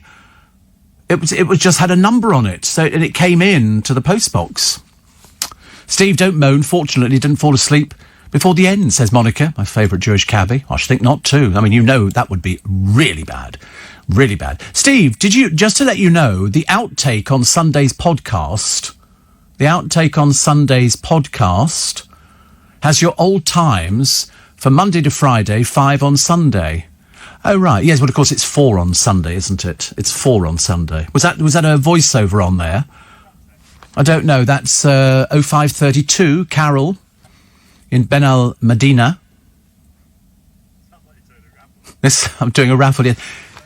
0532, Carol in Bella Medina, you've won the tea cosy. We're very pleased for you. Of course, you know, what you'll be hearing on BBC Local Radio at the moment is the Vicar's here this morning, and we'd like to know your worst Christmas present. That'll be it, you know. Favourite sweet over Christmas. I put loads of things out there today. Including some fresh off the whatever Satsumas grow. What do they grow on Satsumas? Trees, isn't it? Is it just I don't know. I've got no idea. Nobody ever said you had to be intelligent to be a presenter, just entertaining. which always works very well for me, thank you. Steve, my wife ordered a set of knitting needles. They came in a box big enough for 2 boxes of cornflakes. I bought some cornflakes the other day. Big mistake. Big mistake. Steve, don't eat satsumas or any citrus fruits if you suffer with cystitis. The acid in the fruit aggravated. Believe me, says Joy, I know. Oh. Well, now you know what I'm going through. All you ladies who've had cystitis over the years. And when I spoke to a friend of mine, because I thought you just got it once. But no, it's not. She said, oh, no, I used to get it quite a lot. So I don't feel so bad. I don't feel so bad about it, but it's a pain. I mean, it's a pain. Especially for men. I don't know whether it hurts as much for women, but I just know that every woman I've ever mentioned it to, especially at the doctor, they go, oh, poor you. I got it from Jake this morning. Oh, poor you. Honestly, you've never heard such fakery in your entire life. Oh, I was really concerned, Steve. Ha, ha, ha, ha. You know, he's like Joan Rivers without the coloured hair. He is. He's like Joan Rivers. Yeah, see? Because I really feel sorry for you. Ha, ha, ha, ha, ha. You've got it. I haven't. You know, that kind of thing. So cruel. And I gave him chocolate-covered honeycomb this morning. You're not eating, you can take it home. Good, you take it home. That's good for you. You can eat some of it on the train, can't you? You may do that. Then people expect to share it with you. First time the other day, I told you, I was walking up here. Nobody here, just me, walking along, just me and the mice. And some bloke goes, excuse me, mate, excuse me. I thought, I'm not your mate. And, excuse me, mate. And he kept going. I just kept walking. Excuse me, mate. Excuse me, mate. And I thought, he might come up behind me. So I went, yes, you know, trying in my best concerned voice. He said, got any money for a hot meal? Now, what I wanted to say was, do I look like I've got money for a hot meal? Of course I haven't. I only have cards. I go home on a card. And I thought, and where'd you get a hot meal from at this time in the morning? Well, it's 3 o'clock in the morning. And in the middle of a pandemic. And so he went back smoking his joints with his friends who were sitting down, taking the electricity from the shops that are up and down here. There's a Chinese opening shortly. Do you think if it's opening the early hours of the morning, we could get some sweet and sour chicken or something? I could eat sweet and sour chicken now. Or some fried bread. I could eat fried bread now with some bacon on the top of it and some beans. That'd be quite nice. I've not had beans. I don't care if I feel awful. I do not care. Don't you do your fake I'm concerned for you kind of bit again. I'm not buying that. But I only have fried bread once every 6 months. And I quite like it. My mother used to do fried bread, and then I suddenly realised why I shouldn't have it. It's bread soaked in oil. That's all it is. Even if you dry it off, it's bread soaked in oil, but it's delicious, with some bacon on the top and then beans piled on top of that, and a little sausage, which is lovely. When does the canteen open upstairs? I don't know. I think they probably open as I'm leaving, I suspect. I think there should be like a chute that comes down into the back of the studio. And what I do is I go on air, because I know they'll be listening in the canteen, and say, we'll have 2 sausages, 2 egg and bacon toasties, and some juice. The only juice I can't have, which I really like, is grapefruit. Interferes with my medication. All these things you can't have. Somebody said don't have the citrus, because it's going to interfere with cystitis. Right, pain, isn't it? And then this chute shoots the food down, and it arrives on the desk in front of me. Can you imagine? I don't do salt. Do you do salt and pepper? Oh, no, I've never done salt and pepper. Ever. No, never done. Oh, I do a little bit of salt on chips, but only just a little tiny bit. I don't do that. And I used to do vinegar, but then I don't do vinegar now. I drove into town on Sunday morning, and our local fish and chip shop was open, and I thought, shall I go and get some chips? Because he knows where I work. So I try not to go in there very often. It looks a bit naff, you know, probably sort of think he's trying to get free food. And I thought, should I get some chips and eat them on the way? And I thought, no, don't. It was so tempting. And then I thought, perhaps, you know, like a pancake roll or something, anything like that, actually. So Sunday's podcast got the old times, 4 Monday to Friday, which actually is right. It is 4 Monday to Friday, but it's 4 on Sunday as well. The boys will look into it. They know people, all right? Don't worry, darling. It'll all be sorted out. You don't need to worry about it. Once the boys are on the case, nobody messes with them. Nobody. What have we got? Oh, it doesn't matter what the time. Who cares? Somebody says the spike must have shown that you've got 2 new listeners in Kingston. Pebbles and Rollo. Pebbles. Is it Rollo or Rollo? You see, I don't know, actually. It could be polar, it could be either, or either. Wire-haired puppy Dachshunds who've decided that waking up time is 4 a.m. Cool. I think waking up time's 4 a.m. You want to see the spike at 4 a.m. Nobody gets it. Well, I mean, people do get it. They understand what it is. There's a gay football manager, Luke Tufts. When he was a player, he was spat on and received knife threats because the pressure for gay footballers to reveal their sexuality was quite heavy. In fact, very difficult. Until they actually retire, they don't come out as gay footballers. It's as simple as that. That's how homophobic football is. I could tell you stories, make your hair curl. Absolutely. So, Luke, he said he understood from his playing days when he was spat on, but as a coach, he won over the dressing room with his banter. He said there's a stereotype that gay people are offended easily. I always get the feeling, early doors, that people are treading on eggshells around me in case they offend me, so I take the mickey out of myself. Absolutely. Listen, if you can't laugh at yourself, you're probably missing the joke of the century. That's the whole idea, isn't it? You know, don't be affected by things like that. Really, it's not worth it. Not worth it. Luke is boss of Ashford Town FC Kent, who play in the, is it the Isthmian League, South Central Division, the 8th tier of English football. Didn't even know there was an 8th tier, but he's done an interview in Attitude magazine. He said, I've had people threaten to stab me. I mean, that's just people, you know who they are, and Luke will tell you the same thing. The people who sort of threaten to do things like that are generally people worried about their own sexuality. That's how it works. You know, they aren't really anti-gay, they just want to find somebody to go out with. That's the way forward. Prepare for the UK's worst winter ever. What do you mean, what, worse than it is at the moment? Good Lord. I mean, really, we don't want things like that, do we? That'd be really bad. And your favourite pop song is probably one that was in the charts when you were 14. My Lynn was listening to a programme on the radio the other day and they said they don't make songs like they used to. She said, I felt so old. I felt so old. I thought, I know how you feel. Extroverts are more likely to use words that describe pleasant emotions, such as love or happy. Love or happy. Do you use the word love or happy? No, you're not an extrovert, are you, Luke? Not an extrovert. In fact, sorry? You are a shy person, I know. I mean, I've had lots of people say, they said, oh, you've got shy Luke working with you. And I go, yeah, I have. And they go, we knew him when he was not so shy Luke, but now he's shy Luke. Oh, I'm a shy retiring person, aren't I? I'm like, oh, wouldn't say boo to a goose. Oh, God, don't want to get on the wrong side of my tongue, I tell you. It's funny that somebody said that the other day. They said, you're a very peaceful sort of person. I said, not really, no. I sit on the bus. I can get quite angry sitting on the bus watching stupid people without a mask on. And that's the one thing that annoys me more in this, because as more people die and more people go down with coronavirus, put your mask on. And don't give me this garbage about, oh, I'm too ill, I can't wear one. Well, don't go out, because you're infecting people, you know? Ridiculous, honestly. Steve, we had an old-fashioned tuck shop at my school, staffed by the school kids. We had one as well. It was called Two Trestle Tables, and I was in charge of it. And you'd take the tables out of a classroom, put them out there, the kids would line up, and you'd sell crisps, or wagon wheels, or Tunnock snowballs. How much we sold them for, I've got no idea.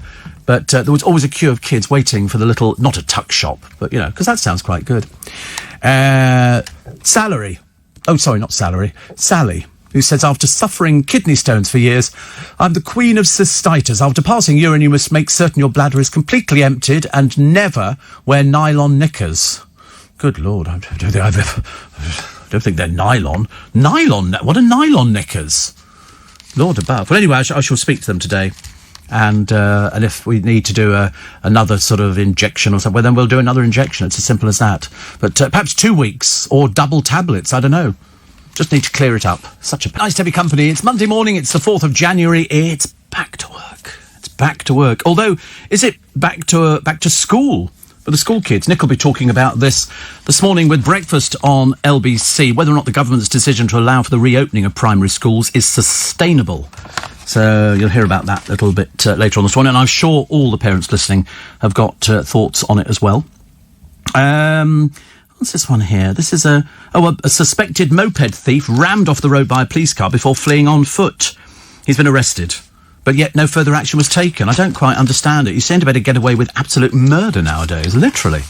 And you don't have to do anything. Iggy Pop, I didn't even know he was still alive, but he is. And Brits are taking singer Carly Simon's lyrics to heart. We are the vainest people in Europe. She sang You're So Vain, and it was a great thing. You probably think the song is about you. And Brits search the web more than 108,000 times a month, asking Google how to edit selfies. Frequent queries include, how can I boost my cleavage? How can I make my eyes sparkle? And how can I look slimmer? I don't think you could ever look slimmer, can you? People seem to think, actually, that if you wear black is very slimming. Well, it isn't. It isn't. It's no more slimming than any other colour. You know, any other colours. You could probably wear red and look slim. It depends if you tuck in or have out. You know, out makes it a little bit better, I think. It doesn't work for you. No, that's the whole idea. It doesn't work for you. That's what I'm doing this piece on. I'm doing this piece of rhetoric, you know, just to tell you it's not working. You know, I don't know why you don't believe me, honestly. I tell you all these great things, Jake, and you just, you know, goes in one ear and out the other. What have I... Everybody said to me, they said, why is he wearing his stuff tucked in? I said, listen, don't ask me. No idea. Obviously... Is that a Dorset look or something like that? Is that what they wear? Devon, is that what they wear in Devon? Right. Completely different. Devon. Let's all go to Devon, shall we, today? Let's go and invade Devon. Oh, no, you can't go out. So, somebody's quitting Loose Women, and that's Saira Khan. Won't make any difference. I don't think she brought very much to the table, I'm afraid. She's done 5 years, which almost proves to me, without a shadow of a doubt, that she really... didn't do anything. She joined the show as a troubled soul. They've all got issues. But she said that she would like her seat to be given to either a gay, transgender or non-binary person. Oh, God, thank God it's nothing to do with you. She said 2020 had made her reflect on life. And so I start the new year by saying goodbye. OK, see you. So in other words, they obviously didn't allow her to say goodbye on the programme. They just decided she could go. And she was on The Apprentice, but she didn't win The Apprentice either. So she's flogging face cream or something. I don't know. A big mistake. Big mistake. Better to be on the television than sort of not on the television. Also, extrovert for using the word happy. What if you use words like ecstatic and delighted? Somebody says, thanks for the cystitis advice. I think I'll stick to PVC knickers.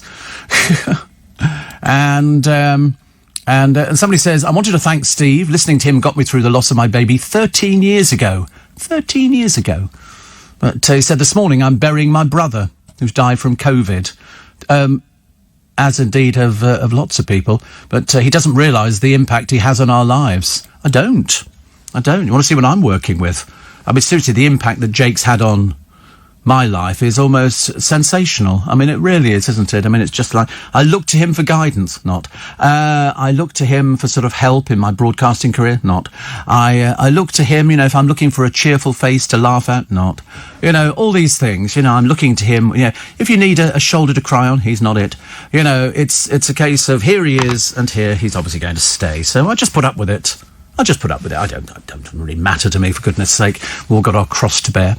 Donnie wants to know if you're a fan of baked beans. I haven't had baked beans for months. Seriously, months. Months and months and months and months. And I don't know why. Somebody said they've got too much sugar in, but you can buy the baked beans without much sugar in, which doesn't sound like they're much good as baked beans. I'm not into these sugar-free things. Doesn't work for me. Do you know people who own cats are the most unfaithful partners? Well, how do they know this? Do they go round and check? I'm sorry, you've just cheated on your partner. Do you have a cat?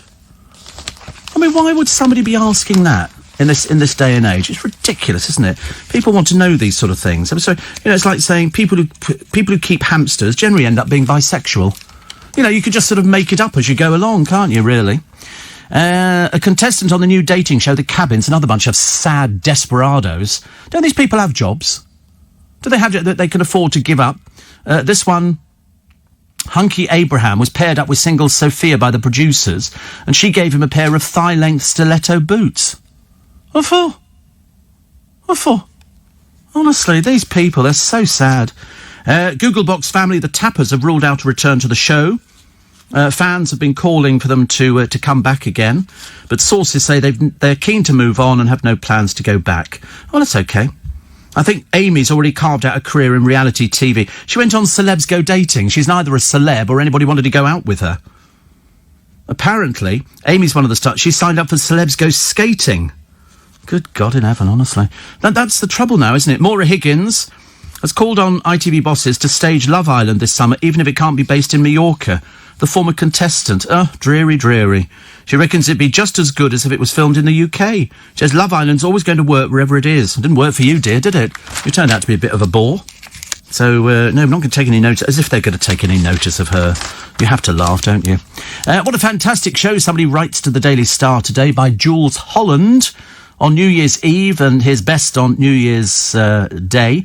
He loves his work. What an entertainer. I'm always envious of anybody who can play a piano. You know, and just basically sort of honky-tonk and just sort of keep up with things. Somebody says, what a load of old rubbish the BBC dished up over Christmas. Instead of the likes of Dad's Army, Porridge, Only Fools and Horses, Morecambe and Wise, you got Doom Enders, Great British Sewing Bee and a rubbish Doctor Who. There you go. I didn't see very much of it, actually. But Julia Bradbury, I like Julia Bradbury. She always looks quite fun, doesn't she? And I can't remember if I've interviewed her. Might have done it at some point in my life. But no, I've always liked her. She always looks so she's genuine. You know, some people you see on television and you think, I wonder if you're genuine in real life. And it isn't until you meet them that you can work out whether they're genuine or whether they're not genuine. And I always thought she looked genuine. She always seems to be fairly happy with the work she's doing. So I like people like that. Do you like Julia Bradbury? All right. You don't know who she is. No, she's on the television. She's a presenter. You won't know who she is. You don't know anybody. Doesn't know anything at all. And do you know, I'm feeling in one of those moods today. I'm feeling one of those moods because it's because it's a Monday, and B, because I'm so desperate to get back to talk to you, and C, because I know a lot of you are going, I really, really don't want to go to work today. It's been a long break over Christmas. I mean, some of you will definitely want to go back to work, to go and see people and hope that we're still socially distancing. Have you seen Keeping Up with the Kardashians? The husband, Bruce, has transitioned into a woman. Oh, she was over here ages. She's been on Loose Women. Bruce Kardashian, who's now Caitlyn Jenner. And, yes, she's been on the television loads of times. So that was always quite interesting. But I don't think, you know, that we want... I mean, I don't know whether or not we want somebody who's transitioned on the Loose Women panel. I think Loose Women's lost its way. You know, so many of them just deal with their own issues, of which there appear to be many, many, many issues. Quick... Where do you get your jabs from? Well, you don't, unless you've had a letter, which is confirming. And so it'll be rolled out next week for mass vaccination centres. I hope there's one near me, actually. I quite like the idea.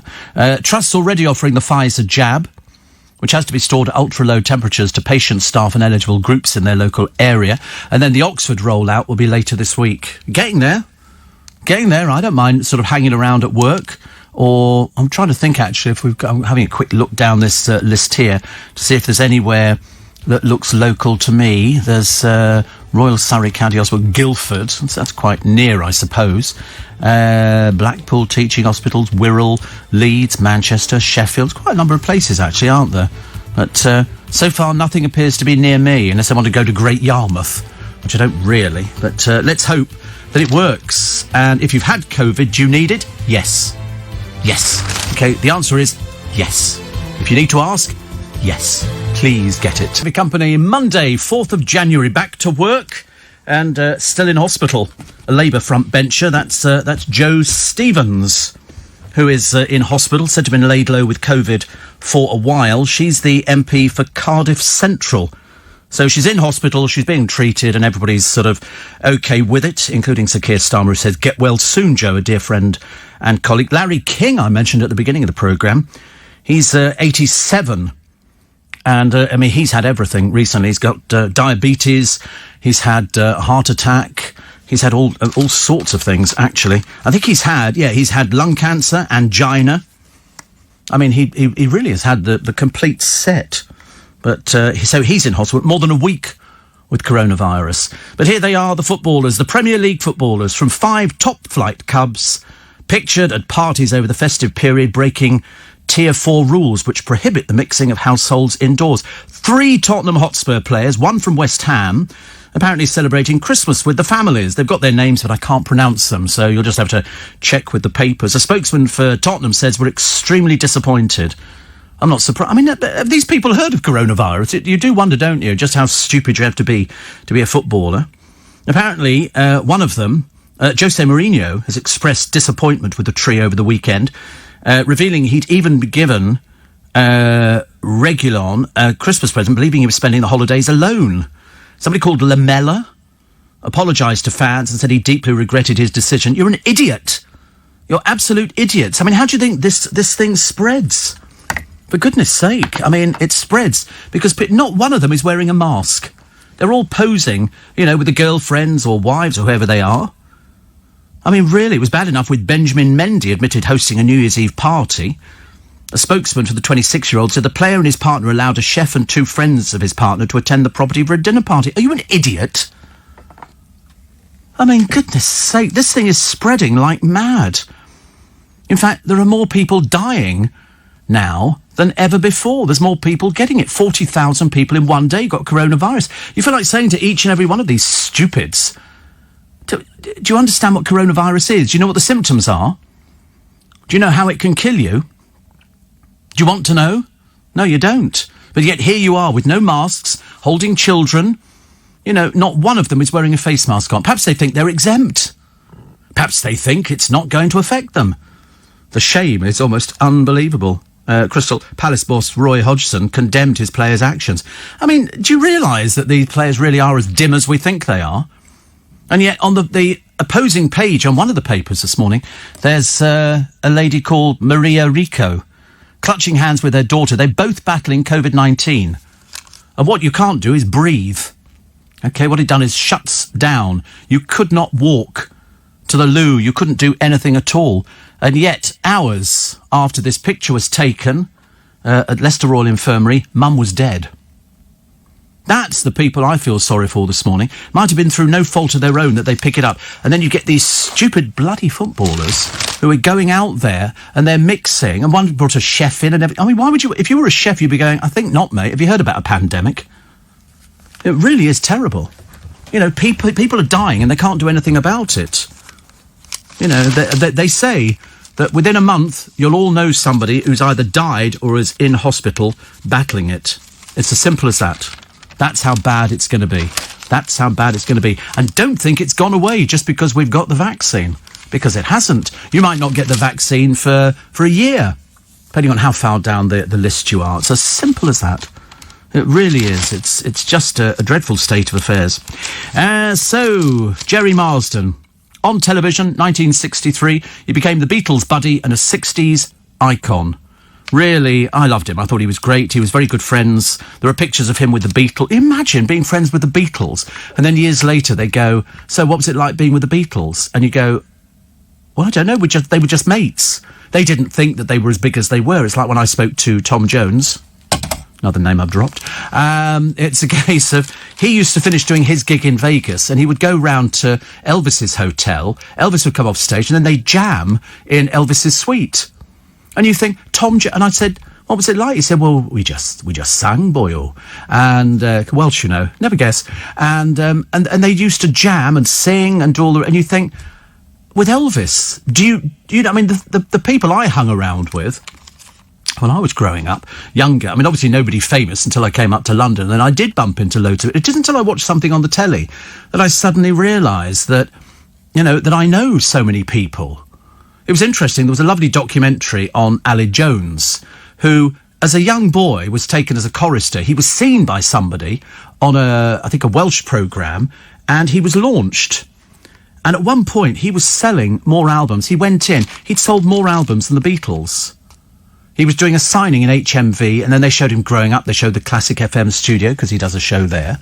And it was really interesting, because he said, I remember this one. Who actually became his best friend? Terry Wogan. Terry put him on there, on the programme. And once you've been on the television, the world was his oyster. He brought out albums, loads and loads of albums he brought out. Hugely successful. And I suddenly remembered, because I've known him for donkey's years. He's so sweet. Honestly, even Dame Judi Dench, and she's quite difficult to impress, she said he was really lovely. And no. Do I think I'm famous? No, I mean, I'm known for what I do, but I don't think I'm famous. I'm not going to be going on Love Island anytime soon, Luke, so you don't need to worry about that. Seeing old Steve in a bikini. And I was going to completely forgot. I went outside and told them what I did this morning. They all collapsed in laughter. They thought it was hilarious. But that's the Breakfast Show team for you. The Breakfast Show team. Steve, Dun, dun, dun, dun, dun, dun, dun. You need water, water and more water, says Jackie. No, you can have water, but not too much water. Not too much water. Too much water is bad for you. You know, you can have the right amount of water. I do just the right amount of water. I've got a case of water in the back of the car. Case of water, and I've got water upstairs and water in the fridge and everything else. I do like my water. And then I thought it was maybe the milk. Perhaps I'm allergic to the milk. I don't know. Whatever it is, it's a pain, as they say. So, happy birthday today to Craig Revel Horwood. He's the only Strictly Come Dancing judge who's been on the panel for every series. I like him. He was being on it. People used to hate it. Boo, boo. They always do these things, don't they? But he knows what he's talking about. At a screen test, he was asked to comment on Natasha Kaplinsky's rehearsal video. He said, "Whoever that woman is, darling, can't walk, let alone dance." Asked to truncate it into 3 words, he blasted out dull, dull, dull and got the job. Kaplinsky went on to win Strictly's first series. Michael Stipe, frontman of R.E.M. I think their biggest hit single was Losing My Religion, which I thought was a good song, actually. Everybody... Shiny Happy People, really. I mean, R.E.M.'s Everybody Hurts was a favourite. But I still think the Losing My Religion was a really good song. Very good. And I don't even know anything about that sort of music, you know, sort of rough boys music. I prefer something a bit more gentle, like Tamla Motown and things. And I tell you what, on this day in 1838, he was born. His name was Charles Stratton. Who do you think Charles Stratton became? He had an alter ego. He was very famous.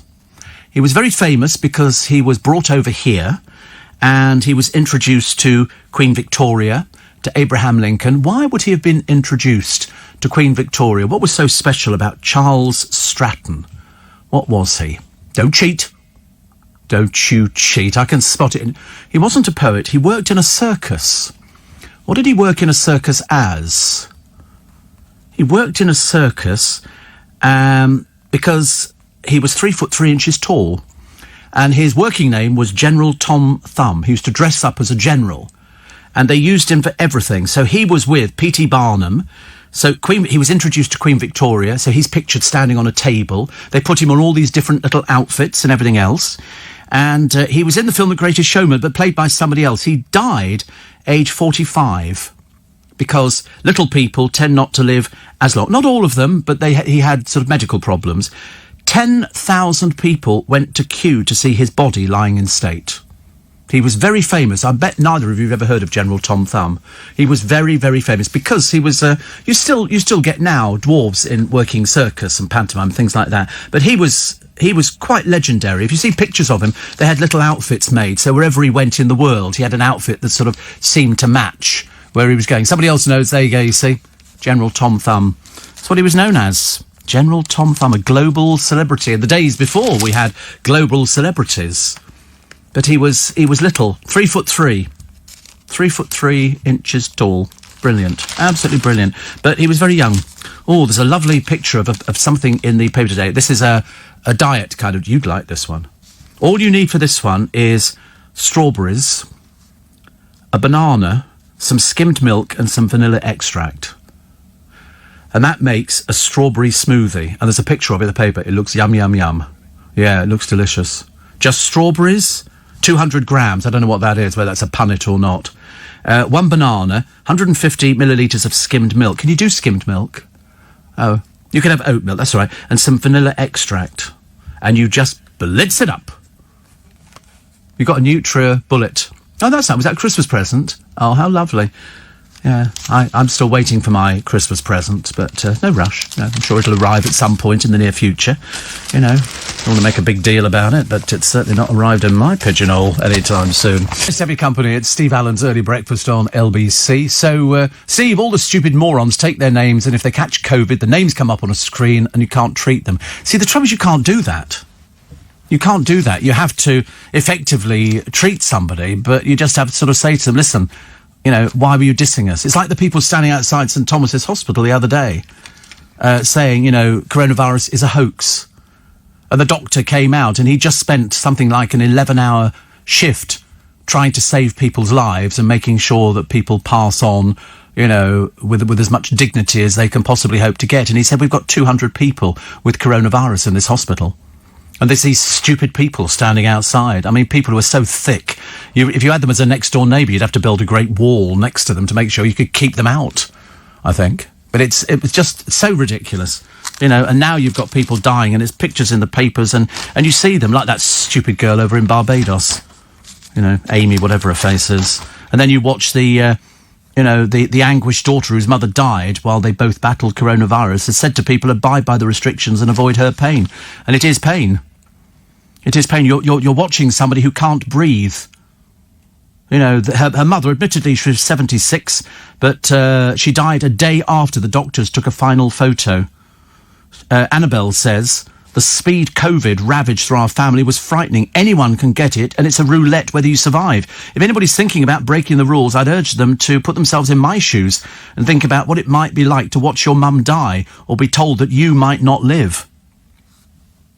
I mean, it's as serious as that. Do not believe any of these numpties who come up with this absolute rubbish about the fact that, oh, we're fairly safe, you know, it's going to be okay. I have to tell you as well that Jerry Marsden from Jerry and the Pacemakers, he didn't die of coronavirus. He didn't die of coronavirus. Exercising twice a week can help prevent dementia. I'll pass that on to the boys. They'll be delighted.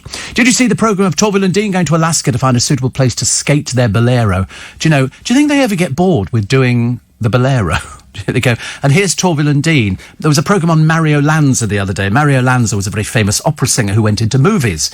But unfortunately, because of the nature of what he did, people used to invite him to their parties, and then they say, oh, there's a piano here. What would you like to sing for us?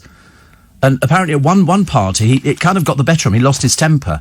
They invited him there. He thought he was being invited to a party. They thought he was going to sing for them. And so the woman said, oh, there's the piano there. Would you have a repertoire? And he went, I thought I was invited to a party. And she said, yes, but I'm sure you'd like to sing a couple of songs. He said, no, I wouldn't. And he turned around and walked out. It was like that great story from David Niven in one of his books, The Moon's a Balloon or Bring on the Empty Horses, one of them, where he was in Hollywood, and Hollywood was famous for having naughty parties. Naughty parties, you know, where you would go there and it was naughty. And a friend of his who, you know, wasn't in the business, but he'd heard about the naughty parties. And he said to David Niven, he said, listen, could you get me an invite? You know, to one of these naughty parties. And so David said, well, I can't really. He said, oh, please. I've never been to a naughty Hollywood party before. He said, well, I'll see what I can find out. So anyway, a couple of weeks went by and he came back. He said, there's a party this Saturday. And so he got, am I invited? He said, yeah, you're invited. He said, just follow the instructions. And I think David was a bit sort of fed up with having to do this kind of thing. Anyway, dutifully, on the night, 10 o'clock at night, the bloke turns up at this mansion in the Hollywood Hills. Knocks on the door, and it's opened by a lady wearing nothing. Not a stitch. And she says, hello. He says, I'm here for the party. And she says, oh, right, would you like to come in? And she'd like to take your clothes off here and just leave them in the dressing room. So he took all his clothes off, and she said, this way. And she led him to a pair of double doors, flung them open wide. He's standing there stark naked, and everybody's in full evening dress. Exit one very embarrassed man. Jackie says alcohol can make cystitis symptoms worse. Oh, there's always a problem, isn't there? There's always something. I'm quite chuffed, Steve. I knew the answer was Tom Thumb. I'm not sure how I knew it, but I knew. I'm a font of useless knowledge. I love trivia. Me too. I love trivia. I think trivia's great. Lockdown puppies here. Disillusioned pet owners handing over their puppies bought during lockdown. One owner is selling their 6-month-old collie spaniel cross for a £1,500 fee. And these are really cute little puppies here, but there's a lot of effort you need to put into a puppy. You can't, don't buy them unless you've seen the mother. Told you before, there's a lot of crooks out there. A lot of crooks. The royal family could be dragged into a hugely embarrassing High Court trial if Meghan loses the next round of her legal battle with a newspaper. She's suing for breach of privacy after the paper published extracts of a letter she wrote to Thomas Markle, her father. In the letter, she complained about Mr. Markle's behaviour before and after her wedding to Harry. I think we just drop the title. She's not the Duchess and he's not Prince Harry anymore. So, depending on where this goes, I think her lawyers are set to urge a judge to settle the case with a summary judgment. I've got no idea what that is, but I think it means that they have no more witnesses that go in. They do. I mean, unless she backs down, this could be bad. And, of course, she has a reputation for thinking she's cleverer than everybody else, so that's the way it might go. Have no idea. Have we got any sort of future gazing for this year? What do we think is going to happen this year? Do we think there's going to be some monumental... I mean, apart from that, we'd love to see an end to coronavirus, but, I mean, I've just been saying that. I mean, I want us to be a bit more accurate than Michael Fish in 1987, when he said on the television, oh, a lot of people are writing in about the storm coming in. It's nothing to worry about. Next day, houses destroyed, cars completely obliterated, trees uprooted, ghastly.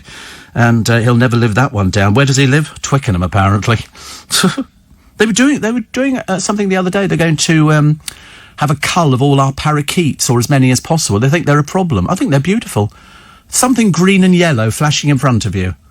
You know, they look wonderful. They make a noise. They sort of chirrup. And they're very nice. Why would you want to get rid of them? They say, oh, they're a danger to wildlife. What? They're not attacking water buffalo, are they, or something like that? Attacking the deer. It seems a bit overly mean, doesn't it, to cull them without any sort of justification, apart from somebody's gone, I think you'll find they'll be attacking the wildlife. What wildlife? They sit in trees and talk to each other. Yeah, the rats. Well, come and eat the rats. You know, it's like, you know, the deer in the park. We get them in Richmond Park and people go, oh, let's go and have a picture taken with the kids and the deer. Let's not. Johnny says Simona took down the Christmas tree decorations and yanked the 8-foot tree out the front door. Pine needles everywhere. Oh, I know. And if you've got carpet, even worse. He said 3 hours, 2 hoovers and a dustbuster to clean it up. Hopefully the dustman will take it. Has dropped it upstairs down in the wheelie bin. Yes, I mean, sometimes it's best to get a fake one, unless you've got a council who do recycle Christmas trees, which ours does. You just leave them outside, and they will take them, they put them through the machine, which shred them, and then they put it on the council gardens, which is quite a good thing to do. But you're right, messy all over the place. You know, if you walk about with bare feet, you could be having pine needles stuck in your foot for the next part of a year. So what are we going to have? We're going to have a bit more on Brexit.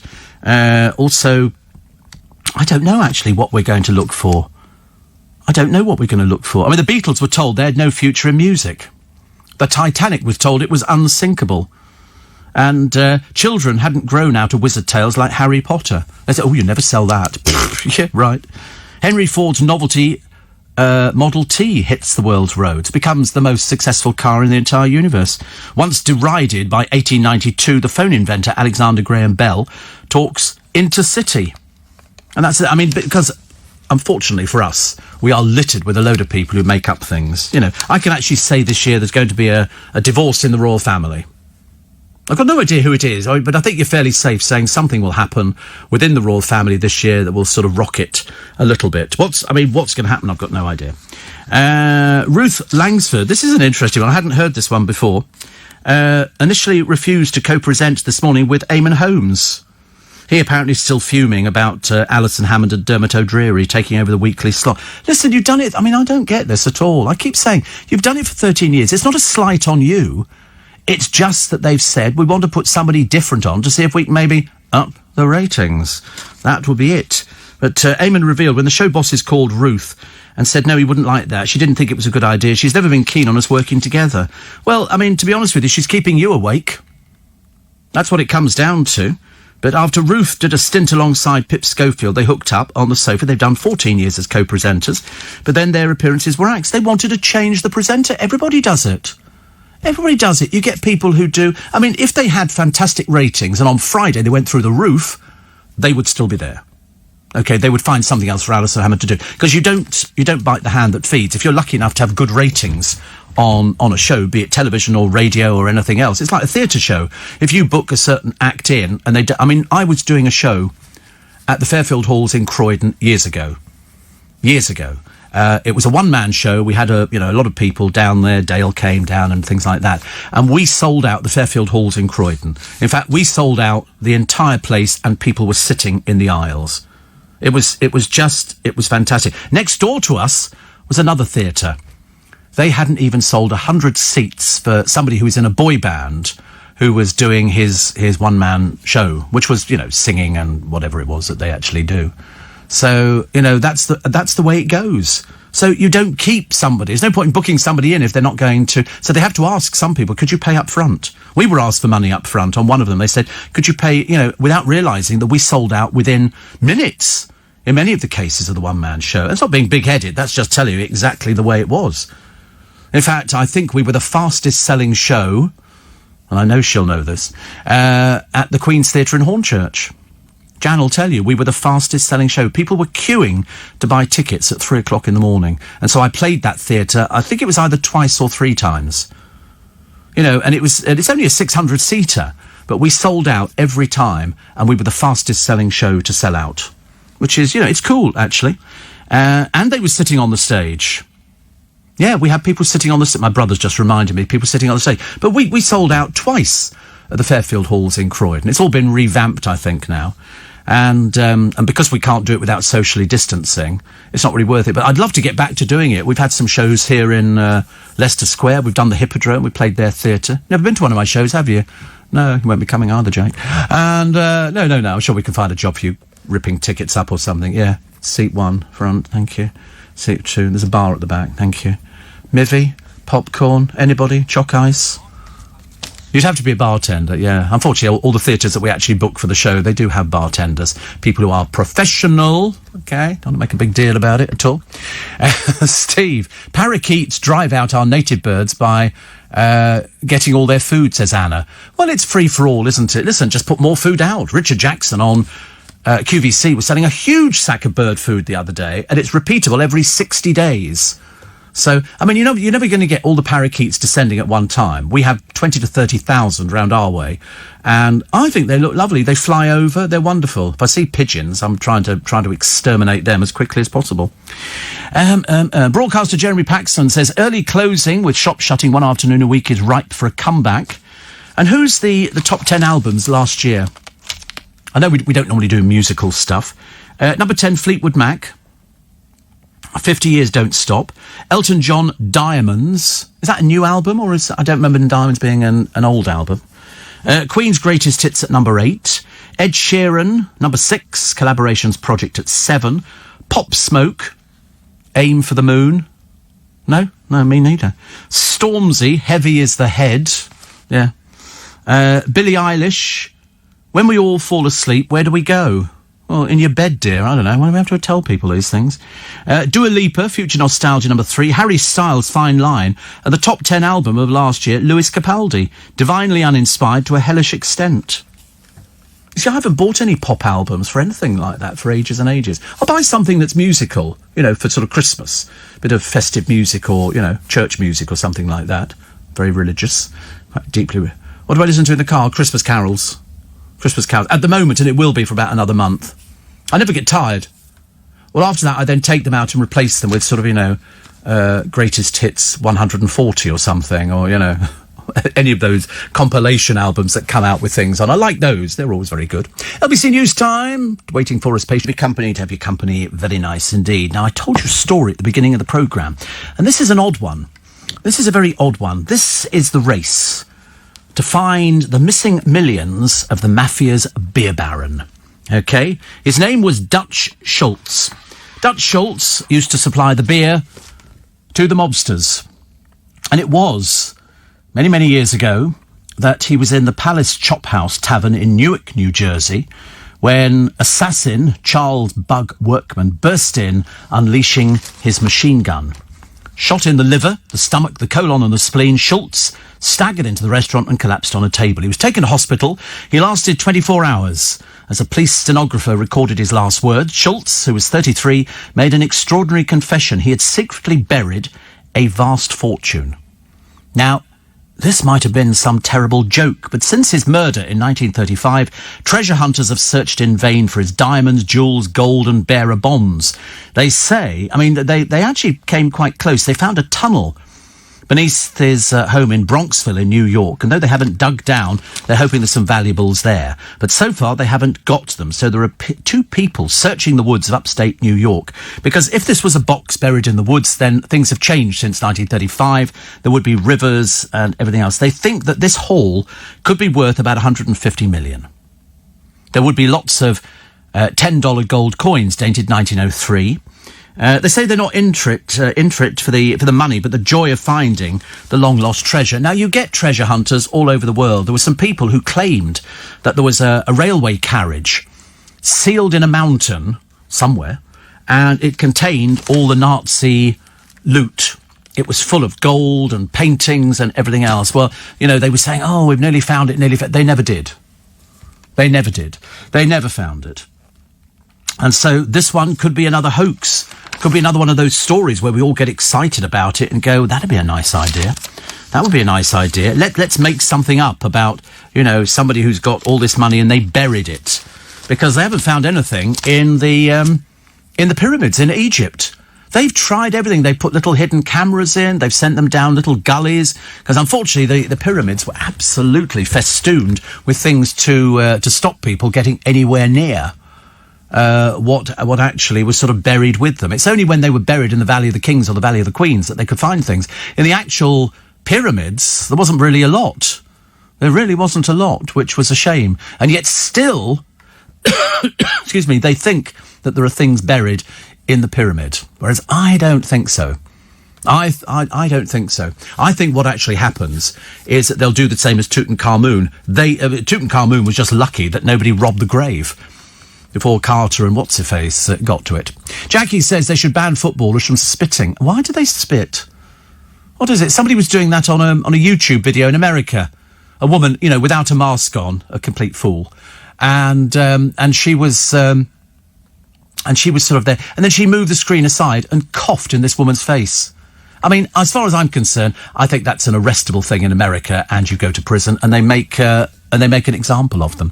Peter says, what happens? What do you do at your shows? Well, I can't tell you that. That's a secret. That's only for people who've been to the shows. Carol says, yesterday Sainsbury's, the Neanderthals, knuckles dragging in the car park, no mask, coughing, sneezing, dear God help us all.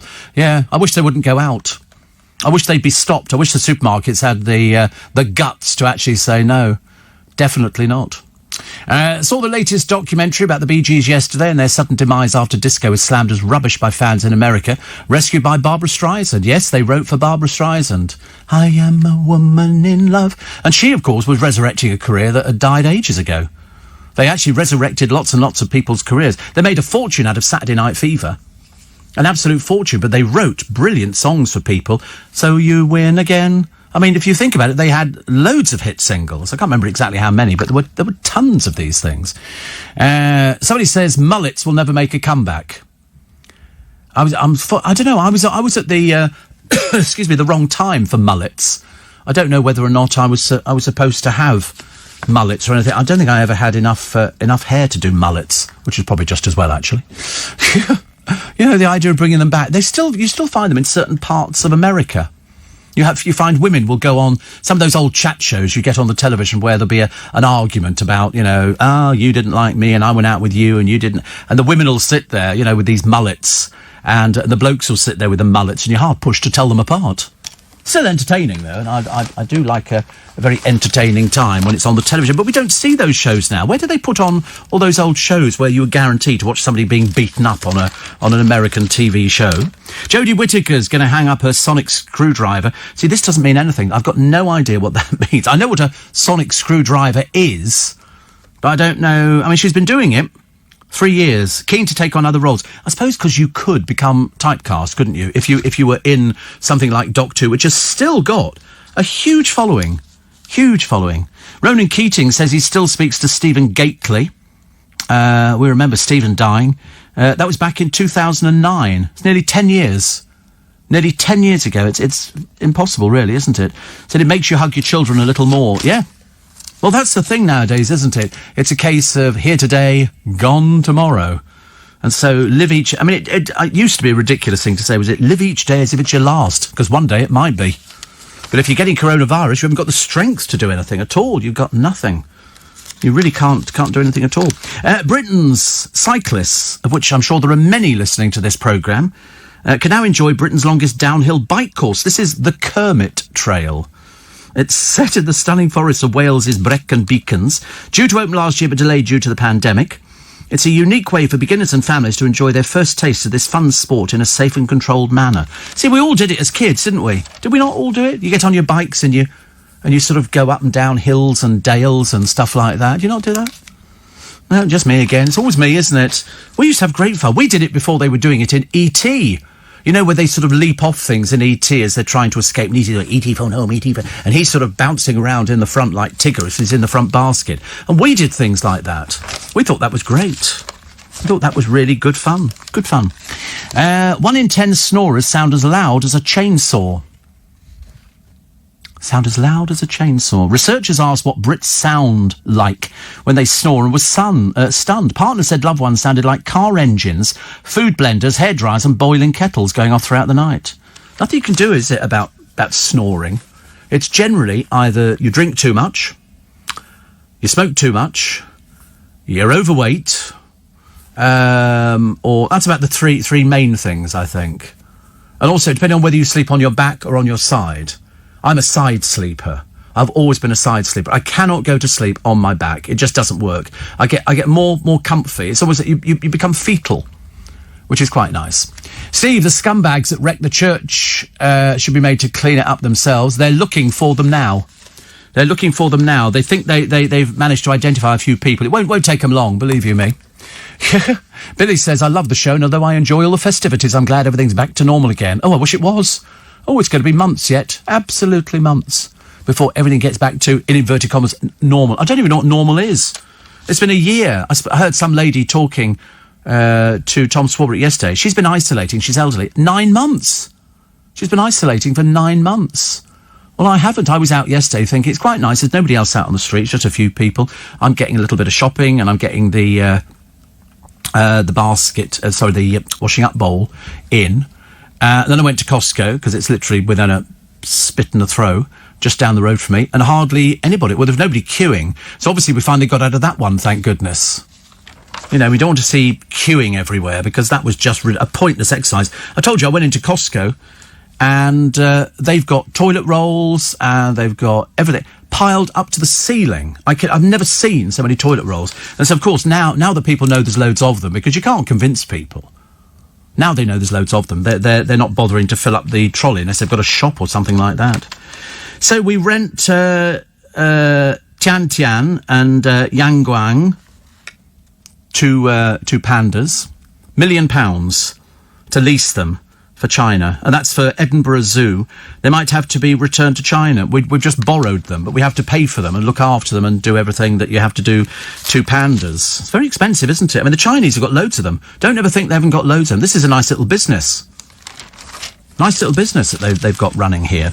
If you're celebrating your birthday today, let me be the first person to wish you many happy returns of the day, and I hope that everything you wish for this year comes true. Morning, nice to have your company nice. 11 minutes to 7 this morning. Stuart says, as for snoring steam, I'm all of what you just said and very loud.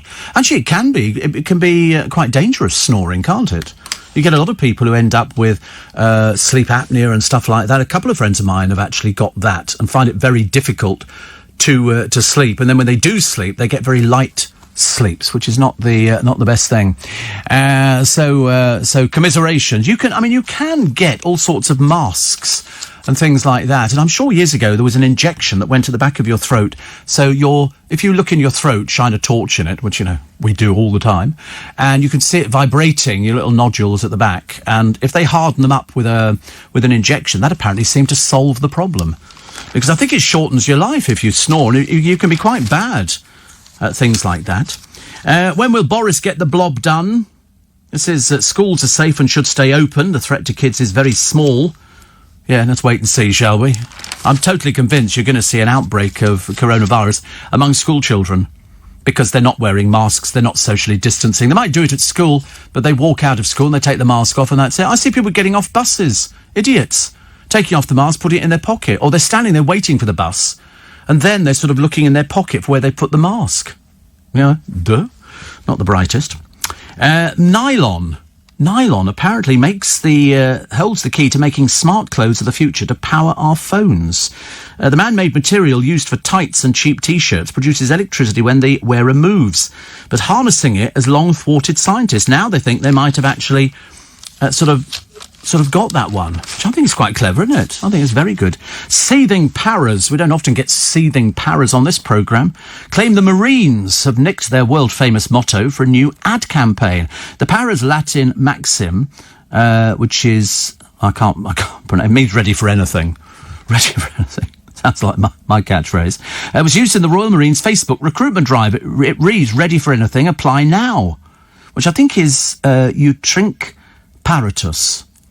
But anyway, don't worry, they say we won't be stealing yours. Both units have been rivals since the Falklands conflict, with an annual boxing and rugby contest. The Marines, who still use their official motto, per mare per terram, by sea, by land, will continue to use the Paras in social media ads. The MOD said these are elite forces with proud histories. A healthy rivalry is to be expected. Healthy, right? You imagine them listening at the moment go, you are joking, aren't you? Nothing healthy about it. Teen eco-campaigner Greta Thunberg says she's stopped buying new clothes. She borrows them instead to help the planet. Riveting. Well, I mean, what am I going to wear from this lot in here? Can you imagine it's going, OK, we're now starting and we're following Greta's thoughts on this one. We're going to be borrowing each other's clothes. I'll come round and have a rifle through your wardrobe and see what we come up with. Pardon? I'm sure you could see me in a turtleneck, but take that thought out of your mind immediately, or I should go to HR. You know, it's one of those things. I mean, you imagine go through somebody's wardrobe and going, I can't wear anything. Apart from that, it won't fit. That's the one thing, isn't it? You know, you could fit into my stuff twice, I should imagine. And also, there's probably more variation in my wardrobe. Who is the best dressed on the team? I don't think we need to answer that question, do we? I think we know the answer. Nobody. Depends what you consider best dressed. I mean, I have seen presenters who do dress up for the radio, and I've seen people who sort of, you know, mainly the girls who sort of put on a lot of makeup and things like that. But Nick dresses up. Oh, yes, absolutely. Nick dresses up. Not all the time. I mean, sometimes he wanders in with a T-shirt and sort of jogging bottoms and stuff like that. And you know he's running. And but no, he's got suits and everything else. But then, you know, I've also got suits. You know, which is very nice, but you just don't see me wearing them. Because if you wear it, the odd occasion you wear a suit into work, what do people say to you? You're going for a job interview. And you go, no, I'll just put a suit on. They always say the same thing. You're going for a job interview, aren't you? Definitely not. Boris Johnson, though, says it's safe, absolute safe to go back to school. God, I hope you're right, because at the moment they're flying by the seat of their pants, aren't they? And Mum and Dad have been left horrified by a fighting toy Christmas present to their son, which shouts, "Rude word, you lost." Hannah Holland and Michael Walsh say their children started repeating the phrase after hearing it on Electronic Knockout Champs. They had to confiscate the game, which they bought from B&M. Even Harry's 5-year-old sister Molly was using the expletive. Nursery worker Hannah says it says only suitable for ages 3 and over because of small parts, but there's no warning of the swearing. Oh, get over yourselves. Listen, they sometimes make mistakes with these. They sometimes make mistakes. It's 2 plastic figures which mimic players' movements. I mean, it looks quite good fun, actually. Michael says, we were horrified. It says the same thing each time. Well, of course it does. It's a chip. What do you think? It's got the art of conversation. I love it. And cops have been sent to a car boot in a place called Wallerfangen in Germany to reports of a naked man at a roadside, and they found out when they got there he'd built a sauna in the boot of his car. Must have been a pretty big blooming sauna, or pretty big car actually, to get the sauna in there in the first place. Rocket Man, one of the top films of 2019, and now a sequel featuring more of Elt's crazy life, is to be released. I love the way they call it Crazy Life. I love the way they call it crazy. There's that way of explaining all these sort of things here. You know, it's called The Pillars of Hercules. He sort of loves it, doesn't he? You know, they've been working on it for ages and ages. I'm sure there's loads of things that his friends... I wonder if they're going to put David Beckham in there and Victoria. I don't know. Zoe Kravitz has split from actor husband Carl Glusman after just 18 months of marriage. That's not so much a relationship, is it, really? And also Not, the new Bizmeter. Zara Holland and... Syra Khan. They say loose women won't have any hosts left if they keep quitting like Syra Khan. She was on there 5 years. You'd never have known. And again, it freshens it up. They might have somebody else in mind to go and put in there. That's the way it works. Today's traditional spike in divorce inquiries is set to be down as many troubled couples are already splitting up. You know why? Because people just can't stand each other. You know, you start doing lockdown and they go, oh dear, the moment we were there 24 hours a day was enough to sort of drive, a saint, I'm afraid. 8 James Bond cars, totaling more than £8 million, were used in the latest 007 movie, No Time to Die. 2 of the Aston Martin DB5s from 64 were unaltered hero cars, used only for non-action close-up shots, but the others were modified for stunts with roll cages, hydraulic brakes and updated weapons, including a flame-throwing drone.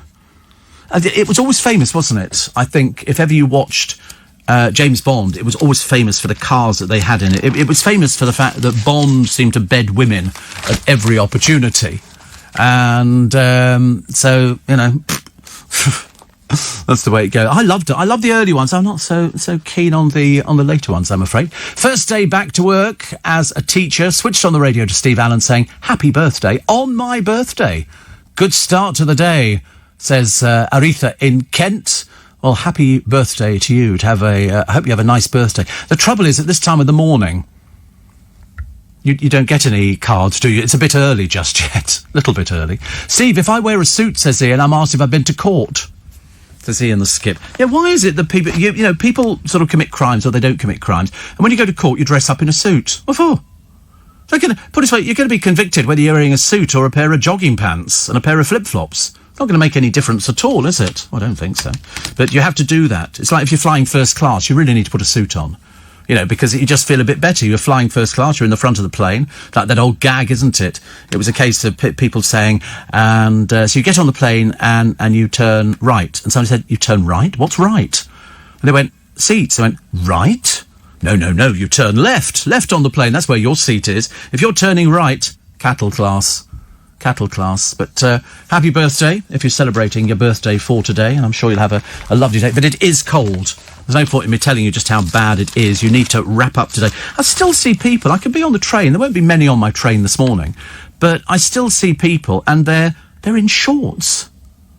And you think, don't you feel... I mean, obviously some people don't feel the cold. I feel the cold all the time. That's why by tomorrow morning, my little hand warmers will be bouncing their way in my pockets, and I shall be keeping myself nice and snug. Because that's all I care about. I think they should make a suit that's got like a built-in heating unit that runs all the way around it. So you put it on, and immediately you feel lovely. But it's not just that, it's the face, isn't it? So it needs to blow warm air onto your face, and you need to have mittens that are heated as well. Anything to sort of to keep out the blasted cold. Elephants never forget. Jerry Horner thinks being around animals. Remember Jerry? Of course you do. Reminds her how to live too. The Spice Girl walked with an elephant in Woburn Safari, Bedfordshire, for her YouTube show, Womanhood. She said, we're both in our 40s. Life got better in my 40s. Gee, I don't know. Oh, I got to go. I just realised. I was trying to think what year was the good one for me. Was 40s good? I think this one's good. Certainly is now we know you're there. Today, my free little bit extra podcast is back. Whoopee! Eamon Holmes is not giving up without a fight, is he? As he says, TV's the easiest thing you can do in your life. Greg Wallace answers questions fit for a 3-year-old. Pointless, as he continues to drone on about his healthy lifestyle. What a bore. And Paul McCartney goes topless at 78. Can you believe it? Anyway, nice to have your company this morning. I hope you are well and everything's looking good for you. It's not looking good for a load of other people, is it? Because we're going into lockdown number 3. Lockdown number 3. That's about as bad as it's going to get, isn't it, really? So I'll just give me a chance to catch my breath, and I shall be with you. Yes, I think so.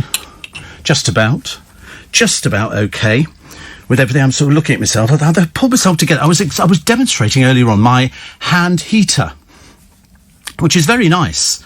And I tried the other one. I couldn't get on with the Zippo, but I've got an electric version of the hand heater, and that seems to work really well, because my hands were freezing cold this morning. The hand heater, charged it up all night, put it on, worked a treat. Thank you very much indeed. I feel like I've done a marathon. I've only run from, the other side of the building, which seems like ages away, but we're okay. Rowan Atkinson says he doesn't like being Mr. Bean. The collector who goes into the record books, he's got 3,000 plus editions of Monopoly.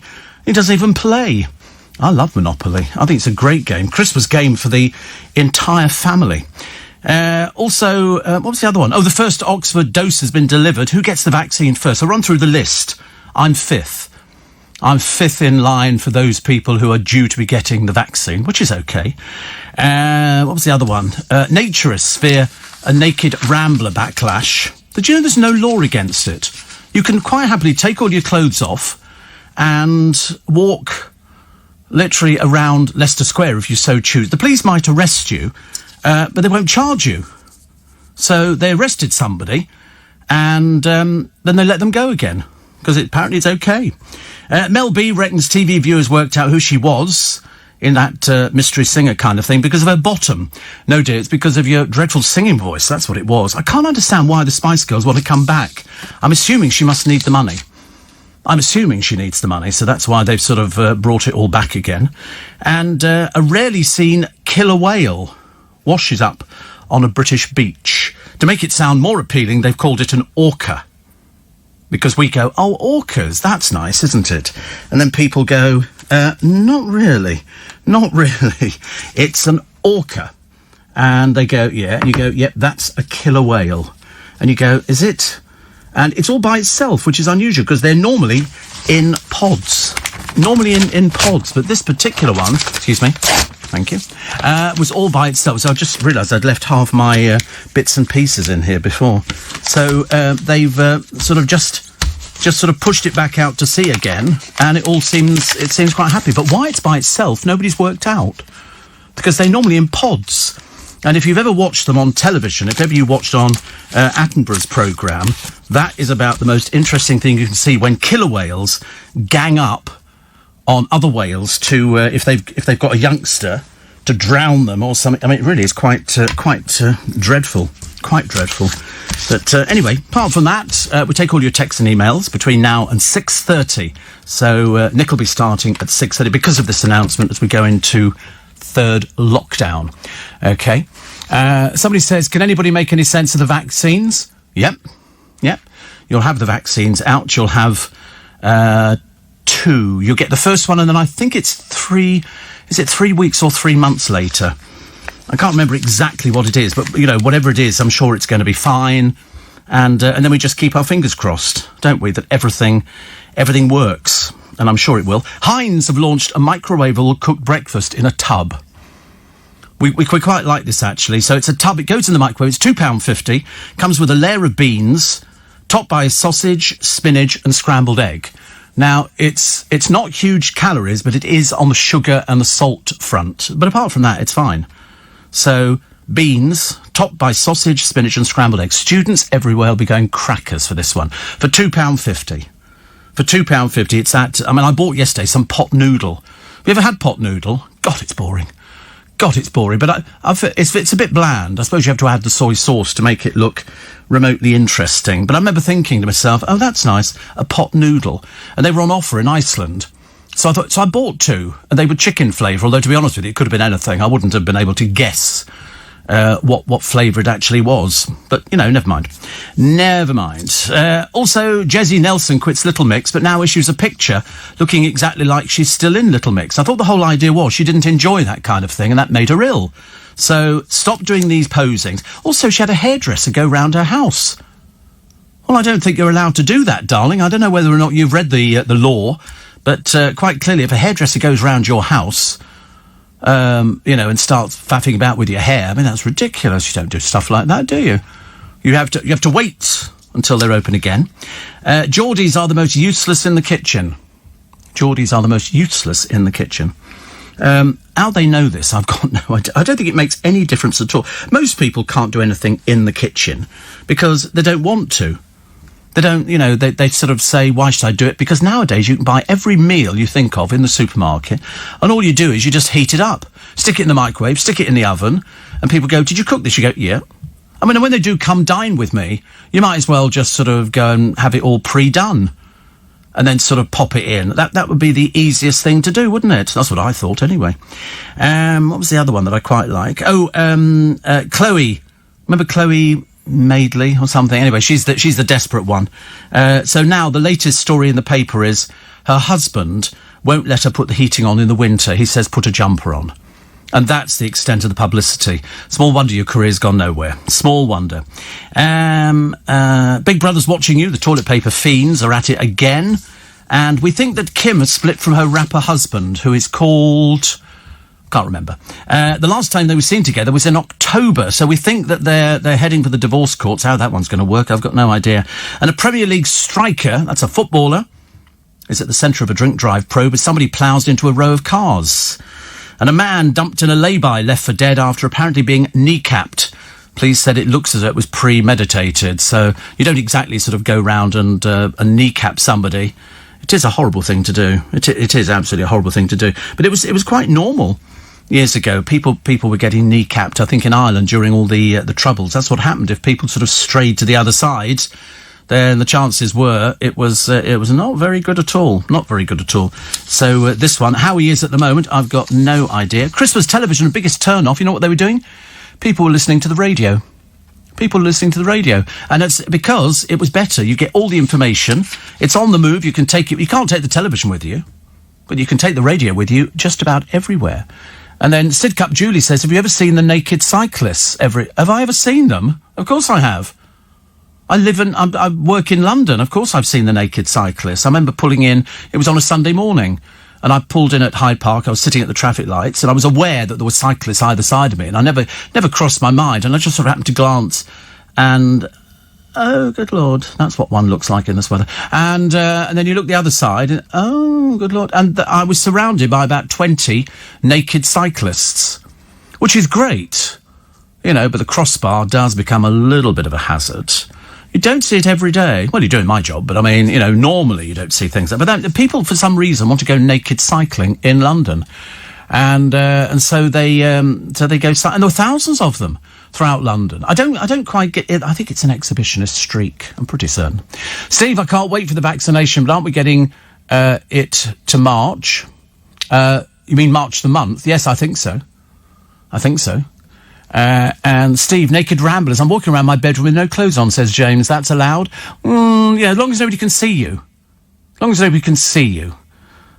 Steve, you poor thing. I'm the same age as you, says Elizabeth in North London. I can't run more than 5 yards. Have a good rest. That's what I need. I need a good rest. And somebody says, how long before the wealthy can pay to get the front of the queue for a vaccination? Well, they're not at the moment. Not at the moment. They're only doing the elderly people. I'll give you the list of it. There is a thing that was doing the rounds a short while ago. I don't know if you saw it. You might have received it. And I think it was an app or something like that, which sort of popped up. And it's an email, or it could be a text, which is sent saying people can get the vaccination but need to add credit card details through a link. Okay, it looks very authentic. It looks like it's from the NHS, but there again, I've had the ones from the banks before, and they look pretty authentic, but they're not. They're not authentic, okay? You have to be very, very careful with sort of things like that. But some people will probably fall for it, and some people think, if I pay, I can get to the front of the queue. You can't.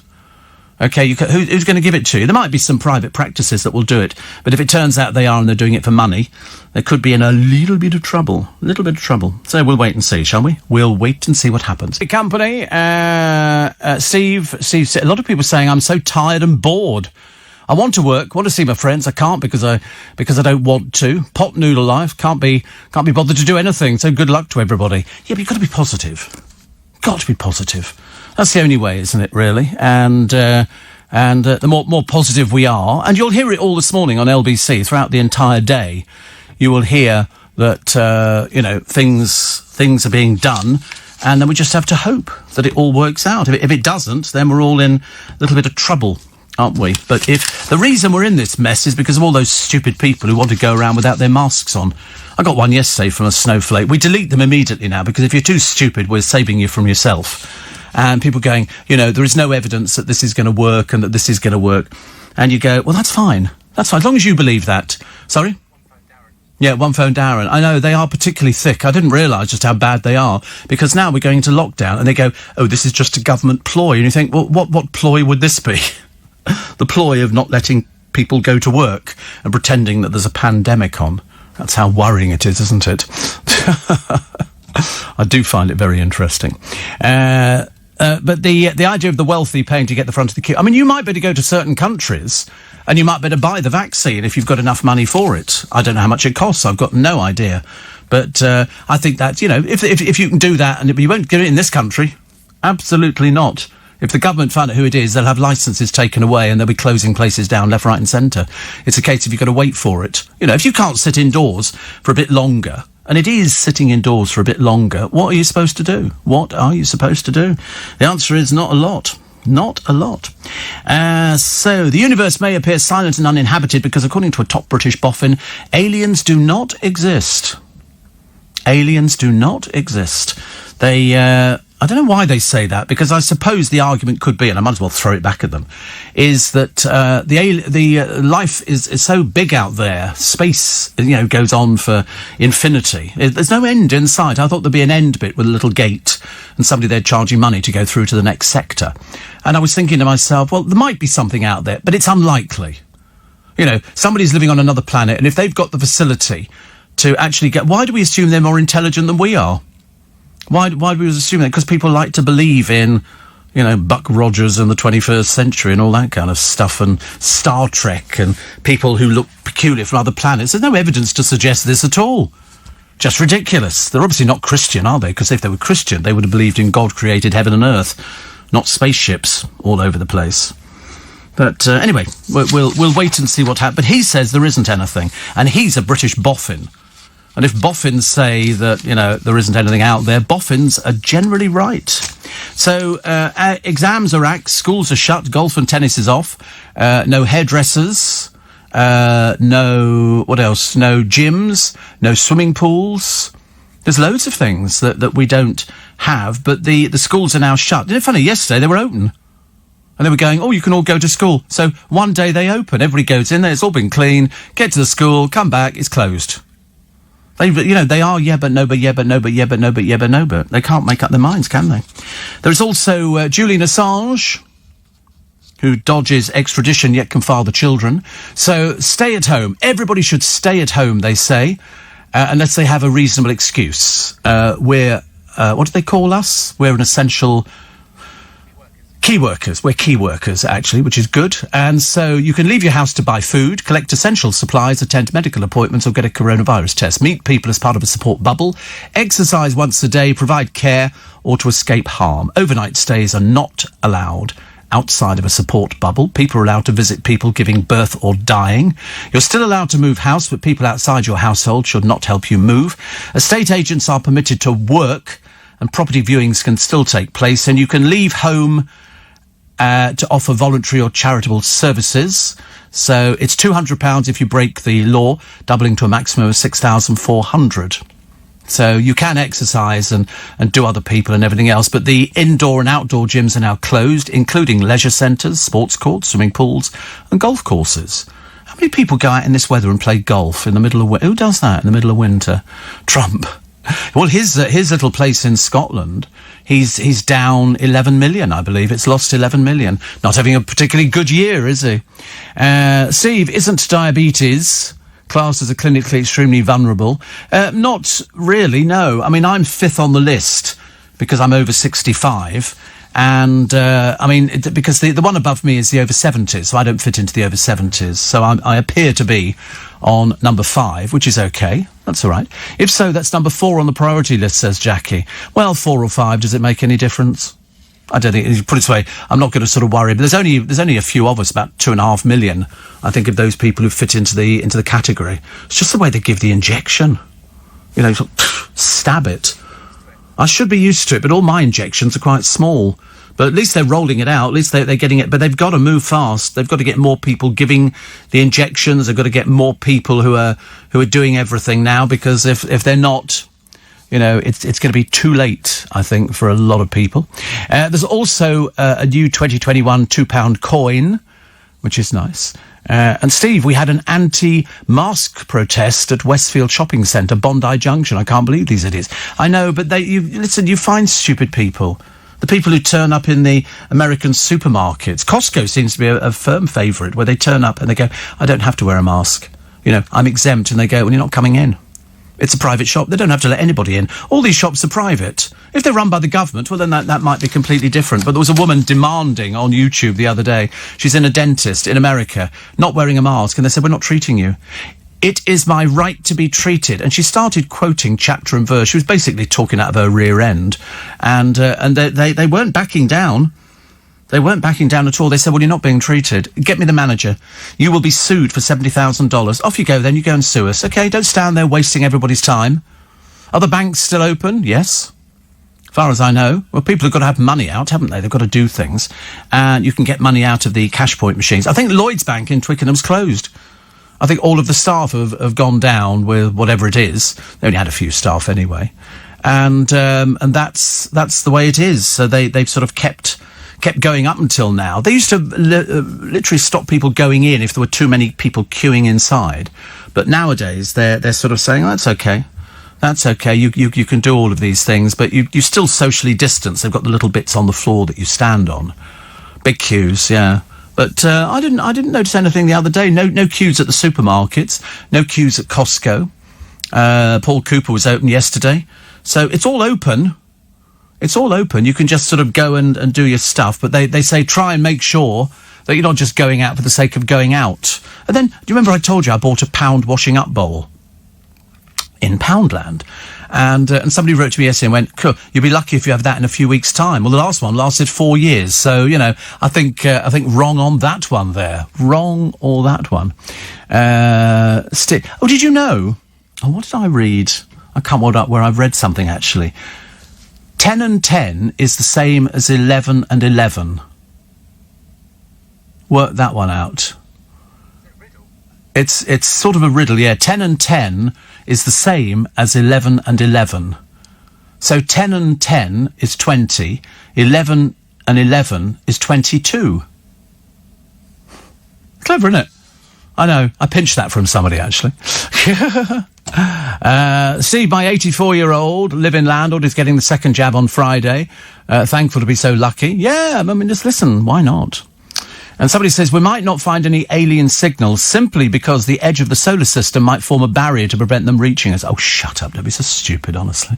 Never heard such drivel from people. Do-do-do-do-do-do-do-do. You know, E.T. phone home, E.T. phone home. Yeah, you probably love... I mean, put it this way, it's quite nice to have a dream, isn't it? And live in that world, sort of between alcohol and falling off the edge of the universe. I loved it. We've seen so many good films over the years about people from other planets. I quite like the idea, but of course there isn't anything. That's why, in all the years I've been alive, they've been talking about flying saucers and Dan Dare and everything, and nothing's ever appeared. I mean, why would nothing appear? Why would they be fearful of coming down to meet us? Well, there's no answer to that at all, is there? Why would they... Yeah, unless they've actually watched our television programmes, and they probably think we're all like Love Island. Yeah, they've gone down... Oh, Katie Bright... it's enough to frighten any living civilization off, isn't it, really? Goodness sake. But apparently she could be pregnant. Whoopee! Which is great. I wonder how that happened. And, she, as I say, she's only into herself. She couldn't really care less about anybody else at all. That's why she's in the state she's in. Steve, with this third lockdown, everything's closed. There's hardly any gents' toilets for men, especially in Birmingham. Oh, right. No, they close. You can go to places. We have it. So they close the public toilets, but there are places where you can go. Like you can go to KFC and use their toilets. They sort of say there are other toilets which are available. If you want to go. Very handy. It is. But I think because it saved the council a small fortune, and they did a deal with sort of the local shops, those of them that have toilets. Some of the coffee shops have toilets, don't they? And they seem to be fairly popular with people. Because once people go in there, it's like you're in this sort of... They're enormous rooms. They're like the size of my studio, some of them. And you think, why are they so large in there? It's not like you're sort of accepting 2 or 3 people in. So that's why there's hardly any gents' toilets. But this is nothing new. Nothing new. They've been like this, Lawrence, for ages. Years. We haven't had public toilets in Twickenham since God knows when. Richmond, years ago. I mean, at least 10 years ago. So now, as I say, they have this, you can use the toilets in this place or in that place as well. 1 in 7 house sales are under threat. Thousands of deals could be stunted through the cladding scandal. A lot of people are stuck in property where the estate agent have said, it's not worth anything. And they've gone, yes, it is, because we paid this. That was before Grenfell. And now there's all these houses and flats which are coated in this cladding. And people don't really know what to do about it. So the estate agents say, well, we're not actually selling them, which is probably best, isn't it? Who will replace Jodie Whittaker? in Doctor Who? The answer is, who cares? You know, does it really make... It's just a television programme. It's like saying, who would replace Bruce Forsyth? Who would replace Tess Daly? Who would replace Harry Hill? Who would... it doesn't make any difference. They'll just put somebody else in there. I love the way that that poor woman from Loose Women, who's just left there to pursue a career, Syra, she said she's been inundated with offers. Unfortunately, she couldn't tell you exactly what the offers were, so I'm assuming her agent has said to her, oh, you've been inundated with offers, dear. Why? She never achieved anything on Loose Women. She'd been there for 5 years. Nobody knew she existed. Strong woman. But, of course, she started coming out with all the claptrap that she learnt from The Apprentice. You know, no is not an option. You know, I'm a winner. And all this... They obviously believe all this garbage, don't they? Which is quite fun. Steve, are credit unions open? I don't even know what a credit union is. So, we're not being helped on this one. Is that where they cash cheques or something? I really don't know. I don't know, a credit union, or is that where you send money? Perhaps you send money abroad or something. That I don't know. I've never been, and probably never will. Probably never will. Right, we're going to take a short break. More of your texts and emails, 84850 steve@lbc.co.uk. Steve, aliens may have visited, said Anthony, but as soon as they saw Gemma Collins, they said, sod that, we're not staying here anymore. Well, you haven't seen her. She's hibernating. She's hibernating at the moment. She's like a dormouse. Well, not a very big dormouse, but she's a dormouse, nevertheless. And did you see that thing that was on the television last night? Some charity, I think, had a guinea pig, a male guinea pig, and they kept him separate from the female guinea pigs who were next door. Well, he managed to get into next door, and he managed to have sex with all of the female guinea pigs. He obviously got there and went, well, hello, Christmas.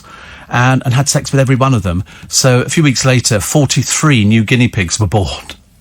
He's now in quarantine, and the guinea pigs are looking a bit exhausted. Because that's what happens, you know, when they go in there. It's like they have the. Have you ever seen the sheep? How they do sheep? How they know that the ram has fertilised the sheep?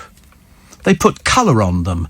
They put like a spray colour. So when he has sex with the lady sheeps, the ewes, a bit of the colour rubs off, so they can see that's who he's been with. 5, it's Steve Allen's Early Breakfast. I like this one from Mick. He says, I want to get on that road that Saul in the Bible was on. Here comes the gag. The road to Damascus. Okay, it's quite clever. He's obviously nicked it from somebody else. I can't believe he's thought of it by himself. He's called Mick. Also, a credit union is a poor person's bank, and you can get a loan 3 times your balance. Right. That's what I thought. It was a private company you go to, and they will cash your gyro or whatever it happens to be. I thought that's what a credit union was in the first place, but I'm not really up to speed with things like that. So are they open? I could see no reason why they wouldn't be open, because everybody's socially distancing. You talk to somebody through a piece of plate glass. It's the way it works. Whereas in banks now, there's no hiding behind the counter anymore.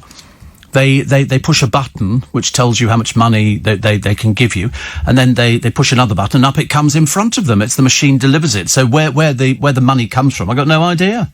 Presumably down in the basement somewhere. They must sort of load it up every morning, and then it just, you know, and it tells them how much they've got. So if I go in and say I want, you know, £500 in 50s, she'll go, oh, I haven't got £500 in 50s. You think, and you're a bank. What hope for the rest of us? Hope you all had a great Christmas and a new year, says Rich the Trucker. Had a great Christmas and New Year. Spent my New Year in Germany, heading back to the UK this morning for the first time with all the new customs papers. This could be fun. Yes, it is. It's all new papers and everything else.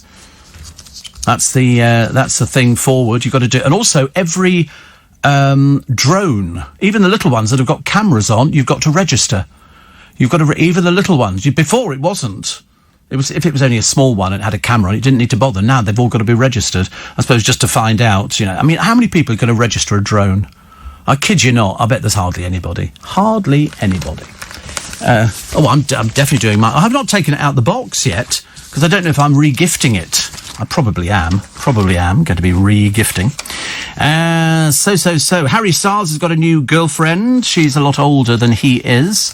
But they've been staying, I think, at James Corden's house in Los Angeles. I thought Harry Styles would have his own place in America. I mean, he obviously seems to have earned the money, but where it's gone to, God alone knows. And Alex Ferguson has new neighbours. Liverpool's Alex Oxlade-Chamberlain and his little mixed girlfriend, Perry Edwards. That'll lower the price, won't it, immediately? You imagine, you're living in a £3.8 million property, and then these two move in next door, and the same road as Alex Ferguson. A source said, and Sir Alex is a football fan, of course, but nobody knows what he makes of Little Mix. I shouldn't imagine very much at all.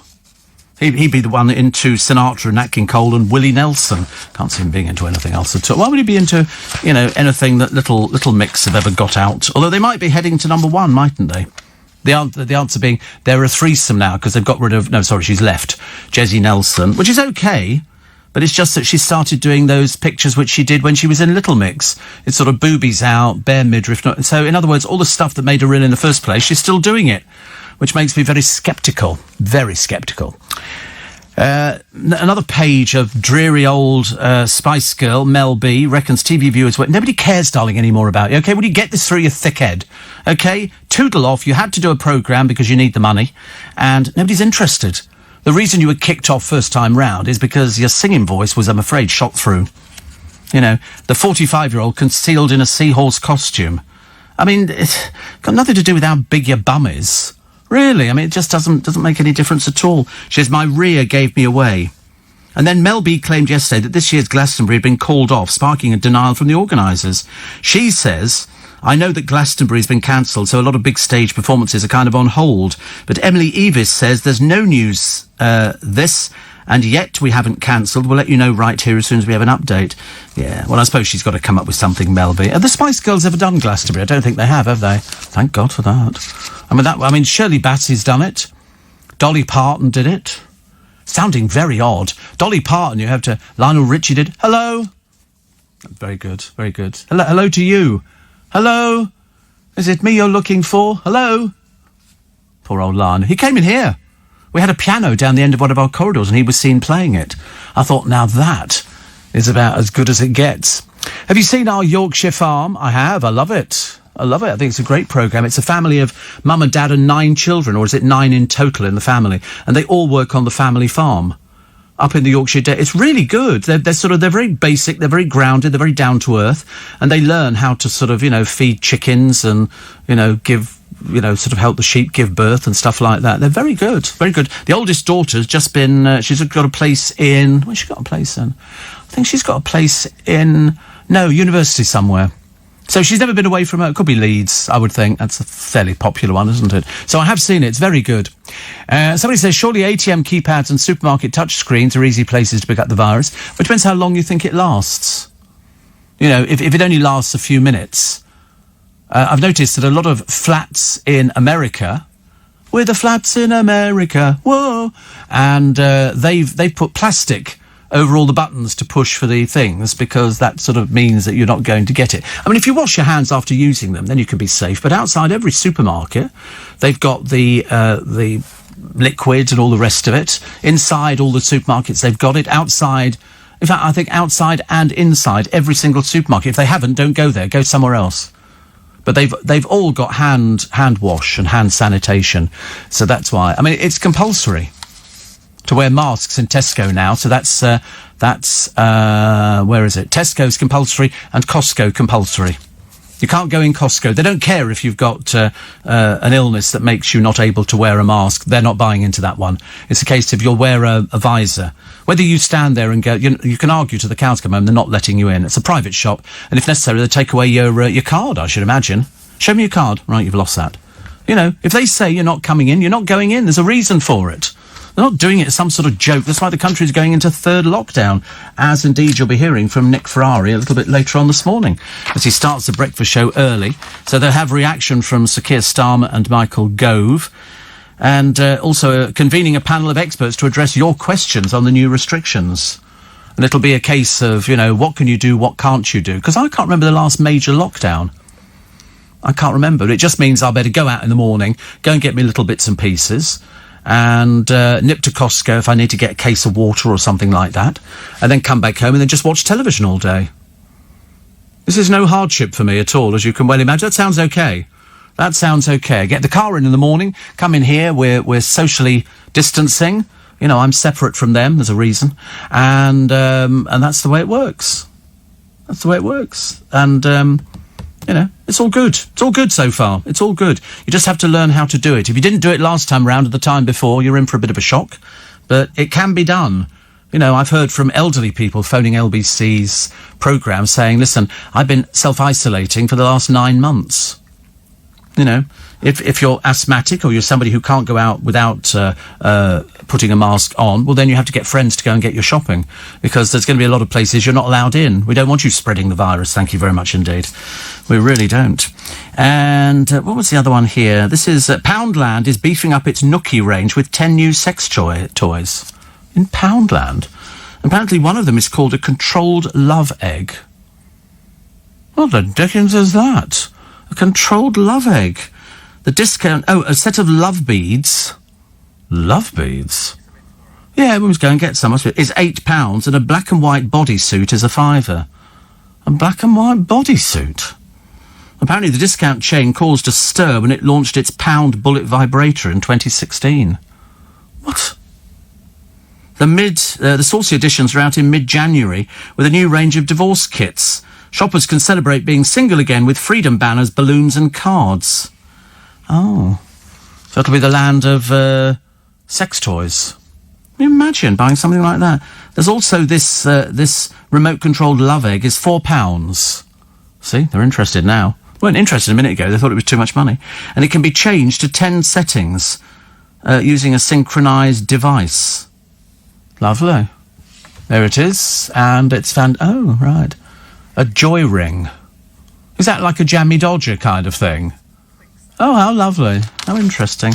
Unfortunately, it's never sort of crossed into my life, all of these things, but I suspect there'll be a few people listening who've oh, Steve, let me tell you what it is. Please don't. I'd rather not know, actually.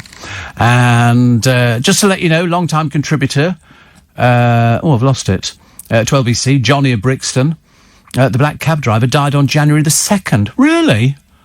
Oh, Johnny. Remember Johnny? The cab driver used to write in all the time to me and to Nick and to loads of other people. Oh, I'm sorry to hear that. If that's true, I'm very sorry to hear that. Stephen in Uxbridge says, do not have running water in your house. Why pollute with plastic? Why don't you mind your... Nothing worse than an old curtain twitcher, is there? Oh, why don't you have running water in your house? Why do you have to buy bottled water? Because I think it's safer, actually. I don't want to drink out the tap. I have drunk out the tap. I did it once in 1963. Never again. Never again. So I buy bottled water. Why? Because I can. You must get out a little bit more, actually, Stephen. You're probably better fine. I'm not polluting anything with plastic. Am I polluting? What, me? I think not. I think not. Are you a member of an organisation? I bet you are. I bet you're a member of a number of organisations. Yes, Neighbourhood Watch should be the first one. No, sorry. And then I watched a programme last night, and you'll remember who this family is. They were ghastly. The Chawner family. Do you remember them? Mother, father. The mother and father are now divorced. And two of the largest daughters you've ever seen, who turned up on the television. And they appeared with Simon Cowell on a show where they came on. They couldn't sing, and Danny Minogue was on the panel, and she criticised them because they were so ridiculously stupid. And one of them turned to her and went, "Well, who are you?" And I thought, that's why you're thick. Anyway, they turned up on another programme. They're desperate to be famous, but unfortunately they're famous for being revolting. And they were from the Neighbours from Hell. They eventually got evicted from their council house, which was the best news anybody in the neighbourhood had ever heard. They hated them. Two big fat daughters who couldn't sing, couldn't do anything at all. Have you seen a picture of them? Yeah, the Chawner family. Look at them. Look at the state of them. God in heaven. That's Britain in the 2020. Where they're living now, I've got no idea. But they obviously like eating a lot of bad food. But they turned up on the television and they threw the microphone down on the floor and stormed off and did their little sort of silly little tantrum. You know, I'd concentrate more on sort of the losing of the weight, because you really are disgusting. You know, the mother wears a football shirt. That's the kind of holiday you go on and you see the mother, you know, waddle, waddle, waddle, and wearing a football shirt. Then you look at the father, but I believe they are divorced now, I'm pretty certain. But the two daughters turned up on a few television programmes, basically contributing to the world zero. Absolutely nothing at all. It's Steve Allen's Early Breakfast, Tuesday, 5th of January, with you till 6:30 this morning. Nick Ferrari is here from 6:30 because there's a lot to take in over what you can do, what you can't do, as we go back into lockdown again. Sidcup Julie says, I also have people asking me, why do I drink water from a bottle? Feeling almost guilty, but I will use your line. because I can. Yeah, exactly. You do say. I mean, honestly, who are these people who tell you what to do? If you choose to buy bottled water, I can understand if you're buying it under the counter. You go in there to buy, so you got any water? How much is that? Pound a okay, two in a brown paper bag. Yeah. You got any drugs? No, I don't want to do the drugs. I'd rather have the water.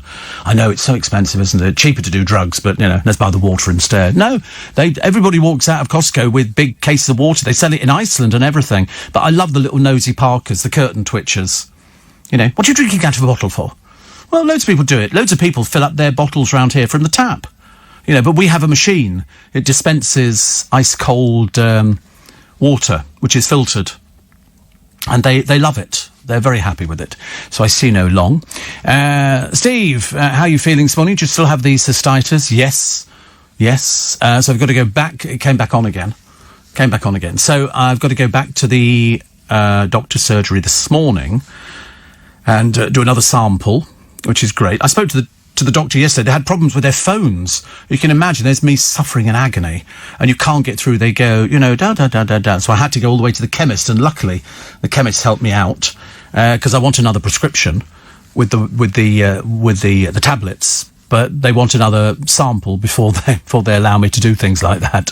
So that's good. Then they can find out, once they get the results back from the lab, then they can target the right medicine, which is good. So, 84850. Somebody says, what's new with the new Altered LBC theme? There is no new Altered LBC theme. It's exactly the same one we've had for a number of years, actually, now. You must keep up. Honestly. Goodness sake, Gary. Where are you from?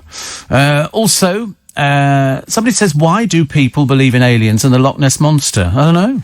Something to do, isn't it? People like believing in something that they're not too sure about.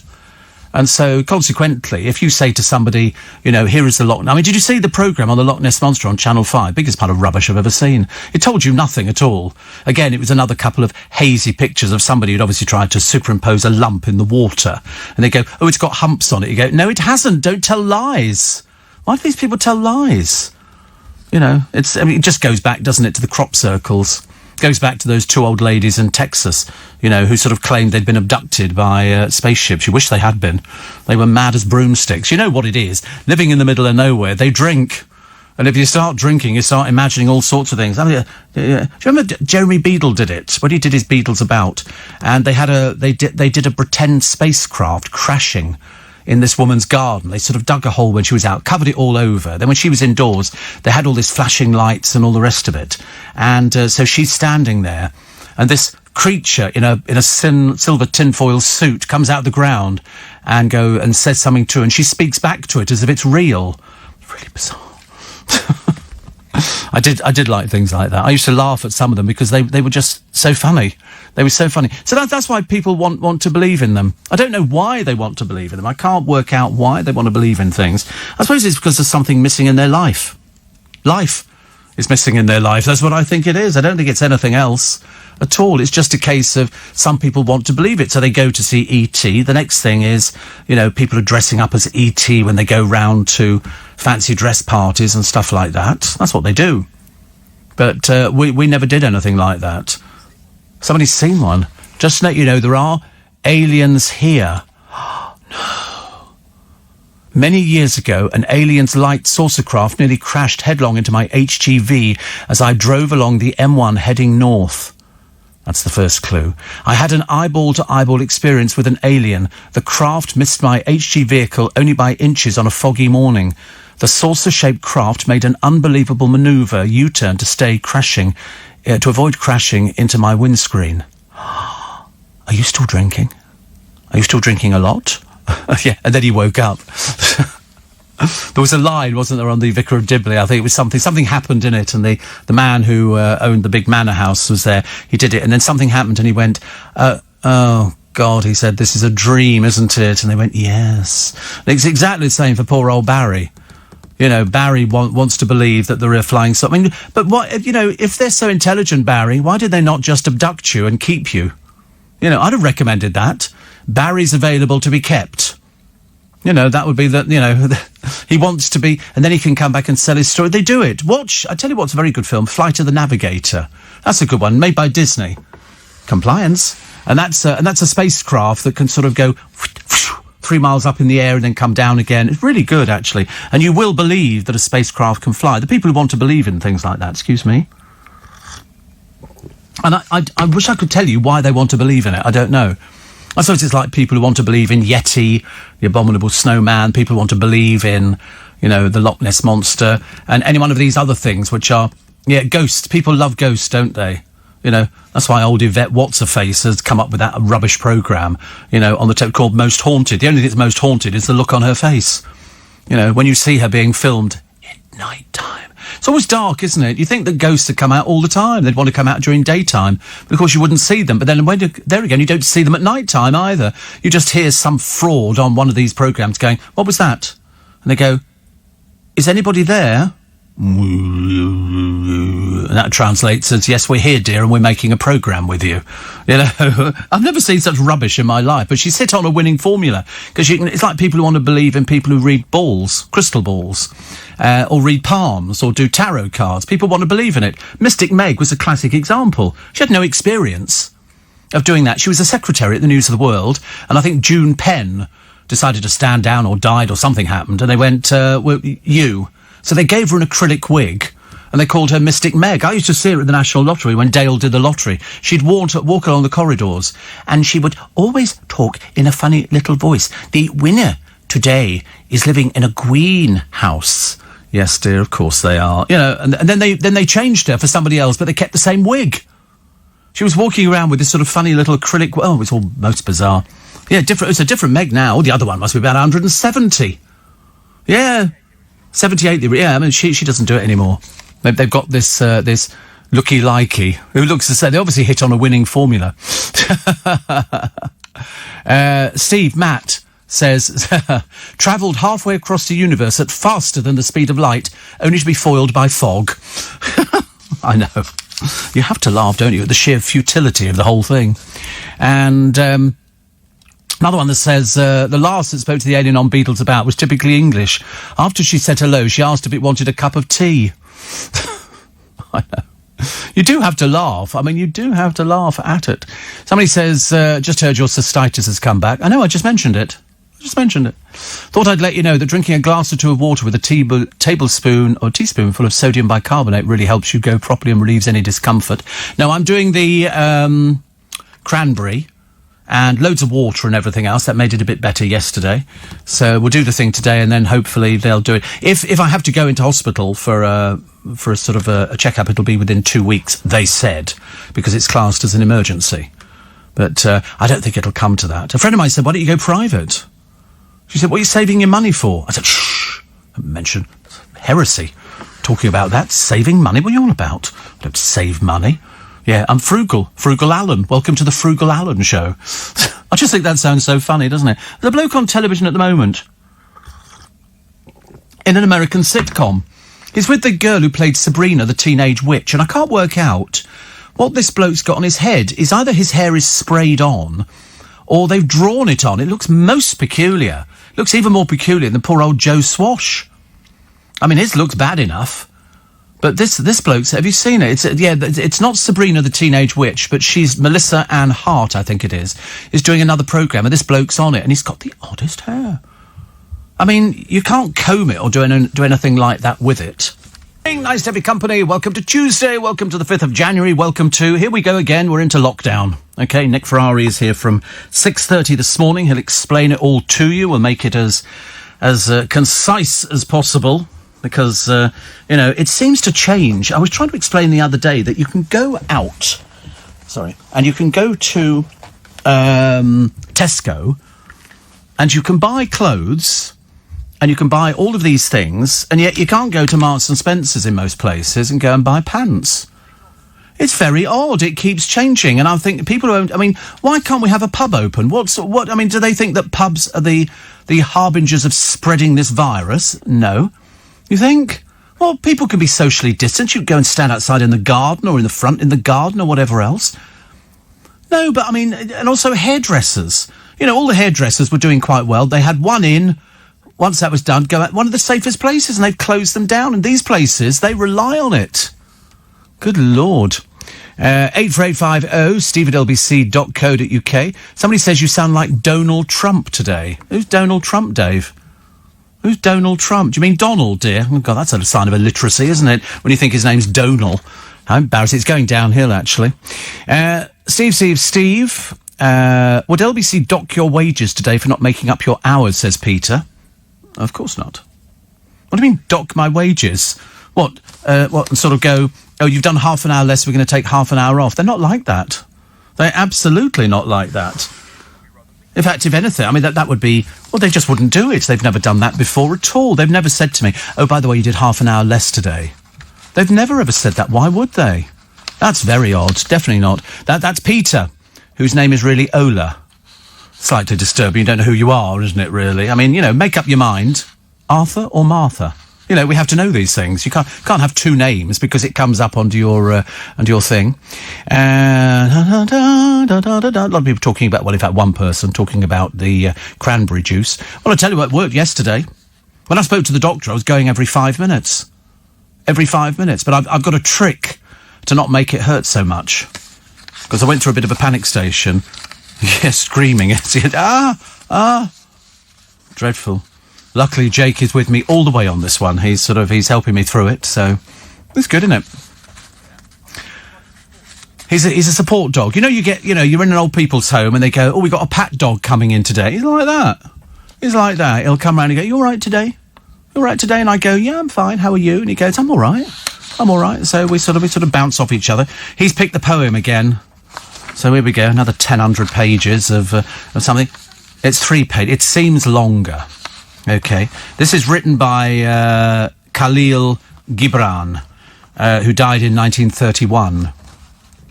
I don't know if Khalil is male or woman, male or female. I think male, okay. And it's called On Joy and Sorrow. And apparently this is very apropos. Is it very apropos for this programme? I think it's appropriate for the moment. So, On Joy and Sorrow. Then a woman said, speak to us of joy and sorrow. And he answered, your joy is your sorrow unmasked. And the self-same well from which your laughter rises was oftentimes filled with your tears. And how else can it be? The deeper that sorrow carves into your being, the more joy you can contain. It's not the cup that holds your wine, the very cup that was burned in the potter's oven. And it's not the lute that soothes your spirit, the very wood that was hollowed with knives. When you are joyous, look deep into your heart, and you shall find it's only that which has given you sorrow that is giving you joy. When you are sorrowful, look again in your heart, and you'll see that in truth you are weeping for that which has been your delight. Some of you say, joy is greater than sorrow, and others say, nay, sorrow is the greater. But I say unto you, they are inseparable. Together they come, and when one sits alone with you at your board, remember that the other is asleep upon your bed. Verily, you are suspended like scales between your sorrow and your joy. Only when you are empty are you at standstill and balanced. When the treasure keeper lifts you to weigh his gold and silver, needs must your joy or your sorrow rise or fall. I don't know where he gets it. So I really don't know where he gets them from, honestly. And the day we're going into third lockdown, and here we are, there's two people, one's with you on your board and the other's asleep on your bed. You know, obviously, you know, people who are sort of trespassing. You know, they've just sort of moved in. Not very nice, no. Not very nice, no. But it's interesting. I now obviously know that, you know, when you were at school, you read as many dreary poems as Corey probably did. Corey, probably more. I mean, Corey just went through, and most of his involved death. I don't think we ever had a day with Corey picking up the poetry where it wasn't somebody who died, you know, at the end. And it was mainly captains on ships. Yeah, I don't know why. And he'd take great delight in hearing me reading these things out. I don't mind reading them. I just prefer something a little bit more basic. Little bit. 84850 steve@lbc.co.uk. And Steve, hit your thumb with the club hammer when you use the loo. That'll make you forget about the pain down there. Yes. Oh dear. The Boreham Wood Massive says, suffered myself with cystitis years ago. Old-fashioned treatment made up of the chemist was called, yes, but anyway, that one worked really well. And the Boreham Wood Massive are sending best regards, actually, which I quite like. So thank you very much indeed. It's always good That's Peter in Boreham Wood. Somebody's got to be in Boreham Wood, haven't they? And he's it for this morning. What's this a picture of? This is ex-Corrie star Lucy Fallon, who's secretly reunited with insurance boss lover Tom Leach weeks after ditching him. Yeah, it's amazing how you sort of remember after you've ditched somebody how much you really wanted them. Jessie Nelson hired a hairdresser to style her curly locks while stuck at home in Tier 4. You know that's illegal, Jessie, do you? No, exactly. Totally illegal. Did you know that, dear? I mean, we know you're obviously not bright, but I mean, come on, you should know what lockdown is. You can't have somebody going round. She tags stylist in this photograph while also showing off her abs in a white bra top and camouflage shorts. In other words, exactly the same stuff that you would have worn while you were in Little Mix. I thought the whole idea was that you gave up Little Mix because you didn't want to be in this game, and now you're coming up with the same old garbage. And you've made it worse by inviting a hairdresser into your home to style your hair. Can't you do your own hair? Blimey, even I can do my own hair. You know, I can have a good go at it. Much easier. Much easier. You know, people who... I know it's difficult to wait. You know, I know it's difficult to sort of wait until you can get back to the hairdresser again. And at the moment, we've got no idea. How they survive, I don't know.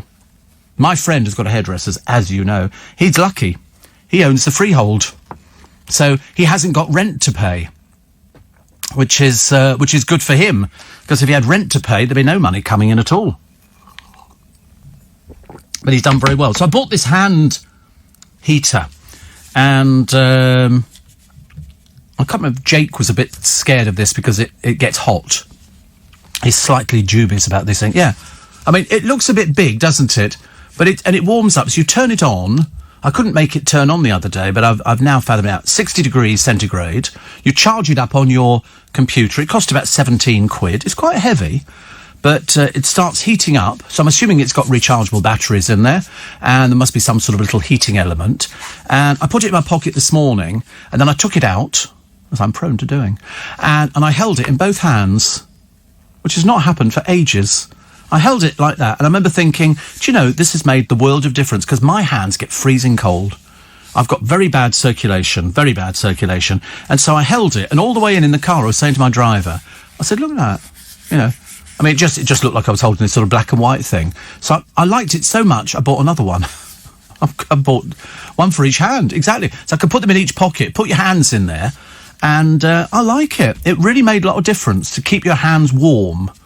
You know, which is not easy to do. But anyway, I thought it was brilliant. So I'm very happy about that. And you'll find, if you go to Amazon, they're all, just type in electronic hand warmers. And they vary from about 17 quid up to about 23 or 24. If you go to Costco, you can buy a box of them, but they're packets of, not chemicals, but two things that mix together. And you shake it, and it's a little packet of, it could be a birdseed or something, which heats up, and you stick it inside your glove. But I've never found them much. This I've found much better. I was really impressed by it. But made in some factory in China with sort of sophistication on it. And, oh, it's good. Sophistication. £17 worth of happiness. Somebody said to me, have you treated yourself to anything this year? And the answer is that. That is my treat to myself this year. Well, that, and I bought a case of bottled water in plastic. In plastic. I bought the Smart Water, which apparently has got electrons in it or something like... Whatever it is, it's very nice. And I drink it, and I keep it... Sorry, electrolytes. Thank you, Poppet. Every day, you know. Steve, I love the poem. Cahill Gibran is one of my favourite poets. You may have found it dreary, says Nikki, but it cheered me right up. Has it? Which bit of it cheered you right up?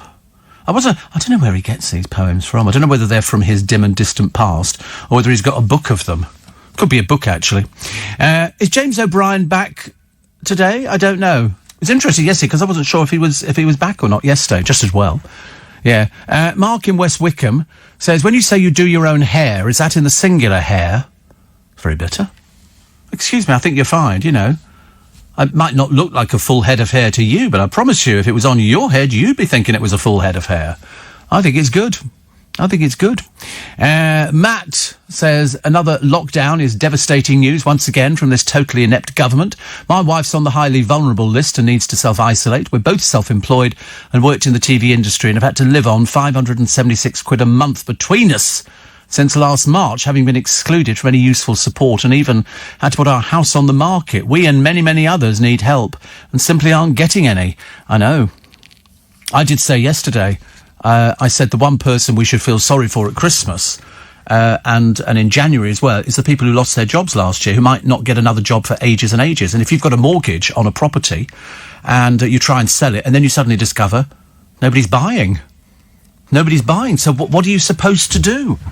The answer is you just have to sit and wait. But for how long? The answer is they don't know either. I could probably help you out by taking an educated guess.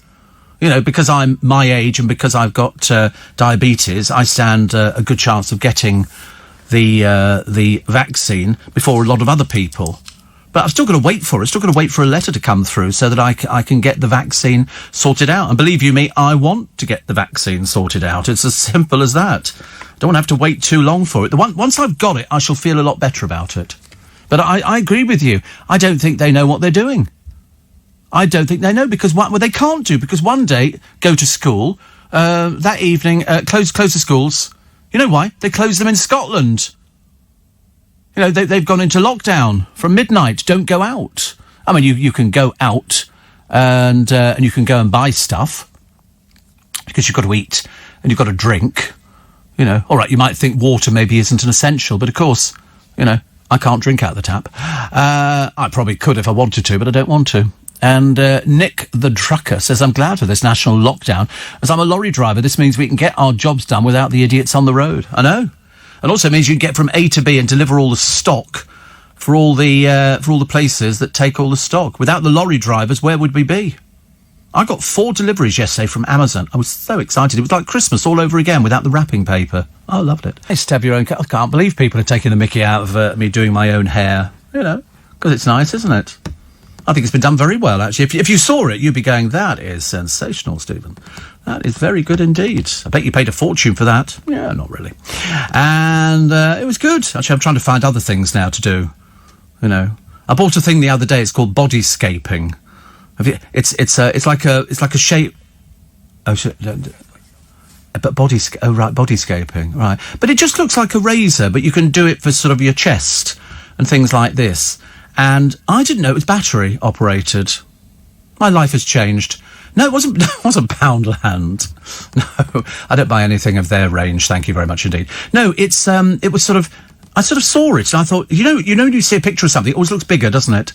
And I looked at it, and this thing looked about the same size as another one I've got, which is rechargeable. But this one came and there's a battery with it. And I looked at it and I thought, oh no, is that okay? Yeah, and I thought, right.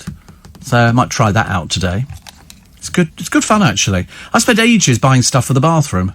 I've got more, you'd never believe it, looking at my face, but I've got more face creams in there that are so expensive that you cannot imagine. And they made a scrap of difference. I still look like the same haggard old person I was about 10 years ago. You know, whereas I want to be youthful and vibrant, yes. Well, and yet I've been using face creams for donkey's years. Ever since I started at LBC, we did a programme with Estee Lauder, and I've used face creams. And I don't think I look any different. I'm not, but I don't know what I would look like. I don't have any lines. I'm quite lucky not to have lines. Even if I screw my face up, I still don't get lines. I get lines?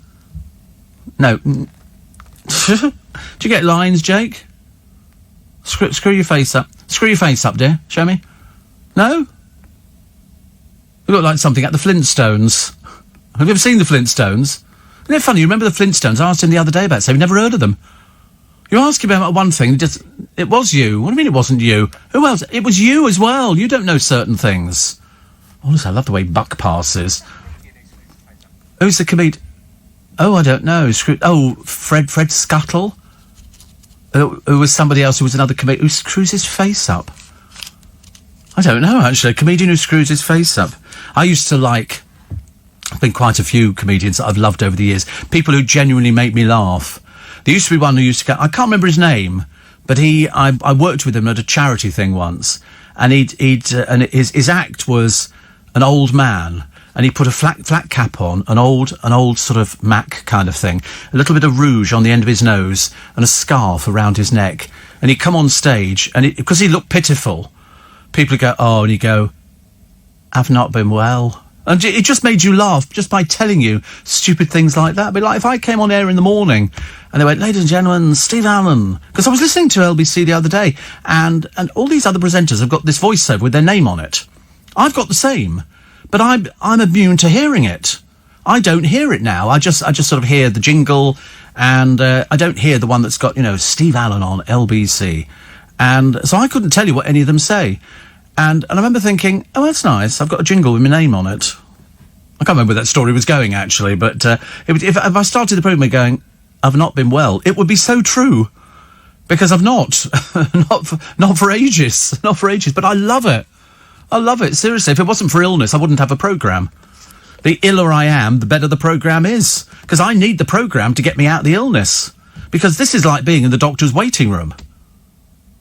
Sitting here, and then I mention something, and somebody will write in and say, actually, Steve, you need to do this, we need to do that. It's like, when I got burnt, and I had my bit of an unfortunate accident, I was going to the Westminster and Chelsea Hospital, and I'm supposed to be lifting spirits, but I mean, listen, the British talk about operations and things like that, and when I first got burnt, I went to our local hospital in Teddington, and I went to the front of the queue. There's all these people they must have hated me. And I go in there on the Saturday morning because my producer at the time, it was Thomas, was a medical thing. He was a first aider. That's right. And he said, show me. I thought, pushy.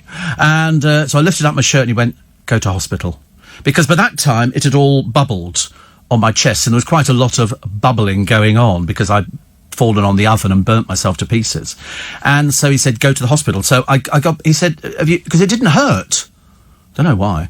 But he said, have you been to the hospital? I said, no. He said, go today. So I went straight to A&E, parked the car up, walked over the road, and I said, oh, is it possible to see a doctor? Always start off plaintively. There's no point in going, I need to see somebody. So I said, is it possible to see a doctor? And so she said, what was it to do with? And I said, I burnt myself. She said, well, want to show me? Ta-da! Have a seat, I'll get somebody for you. And within 2 minutes, I'd been seen. And they were taking photographs of me. I was posing. Ta-da, look, ta-da, all this kind of stuff. They were loving it. And she said, I've made you an appointment now. She said, you're to go from here to the Westminster and Chelsea Hospital, where they've got a burns unit. And I said, I love Scottish. And so we go there, and I'm going, oh, Scots were high, we Wallace bled, and I was singing, you take the high road. And she said, no, just take your shirt off. So I took my shirt off. And then she said, where else you burnt? I said, on my legs. Take your jeans off. I thought, here we go. And then all of a sudden there was a progression of nurses coming in to look at this poor man sitting there in his pants on a bed, and they're all going, oh, right. So first of all, we need to burst these little sacks of all this pus or whatever. I don't know what it was. It was clear liquid. They had to do that. And then I got bandages wrapped all around me, covered in this and they gave me a bag to take away. I thought, whoopee, party time, balloon. I'm blowing up in the lift and having a fantastic time. And then every time I went back to the hospital, which was twice a week, I just automatically took my clothes off. There's no point waiting to be asked. And again, I got the progression of nurses coming in going, oh, it's not looking too bad. And then they went, right, we're going to have you in next week overnight. And we'll do the skin grafting. And that was the most painful bit. That was the worst thing ever. An injection in your chest to numb your chest while they sew it up with a needle and I thought she was making a jumper. I mean, seriously, started sewing. I thought, here we go. It's either that or a tea cosy. And then on my leg, they take off a layer of skin which fits the burn on my arm. They numb it. It hurts to bugger it. I can't tell you how it hurts. This is the worst injection. I've had a few. And so here I had to have the injection into the arm to numb it. And then they take the skin off your leg and then they lay it over there. And hopefully it takes. I mean, luckily I did. But I mean, if it doesn't, you have to have it done again. And so I've got what on my leg, what looks like a parking space for a fairly long car. And they lift off, and you can see through the skin. It's really clever, but it bloody well hurts. And they put it on, and then she sort of bandaged it all up again. And then it gets to that stage where they go, you feel all right? And you go, yep. But the worst bit for me in the hospital was you're in bed, you're waiting for the operation the next morning. There were two strange bits. The first one was a lady came and started asking me these peculiar questions. She started saying, oh, Stephen, so everything all right at home? Yeah. I think so. Had any arguments or something like that. She thought I was self-harming. They have to ask you the questions, but in a roundabout, as opposed to going, are you self-harming? Or being abused. You have to ask people, because there are people who go in there who have self-harmed, and then they go back in there. The other thing they get a lot of, prisoners. Prisoners. The bloke on the bed opposite me was in handcuffs, chained to 2 officers, and he was in there because in prison, if you want to get back at another prisoner, they throw boiling water over them. And so they get it, because I remember I was in there and I was waiting for my operation, and the curtains round the bed, and I can hear them talking about, when I was in the cell the other day, and I'm thinking, I'm in the middle of a robbery. I'm going to be carted off in a minute in a Black Maria or something. We're going to be going out there going, OK, Steve, you keep watch outside the bank. We'll just go in there and nick a few £1,000, all right? And he was talking about what it was like in the cell and the food and all the rest of it. And so when eventually they came to go, OK, Steve, we're ready for you now. And they bring a trolley to your bedside. You then climb onto the trolley and they push you into the operating theatre. Then you get off the trolley and climb onto the bed. And there's all people with gowns and masks and big bright lights. It's like being on the set of a porno film. Seriously, it was... Well, I should imagine. Apparently, that's what it would look like. And they're all going, everything all right, Stephen? Yes, yes, yes. Ow! She said, oh, sorry, I'll try not to hurt. Yeah, right. They were brilliant. They were absolutely the best ever. The best ever. And so, all this time later, I've healed, sort of, but it's all there. I spent most of my life in hospital. I like it, actually. Steve, you only realise you look younger in old photos. Well, certain people look young a very long time, like Macca. The giveaway is the neck. Is it? The neck. Yes, you're right. It goes saggy, doesn't it? Yeah, mine neck's not saggy, is it? You had to think about it. No, it's not saggy, is it? I don't think so. It's not saggy, no. Don't frighten me there. I don't want to go down that route, honestly. It's bad enough worrying about going into 3rd lockdown. Les Dennis pulled a right face. I like Les Dennis. He's very funny, actually. I don't really know, Rita. To do his Mavis impression, which I don't. Steve, to improve your skin, you need serums with retinol and vitamin C, says Joanna. Oh, listen, I've got creams that I tell you are absolutely a small fortune. Because I thought it'll be my little treat. Every year I buy myself a treat. I buy a little sort of, and I think I'll buy myself that. That'll be the thing that sort of takes me, because Dale and I often talked about, he was the same as me, he used to, because after he had his facelift, he had to use cream on his face all the time, because his skin had been stretched. And when you get to a certain age, skin doesn't stretch as much as it probably should do. So he used to use cream all the time, but we used to joke about, we'd end our days sitting in Florida on the balcony of a house, rocking backwards and forwards, going, do you remember what it was like? I don't know why I always think old people talk like that in America. But I just fancied the idea. It was a bit like Steel Magnolias come to life. And but he was never really ill. Not really. The only thing he ever used to get was sort of a cough, but that was because of the cigarettes. And he tried to give up cigarettes, but he didn't. The only time was towards the end of his life where he complained about this pain in his shoulder. This dreadful pain, which I never discovered what it was. Never discovered. But that was the only time. The only time he went to hospital was when he went to go and get his nose done, and they persuaded him to have a facelift. And have you ever seen anybody after they've had a facelift? It's like they've been run over by a tractor. Their entire face is black and blue, with yellowing around the eyes and everything, because it's invasive. They've cut under the eyes, sewn up the bits, tucked behind he used to have to shave behind his ears because they pulled the skin back behind the ears. I thought, I'm never having a facelift done. I'll have something else instead, bit of collagen, I suppose. Every time I bring light cheese in, everybody looks at them and goes, what are they? You never had light cheese in a Chinese restaurant? Look, like that. You never had those? You open it up, you have to bite that skin up.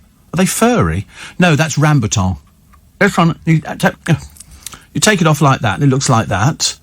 And it's got a stone in it, so you peel off the skin. Hope you're playing along at home. And you do that, and then you go. They might be a bit perfumed for you, actually. They're not so. But I love them. You like butch fruit. What was that song that came out years ago? And it was a spoof on Telly Savalas. And I think it was Yin and Yang.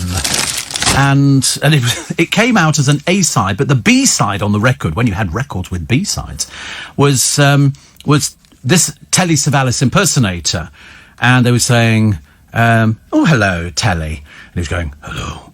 And they go, oh, right. Can we sort of have you singing a song for us? We've written it here. Okay. And it was Butch Soap. So Telly Savalas, it wasn't Telly Savalas, it was a sound-alike, had to sing along to Everyone's Happy with Butch Soap, everyone's happy with Butch... And it was just hilarious. I only thought of it a minute ago, actually. It was a parody of the single If, peaked for Yin and Yang, number 25 in the British Hit Parade. Woo, the British Hit Parade. They just love the sound of that. Do you know, happy days there, when you'd see somebody standing on the television, a disc jockey, and they go... And now, over on a stage over here, here's Herman's Hermits, and he'd put the needle on the record, and they'd then mime to it. Can you imagine, honestly, the shame of having to mime a single, because they could all sing it live. That was a good thing about the 60s groups. They could sing, you know, because they had to. It's only the groups nowadays. That's why when you see Simon's eyes light up on, you know, X Factor or Britain's Got Talent, it's because he looks at, OK, we can put them in the studio, and they can... and they can mime the single. Somebody else writes it, and then you mime it. You know, I mean, you very rarely need to actually sing live. In fact, I'm totally convinced. I don't think Bananarama ever sang live in their life, and there's been various other groups who've never sung live because they didn't need to. It was crafted in the studio. And do you remember? I asked Pete Waterman. Because Pete Waterman's got studios down the road at County Hall, and he will craft a record. And I said, why is it that Steps never sang live? And he said, do you seriously think, Steve, he said, that I'm going to craft a record which sounds perfect in every way, only for them to ruin it on the television? He said, no. He said, you know, and he charges the same now as he always did. It was something like $4,500 to craft a record, and he would mix it and make it sound good, and all that kind of... You know, tragedy, the feeling comes, you're going to go around tragedy. And he said it's better that they didn't sing.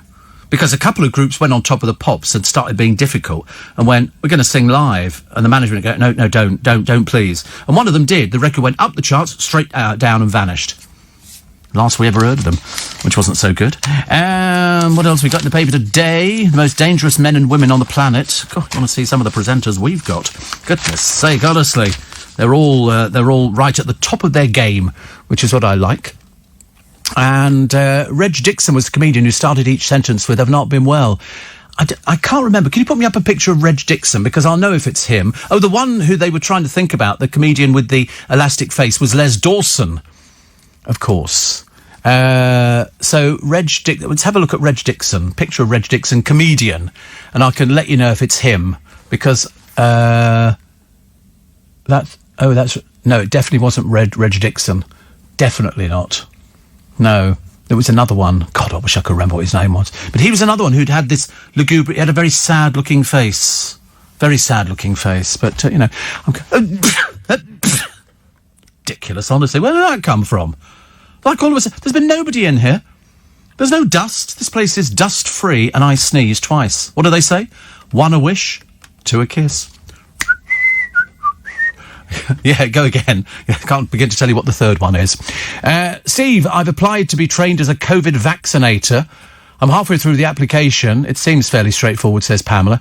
Have you seen some of the things you're supposed to do? Crikey. It's, I think it's quite complicated, actually. Another one here says, wonder if the prisoner was cell farming. Oh. What was he farming in his cell, do you think? Wheat, corn? Sorry, that would make him a cereal cell farmer. Oh, goodness, you're barred. I don't want people like that. Les Dennis pulling a right face. They used to call it gurning. Very popular in the West Country. I don't know where the West Country is, but it's very popular. Is that you, dear? West Country. And they do these, they have to pull their lips over the... Have you ever seen gurning pictures? Have a look at gurning. Unattractive people made to look even more... And they put their head through... It's a horses thing that you put over cart horses. Look at them, look. Uglies. And they're able to contort their faces. For what? But they put their head through this thing, which used to put round horses. I don't know what the point of it was. I never quite understood what gurning was for. I presume so they went, oh, you're very chameleon-like, aren't you? He went, no, I'm gurning. And you go, yeah, but what for? What useful purpose does that serve? They do all sorts of... It's like the people who grow the big handlebar moustaches. Have you seen them? And I couldn't grow a moustache if my life depended on it. I'm watching the feeble efforts of Jake at the moment. I mean, that's taken him 3 weeks to get to that little bit of bum fluff that he's got under his nose. I'm totally convinced he's put it on with an eyebrow pencil. I can't believe that's actually sort of growing on his skin. It's ridiculous. Nobody's anything like it. Yeah, just normally. You don't get stubble under your nose. Don't be so ridiculous. That's called fluff. That's called, yeah, tomorrow, clean shaven, okay? He'll have to start today when he gets home. He'll never manage it by tomorrow morning. The idea that when he actually gets up, he goes, I think I'll have a shave now. We go, I'll leave it another day. Steve, was the comedian Bobby Thompson? No, I can't remember his name. It'll come to me. I think I've got posters with him on, actually. Steve, says Sandy from Peterborough. Yesterday, not a good day. First in the morning, get a call from the hospital to say my hand surgery for 2 weeks' time cancelled. Too many virus cases. Then the dentist in the afternoon had a tooth removed. Then last night, news about lockdown. That's 3 things. Well, listen, we've been through it twice before. You can do it. I promise you you can do it. Listen, if I can do it, and God knows I get more bored than most people nowadays. If I can do it, you can all do it as well. Start making more phone calls. Use up your 3 minutes on your telephone. Phone people. What are you drinking? That looks nice. Is that Coke with lime? Have you added the lime or something? Oh, it has it in it? Wow. Sublime lime. That sounds quite nice. God, is it fizzy? Oh, it must be, yeah. I haven't had a fizzy drink for ages. I can't have fizzy drinks. I mean, I wouldn't mind one. I used to have a fridge full of it. And my driver this morning was telling me that when he drank, but he doesn't drink now because he's a good boy, he used to like a Bacardi and Coke. I used to love a Bacardi. Yeah, not while he's driving, obviously. I said I used to love a Bacardi and Coke as well. But it had to have loads of ice in it. Loads and loads of ice. And that's why I can't wait. A friend of mine phoned me yesterday, I've not spoken to for ages, and he's going to get married, we think, next year. And I said, I can't talk to him, I'm going to the doctors. He went, oh, not again. I said, can't believe it. But I did promise that I would phone him. So Danny Milo, I will be calling you later on today. He said, what did he say? He says, I'm worried now. He says, hope you're okay. Yeah, I am. I said, it's only a little thing. I shall call you tomorrow, which is today. Which is good. I do like catching up with people. Sometimes I miss talking to people all the time, but I've got to be in the right frame of mind for it. When you do a programme where you do talk a lot, when you go home, you think, I just need a rest from talking. I should get mouth ulcers or something like that. Great to see Sheridan Smith back on the telly. Rebecca Vardy's been tipped to win Dancing on Ice. Who cares? Sorry, I couldn't care less, love. Do whatever you like. Also, Jim Davidson had a New Year bender. What is he on wife number now? Is it wife number 8, 9, something like that? Not the most pleasant of people. Not the most pleasant. And what was this? What did I watch the other day, which I've not seen for ages? Coronation Street. I haven't seen that for... It must have been an early one, because Denise Welsh was in it, having a bit of a romp with Kevin from the garage. And, these are ones from the 90s. It was... and then his wife turned up at the front door, banging, Kevin! Very good. Well, did he slap her? She slapped it. That's right, she slapped him. My goodness me, that was good. And have you seen that pile of rubbish, The Cabins? Second episode of the new ITV dating show. And here they are, some of them snogged. I mean, because they're cheap. That's why. I'm sorry, would you like to be on television? Yeah, I think so, yeah. What's your ambition? I'll be model. Okay. And do you think you'd be snogging in him? Yeah, like all of them. I'll tell you, where do these people come from? Thank God they don't live next door to me. And Ivan says, I had my fair share of gurning in heaven, Charing Cross on a Friday night. Was it Ken Goodwin? No, Ken Goodwin used to go, not been well. He used to go, I told you, I met his widow. And towards the end, he didn't recognise his wife at all. But I said, I thought he was great. Absolutely loved him. He was very good at it. Morning, nice to have your company. I tell you who it was now. It was George Williams. George Williams. So, first name, Raymond. And who was that from? Do we know who that was from? Oh, it was from Raymond. Sorry, first name Raymond. So it was George Williams. It absolutely was. It was George Williams. And, but I'm looking at a picture of him. He was a musical star. The one that used to make me laugh as well was Mrs. Shufflewick. Mrs. Shufflewick was hilarious, who was a drag. and he would come on stage dressed as an old sort of washerwoman kind of thing with a little hat on his head. There was no glam about it whatsoever. Rex Jameson, his name was. I mean, he was huge on radio and television. Unfortunately, his career started to go down because he drank. And he drank a lot. And but even so, he was hilarious, and people would send him drinks up. I said the other day, there was a book that came out by Patrick Newley, I think, on Mrs. Shuttlewick, and I used to see Rex out all over the place. He'd turn up in bars, and then he'd just go and put on this, authentic clothing and a little flat hat, looking like he'd walked out of the Mary Poppins set. And he would come on stage. Sometimes he could barely stand up, but he was hilarious. But he appeared at the Windmill Theatre. His name is on the board at the Windmill Theatre of being one of those people who appeared there. And very good he was too. Very good, but it was the alcohol abuse. He turned up in Looks Familiar with Dennis Norden, another brilliant programme. And he was good. Benny Hill used to play Fred Scuttle and pull a face, says Dan. All right. So it was definitely George Williams. Jake, your regular airline pilot here. First time I've been up at this time, almost since the start of the first lockdown. Have missed my early morning messages to you on the way to the airport. I've barely flown. In the classroom today, training our pilots and cabin crews, hoping to get them flying again soon, says Jake. Jake, there you go. I shall tell my Jake that he could be an airline pilot. You could be an airline pilot, dear. Although I see you more as a stewardess, but I mean, that's just, I could see you sort of tea, coffee. You're more, yeah. It'd be all right.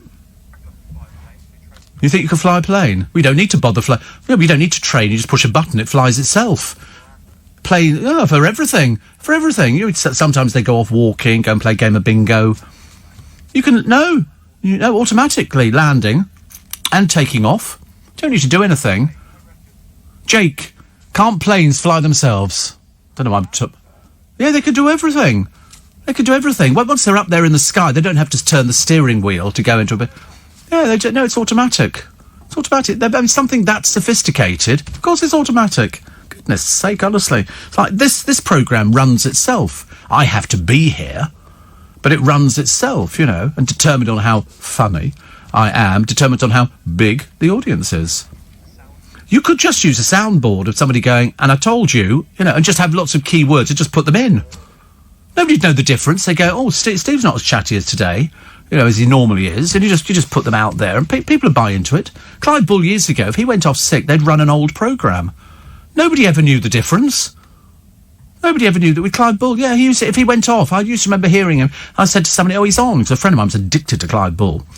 Still is. And he said, we knew that it was a recording, but lots of other people didn't know. I mean, that was years ago. They just put out, an old program. People who phone up and go, oh, Clive's talking about so-and-so, can I talk to him? And they go, a bit difficult, because he wasn't there. Yeah, how lovely. Jeff says, I thought it might be Jeffro. Good Lord, Lo. No, definitely not. Definitely. Was it Phil Cool? God, I'd forgotten about Phil Cool. Freddie Parrotface Davis was a comedian who had a rubbery face and gurned all the time.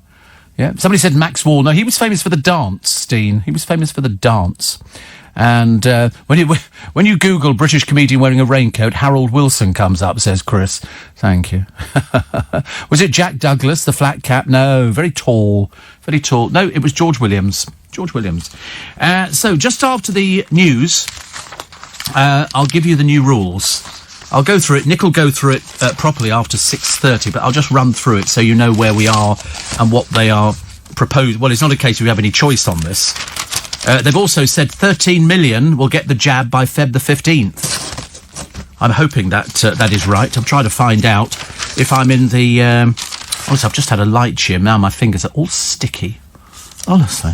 I'm trying to find out whether I qualify. Is it only the over 70s? Are there that many of them?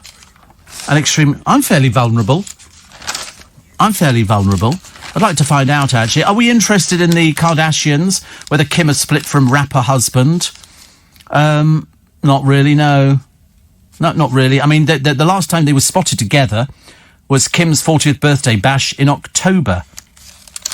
And we're not too sure. A Premier League striker was at the centre of a drink drive probe after his Lamborghini. They have to have Lamborghinis. But unfortunately, it doesn't alter their brain capacity or not. £350,000 Lamborghini ploughed into a row of parked cars. Sheffield United ace, is it Lys Mousset? His mangled orange Aventador was found abandoned on an icy street in the early hours. 2 men, both in their 20s, were arrested on suspicion of drink driving and have been released on bail, pending further inquiries. It's unclear if he was driving at the time of the 12:10am crash. South Yorkshire Police said the car was not reported stolen. Yes, you're reading all these things and seeing. A local who found the motor said driving conditions were horrific. He's a regular up and down these roads. You can't miss him. He drives the only bright orange Lamborghini in Sheffield. Oh, well. But the club are making internal inquiries. Well, he's certainly written off most of this car. I've never seen like... Honestly. You see something... They have to have flash cars, don't they? And yet they barely got brain cells, these poor footballers. Another one here. There's a picture of somebody running. Spending a fortune going to the gym. Jog on.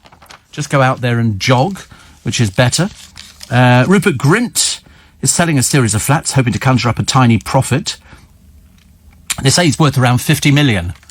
And believe it or not, Lee Ryan has come up with another way of giving you the heebie-jeebies. He's been writing horror movies in a bid to become the next Stephen King. See, the trouble is, I keep saying to people, you cannot become the next anything.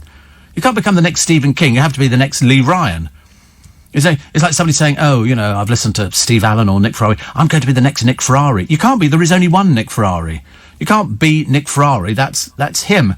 He's here at 6:30 this morning. That was a slick link. You see, you don't get that on other programmes. Other people have to have that scripted. I just come up with it. It was just naturally. I don't even have to think about it. It just flows. Just flows. I'm very good at things like that.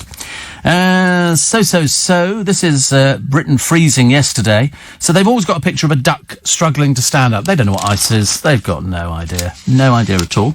Also, the hit rich list. These are the fitness gurus coining it like Joe Wicks. Some of these people you'll never have heard of. Here's one called Kayla Itsines. She's worth £355 million. She's Australian. She's the original Instagram star, famous for home workouts. Joe Wicks worth 10 million, way down the list. Mark Wright, 9.1 million. Don't know. Mr. Motivator, 8.7 million. Summer Rae can earn 20,000 quid for a single Instagram post, worth 5.8 million. Binky Felsted, worth 1.4 million. Lucy Mecklenburg, 2.1 million. Michelle Lewin, 2.9 million. Davina McCall, 2.9. And Alice Living, worth 3.5 million. But it's this top one, this Kayla. I mean, she's more than 6 million people follow her fitness and healthy eating programme. Small wonder all the old people from Love Island want to jump on the bandwagon. Somebody says, look how much she's made. Only doing the same as you can do it. You can do that. Yeah. Can I? Yes, you can. But I won't be model. Yeah, I know, but try and do something else a little bit more constructive. That'd be better, wouldn't it, really? Also, what have we got here? Hollyoaks. We've got a bit of snogging coming up with a priest. I don't know where they get these people from. They look like designer priests in Hollyoaks. And they've now decided to reunite the pair here, Nadine and Rory. But as I haven't watched it for ages, I've got no idea. And Victoria Beckham, it's great to see Sheridan Smith back on television, but she could soon be in the doghouse thanks to some close-to-the-bone comments on her new show. The former 2 pints of lager actress had a dig at Victoria Beckham and her own fiancé Jamie Horn in the opening episode of dog grooming contest Pooch Perfect, which marks her presenting debut. Listen, if she worries about something like that, she's in the wrong business. Of course, what we're all waiting for is to see how much the company made last year and how much tax she's paying this year. Has Victoria Beckham finally turned the corner and now people are buying Vic Beckham stuff? I don't know. I'm not privy to that. They've started in Scotland. They had their lockdown starting yesterday. We're into it now. So, what you're supposed to do is stay at home and only go out for essential reasons. The essential reasons, I will tell you in a moment. Primary and secondary schools will move to online learning for all pupils, apart from vulnerable and key worker children. OK? So the reasons to leave home include work or volunteer... What am I hearing? I thought I was listening to something else. Oh, I am. Pushed the wrong button. Sorry. Work or volunteering where it's unreasonable to work from home. This includes work in someone else's home, such as that carried out by social workers, nannies, cleaners and tradespeople. Education, training, childcare and medical appointments and emergencies. Exercise outdoor, limited to once a day. That includes meeting one other person from another household in an open public space to exercise. Shopping for essentials such as food and medicine. Communal religious worship. Meeting your support or childcare bubble. Children can also move between separated parents. Activities related to moving house. Those who are clinically extremely vulnerable will be advised to limit the time they spend outside the home. They should only go out for medical appointments, for exercise, or if it's otherwise essential, the government says, and not for work or education purposes. International travel or travel around the UK is only permitted for essential reasons. Hospitality businesses like pubs and restaurants and non-essential shops must close, as must indoor and outdoor sports facilities, including gyms and tennis courts. Essential businesses and services can stay open to the public. These are the things that are open. Supermarkets, as I say, they've never closed. They're laughing. Food shops, again. Pharmacies, you need it for your medicine. Garden centres, this was the one I thought was odd. I mean, I'm not complaining. Places of worship, petrol stations and MOT services, launderettes, banks and post offices, doctors and dentists, surgeries and vets, car parks, public toilets and playgrounds. And the full roundup of the rules and the analysis coming up with Nick Ferrari at 6:30 this morning. So you can go to the laundrette, you can go to the dry cleaners, that's all fine, and you can go to a garden centre. I wonder why that is. I mean, I've never quite understood it because I don't understand half these things. On the subject of the vaccine, and Nick will run through all of those again for you this morning at 6:30. Boris said last night that by the middle of February, he wants everybody in the top 4 priority groups. What am I? 5. Typical, isn't it? I always miss out on one. To have been offered the first dose of one of the vaccines, around 13 million people. So the priority list for the first phase, number 1, residents in a care home for older adults and their carers. Number 2, all those aged 80 and over, frontline health and social care workers. 3, all those aged 75 and over. And number 4, all those aged 70 and over, clinically extremely vulnerable individuals. Which apparently doesn't include diabetes for some peculiar reason. And yet you can go to a garden centre. Don't get me wrong, I'm not complaining. The more places that we can go to, the better it is. So there you go. And so that's what it is. That's the vaccine information. You'll hear it all with Nick Ferrari this morning from 6:30. Steve, sending you warmest wishes for a Happy New Year. Do you remember Stanley Unwin? Yes, he used to do gobbledygook. He popped up in all sorts of things, including the film Carry On Regardless. He spoke gobbledygook. And one of his things, supposed to saying goodbye, it was goodly bylo. That was goodbye. But he could have a whole language going on. You need to check him out in various films. Secret Service, they used his voice in that. He was in Carry On Regardless, where he was the property owner. And Kenneth Williams, when he came in, Stanley Unwin was talking to Sid James, and Kenny Williams came in and went, "Oh, I know, he speaks gobbledygook." And they went, "Gobbledygook?" Yeah, and then Kenneth Williams started talking to him, but the only word I remember is goodly bylo, which was goodbye. That was the only one. But he popped up in Chitty Chitty Bang Bang, In for Trouble, loads of things. He popped up all over the place. He was lovely. And am I right that Mrs. Shuttlewick was in a double act with Hilda Baker? I don't think so, no. I don't think so. Not as far as I remember. Apparently Les Dawson was the maid. Yeah, that's what we said. That's what they said. And Les Dawson had a very good face. He was very funny. Very, very funny. I thought he was brilliant. In fact, I think he did more Royal Variety performances than anybody else. So I had to have a slurp of my tea. I only managed to get half a cup of hot water before the tap turned itself off. Got minds of their own, these taps out there. Britain's jabs rolled out. Hundreds of puppies bought in lockdown are being handed over by the owners failing to cope. Really? How can you not cope with a puppy? They just want to be played with. They want to be loved. They want to go out, mess around in the garden, have something to eat and go to sleep. It's not complicated. Why wouldn't they shut car parks? All of these private companies issuing tickets. Round here, the traffic wardens are having a field day. Don't think that because, the country goes into lockdown and around here will be in lockdown, so all the pubs will be closed again, so they've only just taken the boards down from the Garrick at the back. They'll be going up again, I should imagine. And then we hope that by, I think, June, July, we might start seeing something. There's a lovely tribute in Liverpool. And there were loads of boats going along the river on the Mersey with the flags flying at half-mast to honour Jerry Marsden, who really made it, I suppose, world famous when he did Ferry cross the Mersey and people go up there. Even Paul McCartney tweeted the other day that he was our mate. He was just another one of the bands on the circuit with the Swinging Blue Jeans. Noreen will know all of these people. The Swinging Blue Jeans, Billy J. Kramer and the Dakotas, and the Beatles. And there's a picture of them all together jumping into the air. But forever he will be in the hearts of Liverpool people. A bit like Cilla Black. So that's the nice thing. But at least they flew the flags at half-mast. That was good, wasn't it? I like that. John Lennon and Yoko Ono made contact with a ghost before they moved into their New York apartment.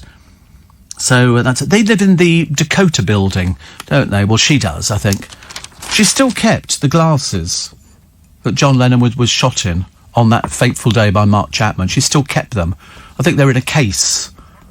Intact, yes. Yes, apart from the fact they're stained with his blood. And that's it. But I think Yoko Ono is now in her 80s.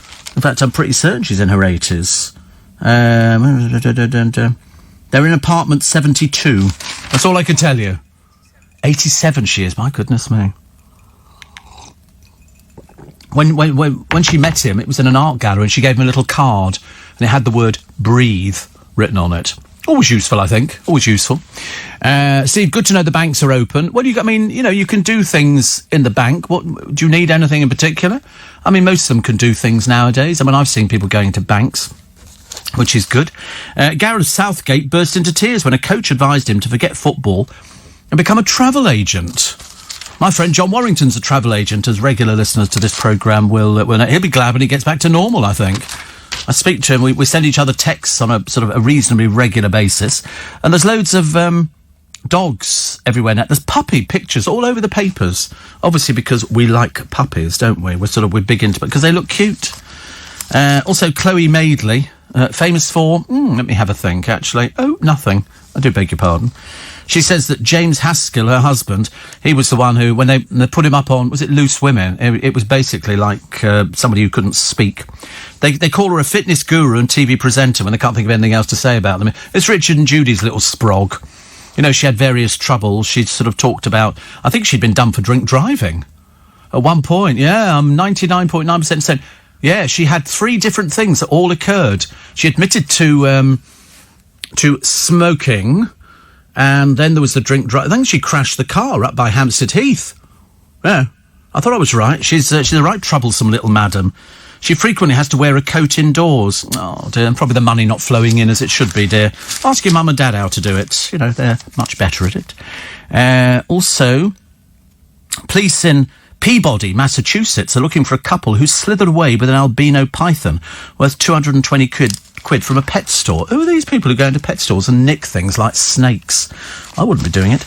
And tell me more. The row rumbles on. What happened to the stars of Greece? Somebody said they watched it on the television the other day. They said it was a little bit dated because the snowflakes are out saying it's misogynistic and it's this and it's homophobic and everything else. You know, these people need to get a life. It's just a film from God knows how many years ago. It's ridiculous. The Cabin Babes, Charlotte and Sarah, are set to get close this evening. Babes, we're obviously looking at the wrong programme. Babes would be the last thing that you would describe them as.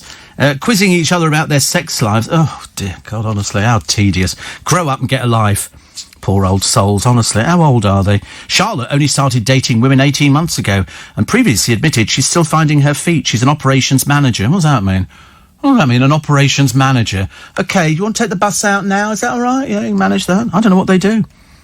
But they went in search of otters. It is the most boring, tedious piece of rubbish that television's ever produced. Oh, no, I tell a lie. That was Gemma Collins.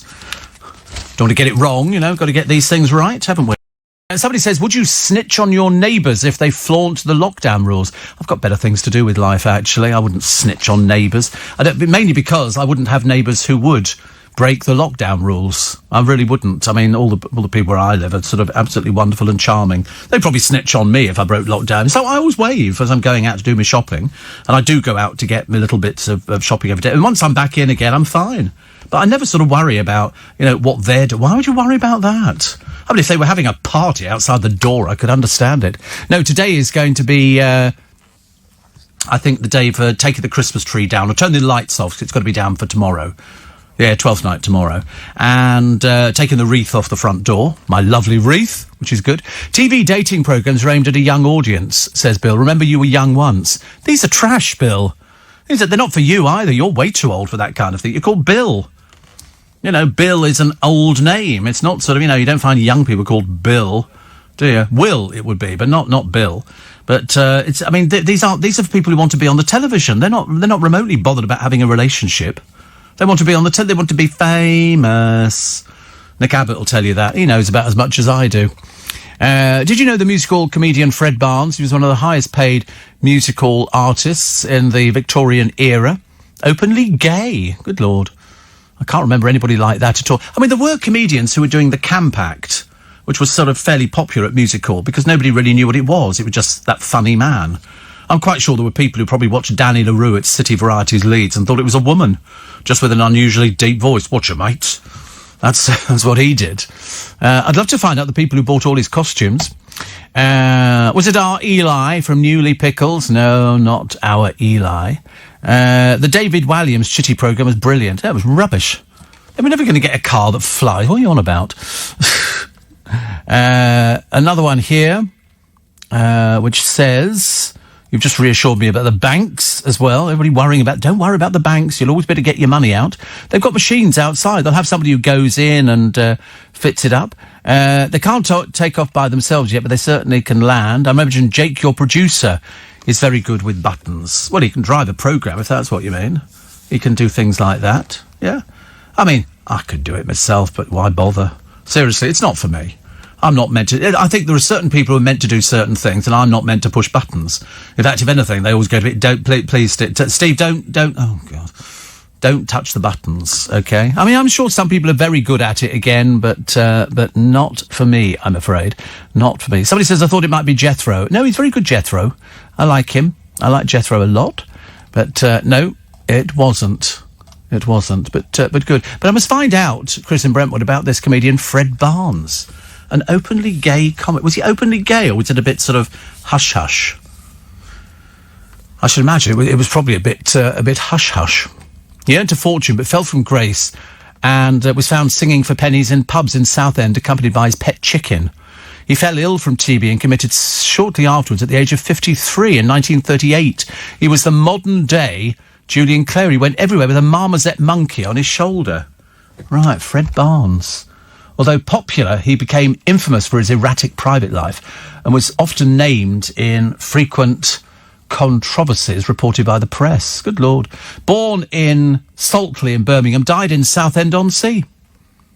The insatiable Mr. Fred Barnes. The trouble is, all of them wore makeup in those days. Danny was head of the Water Rats. Yes, he was. He became chief rat. And Warren says, when I was with Danny, he was all doing, watch your mates. Watch your mates. And then he sort of went into the Danny Act. He was a huge star. Huge star. That's all I can tell you. Very, very big indeed. Very, very big. And Warren says, I've got these computer problems again. He said, it's got to be so bad. I was in Waitrose today and was checking out. The lady on the till said, are you the Warren in Northwood with computer problems? I nearly died. Well, I think so too. I mean, it's becoming infamous now. Terrible. School madness. Ridiculous, say heads as children go back for one day, then told learn from home. Poor kids. They don't know where they are, kids. What, we're going to school today? No, not today. Oh, right, OK. No, all right, you're going today. Yeah, one day back, another day, another destiny. I can adapt anything, I'll tell you. So who's going to get the vaccine first? I'm 5. All over 65s. Which is, a few of us. 3.4 million. 3.4 million, but it's other people before. I don't care. I can wait for these things. At number 9 is all the over 50s, 4.7 million. So, my young team here, they're not even on the list. They're way down. It only goes down to number 9. Most children under 16 will not receive the vaccine. So number 7 is all those aged 60 and over. Number 8, all those aged 55 and over. And number 9, all those aged 50 and over. But I actually fit in the category number 5, all those aged 65 and over. It's good, isn't it? I don't mind. Didn't make any difference to me. I'll just be grateful to get it. I should be very nice to get, please don't hurt me. Please don't hurt me. I don't want to be hurt. Definitely not. Mortgages reach a new 13-year high. And another one said, somebody else talked about the dating programmes on the television. It's trash television. It's trash. These people don't want dates. If they seriously can't find anybody, it shows how naff they must be. You know, I'm sorry, would you like to take your clothes off? Yeah, absolutely. It's a television programme. Oh, I'd definitely do it for a television programme. God, awful, isn't it? Quite awful. Whose birthdays are we celebrating? We were celebrating some birthdays earlier on. I was sort of looking to see who it is that we're going to be celebrating their birthday with you. Jodie is going. This is Jodie Whittaker from Doctor Who. It could be Phoebe Waller-Bridge, Chris Marshall, David Harewood. Chris Marshall will be good. Tom Rosenthal and Bookie's favourite, Michaela Cole. So, also the actor Richard Ayoade. Is it Ayoade? Ayoade. I mean, he could do it. He'd be very good at it. But the trouble is, I'm not sure what he is. I don't know what... Is he he's a comedian, that's what I thought. But I don't know anything about him. Every time I see him, I always think, are you being yourself or are you acting? I don't know. I'm really not sure about these. I never know anything. I'll tell you, I'm hopeless at these things. Birthdays today, Diane Keaton, 75. She was in Annie Hall.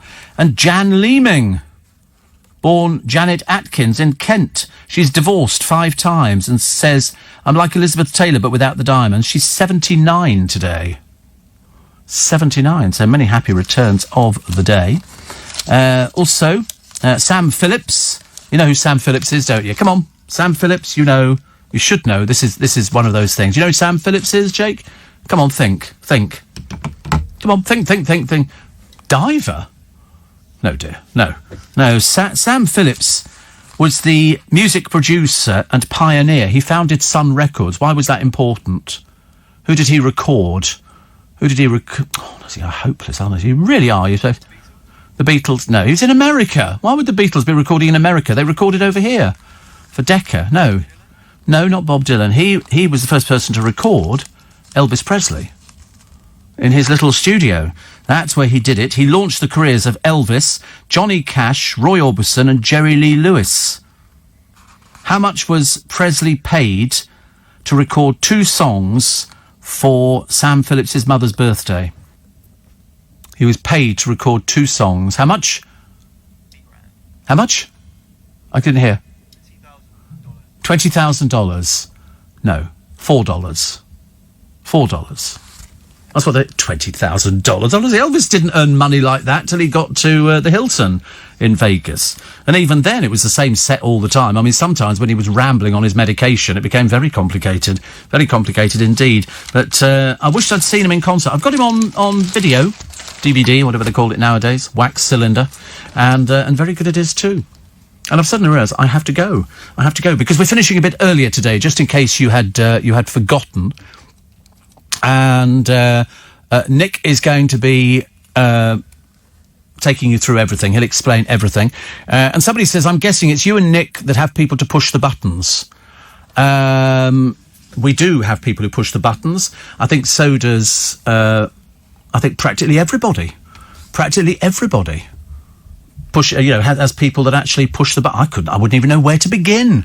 I do have a little bit extra podcast for you for today. Syra Khan says she's been inundated with work offers. We're yet to hear about any of them. Eamon Holmes says he used to eat 7 meals before lunchtime. I think he's selling porky pies, sausage rolls and just about anything else you can think of. And Harry Styles has got a new girlfriend. Who is she? She's a bit older than he is. They've been staying at James Corden's place in the States. I thought Harry had a place, but obviously not.